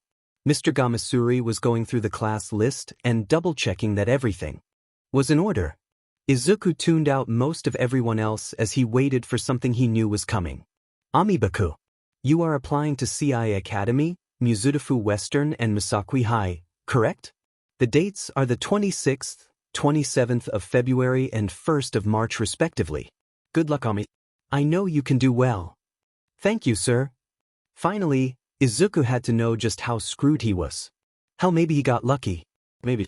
Katsuki Bakugou, Mr. Gamasuri said, and it was almost as if the entire classroom sat up straighter. You've applied to UA and UA alone. I suppose that makes sense. If anyone can make it into UA from our school, it's you. Don't forget me when you become a pro. Hell yeah, Bakugou. Put a good word in for me when I transfer to you, Bakugou. The system's rigged. He should have gotten in on a recommendation. The upper-class pros protect their own. The room was filled with all sorts of praise for Bakugou. It was nothing new and, in all honesty, was pretty much the norm for their class. Izuku wasn't jealous of Bakugou per se. Izuku knew that Bakugou worked harder than anyone he'd ever met in everything he did. Despite his volatility, Bakugou was very smart, which was admittedly not obvious at first glance. Furthermore, being born with a powerful quirk was simply a roll of the dice. Bakugou could easily have just been born with the ability to produce glycerin like his mother and no combustion from his father. It wasn't Bakugou's fault that he was both smart and lucky. If Izuku had been in his shoes, he'd probably enjoy the attention. Hell, Izuku did quite like the praise Kage got, only when it wasn't intended as a jab at heroes, though. That being said, it wouldn't kill Bakugou to be less arrogant. Probably. Maybe. The jury was still out on that. Izuku Midoriya. Izuku was drawn from his musings as Mr. Gamasuri called out his name, scaring the daylights out of him. In his stupor, he banged his knee on the underside of his table, causing him to let out a pitiful groan. Yes, sir?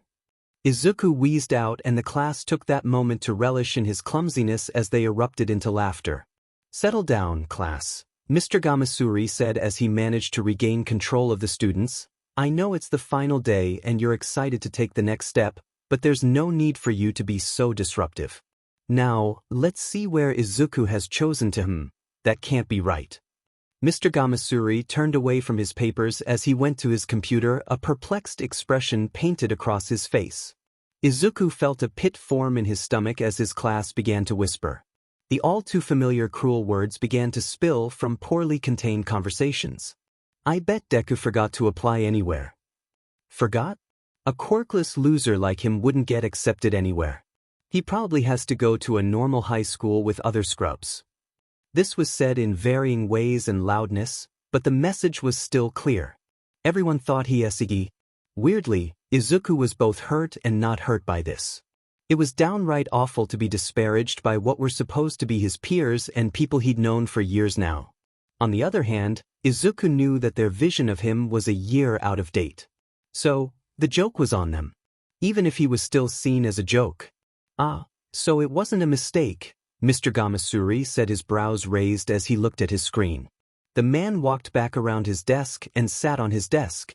Mr. Gamasuri cleared his throat for silence, and Izuku could see that the man seemed torn between disbelief and confusion. In all fairness, Izuku understood the reaction. As far as everyone knew, he was still the shy, nerdy, quirkless loser with dreams he could and would never reach. Technically, since Chakra wasn't a quirk, or was it? He was still most of those things. The difference was his dreams were more attainable than ever. Everyone else just didn't know it yet. As I was saying, Mr. Gamasuri said as he looked down at his paper, much like Katsuki, you've only applied to UA. Is that correct? The chatter in the classroom dissipated as the words of their teacher sunk in.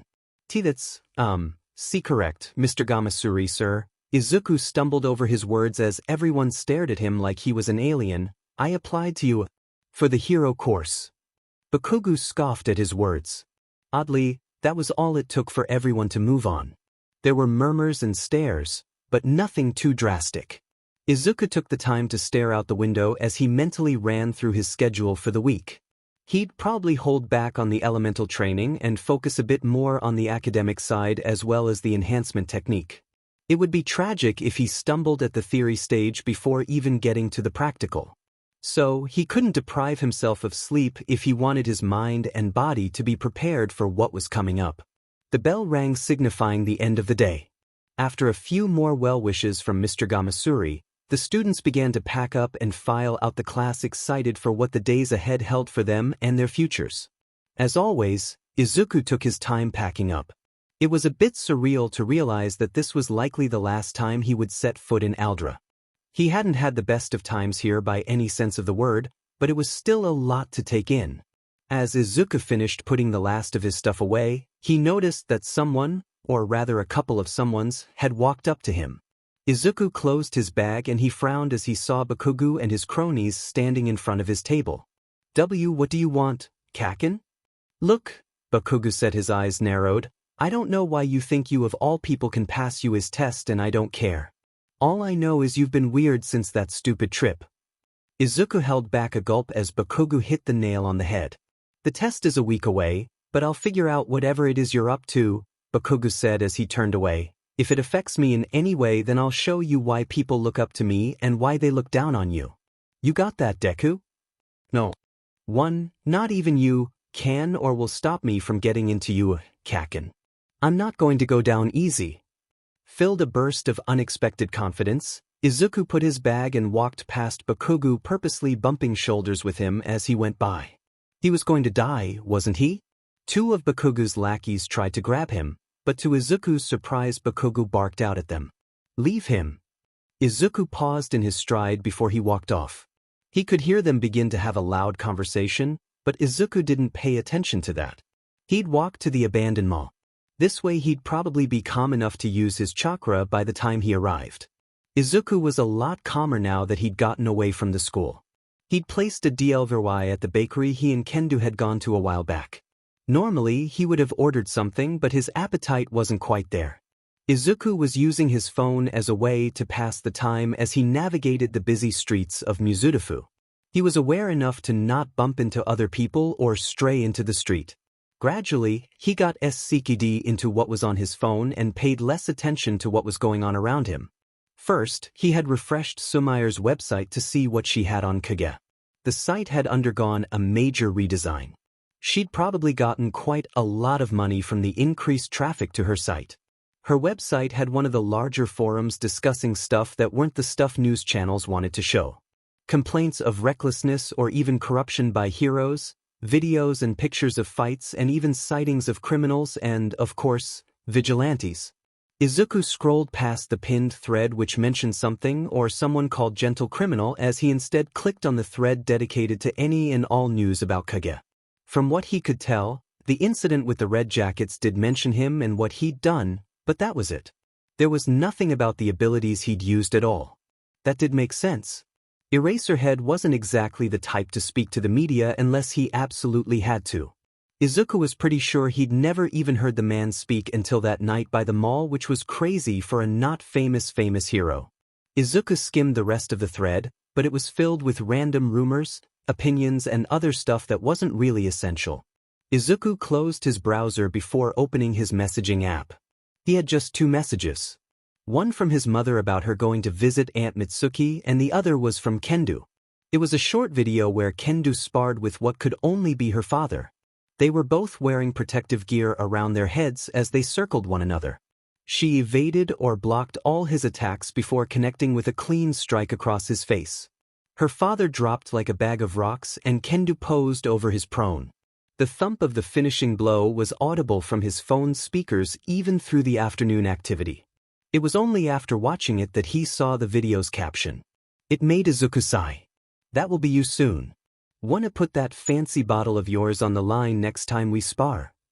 By all accounts, Kendo was really nice, and surprisingly enough they did actually text each other pretty frequently, even though Izuku was rarely the instigator.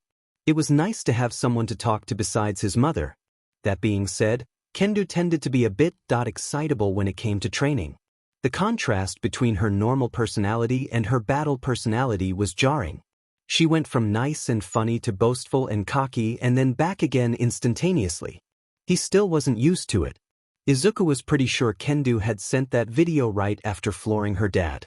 They didn't share too many details of their training, mainly because Kendo probably wanted to surprise him when they got another chance to spar. He'd never admit it, but Izuku was pretty excited to face her again too. He needed some revenge after she had convinced him to buy one of the bottles sold at her gym. The markup was ridiculous.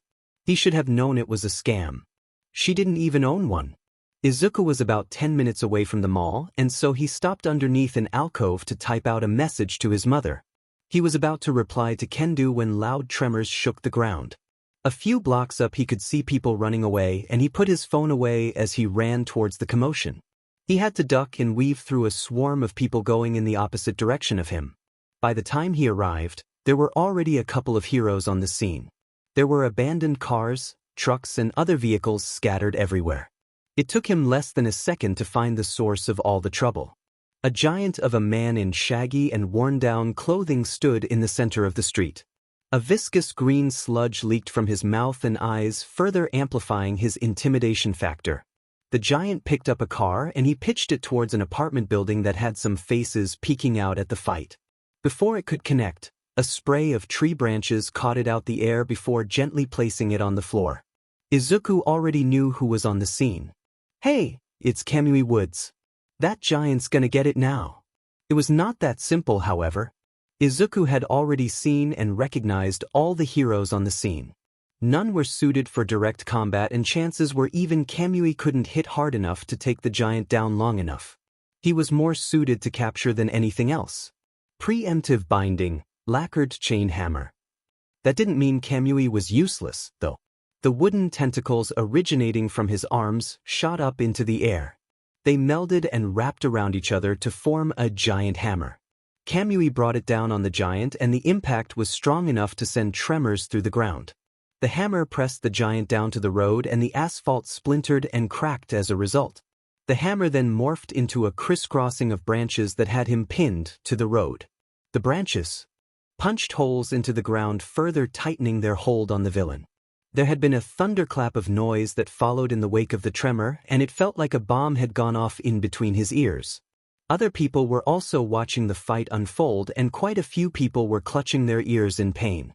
All of them had been ruffled by Kamui's attack, but even then nobody moved. The fight was over, after all, right? The sound of a truck door sliding open drew Izuku's attention, and he turned to see a field reporter practically sprint towards the scene with a cameraman following in his wake. A very familiar field reporter. "This is Masakomi Souza for Starlight News," Masakomi said before turning towards the fight. Number 37 hero Kamui Woods is now engaged in a fight with a villain using a gigantification quirk. There are massive amounts of property damage, but for the time being it appears Kamui has managed to. Before Masakomi could finish his briefing, the giant began to scream and thrash against his bindings. The wood stretched with his movements, but Izuku could see clear as day that keeping the move up was taking a toll on Kamui. Somehow, the giant managed to get up to his feet. A large chunk of the road was still attached to the giant due to Kamui's lacquered chain hammer, keeping him flush against it even as he rose to his full height. The sludge dripping from the giant's face became thicker and thicker as the giant fought against his restraints. Kamui was using both his hands to keep the man tied up and was unable to do anything, or he risked letting the man loose. The branches began to pull tighter on the man, but all that seemed to achieve was make the sludge drip out of him at a faster rate. The green substance looked weird to Izuku's eyes as it bubbled on the ground as if it were boiling. No, that wasn't quite right. If anything, the sludge looked as though it's alive. "Look at his feet," screamed one of the people watching the standoff. "There's a face in that green stuff." After that proclamation, a lot of things happened almost at the exact time. The sludge exploded out of the giant and formed a massive, breathing and living pile of sludge. The sludge villain sped across the road with surprising speed before it absorbed a car into its body. Izuku was barely aware of the Starlight reporter screaming into his mic as the gathered crowd began to scatter. The sludge villain seemed to convulse before his body suddenly compressed, and from it came the car it had just absorbed. The car had been fired at a nearby office building, and it punched into the building with a powerful crash. Screams filled the air as a gaping hole was torn into the building. Izuku had no idea if it was empty or not. The sludge villain then managed to absorb a couple of cars in one go, and that sent everyone scattering. Even the heroes who had been helping with getting people out of the danger zone seemed to hesitate to help or backed off entirely. Kamui was still struggling with the giant, who was apparently just another villain and not someone with an odd side effect to their quirk. However, Kamui was forced to slam the giant into the ground before releasing him as the sludge villain fired more cars towards the fleeing crowds. The cars were traveling with such speed that Kamui was only able to deflect them away from the crowd. Despite his best efforts, though, the cars ended up smashing into office buildings, apartments and shops. Kamui is endangering the lives of everyone with his reckless defensive maneuvers. The ongoing situation here at Izuku had slowly begun to lose his eagerness to see Kamui in action, and it finally dwindled to zero as the first car Kamui had deflected stuck between two buildings exploded. Windows exploded all over the street and the smell of burning fuel clogged the air. As Izuku fled, he saw the giant get back up to his feet, and Kamui seemed to take a step back as he looked between his two opponents. The giant seemed to focus deeply before his body began to get even bigger. And bigger and bigger and bigger. He grew and grew and grew until he towered well over all of the buildings. Izuku fled through the crowd as the situation became increasingly dire. Kamui, let alone any other hero, was now nowhere to be seen, and as things were it was foolish to stay. There was a rush to get away, however, as all the people from nearby buildings all chose to take a single exit point. Izuku looked up as the giant closed in on them, and he had to squint through the shining sun to keep sight of the villain. He was going to die, wasn't he? The situation seemed dire, but then in the blink of an eye, it turned around for the better. A large shadow swept over the crowd, and Izuku caught a flash of purple and yellow before he heard a loud thump followed by the voice of someone, a woman, screaming at the top of her lungs. Cannon! The giant was sent hurtling away as another giant kicked him square in the face. He tore a trench through the road before collapsing. A Titanic woman in a purple and tan bodysuit stood with her hands on her hips. She turned back to the shell-shocked crowd with a smile on her face. "It's milady. She saved us." Lady bent over the giant in a rather provocative pose. She held him to the ground with ease before looking over her shoulder. "There's no need to worry. As you can see, this but is well taken care of." Izuku's face almost melted from how much it was burning up. It wasn't uncommon for both male and female heroes to use their attractiveness to their advantage. It made them pretty memorable, and it helped with the younger demographics too. A lot. Almost disturbingly so. Judging from how a lot of the crowd seemed to switch gears from scared to cheerful, it seemed to be good for morale too. Izuku turned back to but he took a beat to refocus. He looked at the giant and he let out a breath as he saw that the villain was unconscious and now back to a normal height. The road was heavily damaged and a pretty disgusting smell emanated from the now exposed sewers. A few police officers got cuffs on the man as Lady and some other heroes began evacuating the buildings that were still occupied. It would probably take a couple of weeks to repair everything unless someone like Cementos was recruited to speed things up. The only problem was that there was no sight of Kamui or the sludge villain. Izuku could only guess that Kamui had gone after the other villain after Lady's timely save. A few yards away, he saw news stations begin to report on what happened, and as expected the most passionate of them was Masakomi. He was the closest to Izuku and he heard snippets of the given report. A lot worse if Lady hadn't been there to clean up their mess. She, above everyone else who was here today, should be commended for her actions. However, let us not forget that Kamui. Deku, what are you doing here? That could only be one person. Izuku saw Bakugou and his goons began to weave through the crowd towards him. He had no idea what possessed him. Perhaps it was madness brought on from the fumes from the sewers, or maybe it was Izuku deciding that today had had enough drama. In the end, it didn't matter. He began to run away from Bakugou and his friends, and unfortunately, just like most days, they wouldn't leave him alone. Izuku knew that they probably weren't above beating him up. They'd come close multiple times before, but without the threat of expulsion looming over them, Izuku was sure they wouldn't be so hesitant. "Oh, you are so getting it now, Deku. School's out, but you've still got one lesson to learn." He just had to make it to the abandoned mall. It was about 10 minutes away if he ran. Once they got to the abandoned district, then it would be even easier. He could just use the surface sticking to go up a wall or something, or he could even transform into like a dumpster or something. That would work, right? Izuku's plan did not work. He had managed to stay well ahead of his bully's classmates until he reached the abandoned property. From there, he was planning to use his chakra to find a way to escape. Unfortunately, he wasn't the only one with the idea of using his powers once he got out of dodge. Akuma was using his devil wings to fly after him, and even as Izuku managed to temporarily lose some of the others, Akuma was always on his trail. He flew above the buildings and Izuku's bright bag made him an easy target to follow. That ruled out climbing a building as well as transforming. He could not use the body flicker to get to the rooftop because it would raise far too many questions. Questions he was only prepared to answer after the UA exams and not a second before. Besides, he was pretty certain that Akuma would still be able to find him once he was on the rooftop. Izuku veered off the main road and instead ran down as many alleyways as he could. He was slowly getting closer to the mall, and with the long shadows being cast by the buildings would help hide him. It seemed to work as he could no longer hear the flapping of Akuma's wings. Maybe he'd gotten tired. He burst from an alleyway and made it to the mall front. He managed to scale the majority of the wall before he was found out, but unfortunately his luck seemed to run out just as he got one leg over the edge. His water bottle, loose from all the running he'd done, fell to the ground. He watched it fall through the air before landing on a manhole cover with a loud shatter.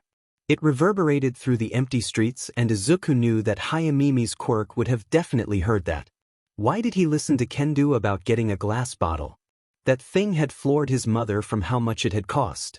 It was way too expensive for just a bottle, and she'd been concerned he may lose it, so she had made him put his name on the lid. Great. Izuku was forced to crouch down as he heard them approach. Akuma had rejoined Bakugou's group, which was good for Izuku. They spilled into the mall street, and Izuku held back a breath as he saw that Hayamimi's ears were enlarged. If Izuku so much as let out a breath, Hayamimi would probably find him with ease. Thankfully, they did not seem to notice him at first until one of them pointed out the glint of the broken glass. What the hell is that? It's probably just from the building. These are all abandoned, right? Maybe they're just old. No, it can't be, Akuma said as they walked closer to the glass shards. My dad's a real estate developer and he said this whole area had a problem with their sewage system. Especially the mall. These buildings are still new and this glass is too small to be from the windows. What a nerd. Hey, I just know stuff. It's not my fault you couldn't pass an eye exam. I wear glasses. Exactly. Shut up. Bakugou screamed at the bickering duo. Chunky, pass me that metal thing in the middle of that mess. Izuku felt his heart sink as Akuma handed the lid to Bakugou. He froze as Bakugou read the inscription before blowing the lid up as he clenched his hand. Where are you, Deku? You dropped your bottle. Rabbit ears, find him. My name is Hayamimi. I don't care. Despite the retort from Bakugou, Hayamimi still used his quirk to search for Izuku. He tried to be as quiet as possible, but in the end, it was pointless. There's a heartbeat up on the roof. There was no point in hiding anymore. Izuku rose to his feet and he looked down at his former classmates. Bakugou's frown deepened as he caught sight of Izuku. You could have made this easier on yourself, but if you want to get beaten up here, then be my guest. Now are you going to come down here or are we going to have to go up there? I don't want to fight, Kaken. Izuku said to his former friend, the exam's in a week. We can't afford to. I don't care about that, Deku.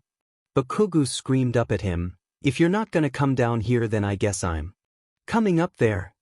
Bakugou placed both his hands by his side before he fired a simultaneous blast from both hands. The explosion was strong enough to send tremors to Izuku all the way up on the top floor, and it completely destroyed the manhole cover that Bakugou was standing on. Bakugou was flung through the air at breakneck speeds, but he misjudged the angle of approach. Izuku took a few steps back as the other boy slammed into the side of the roof.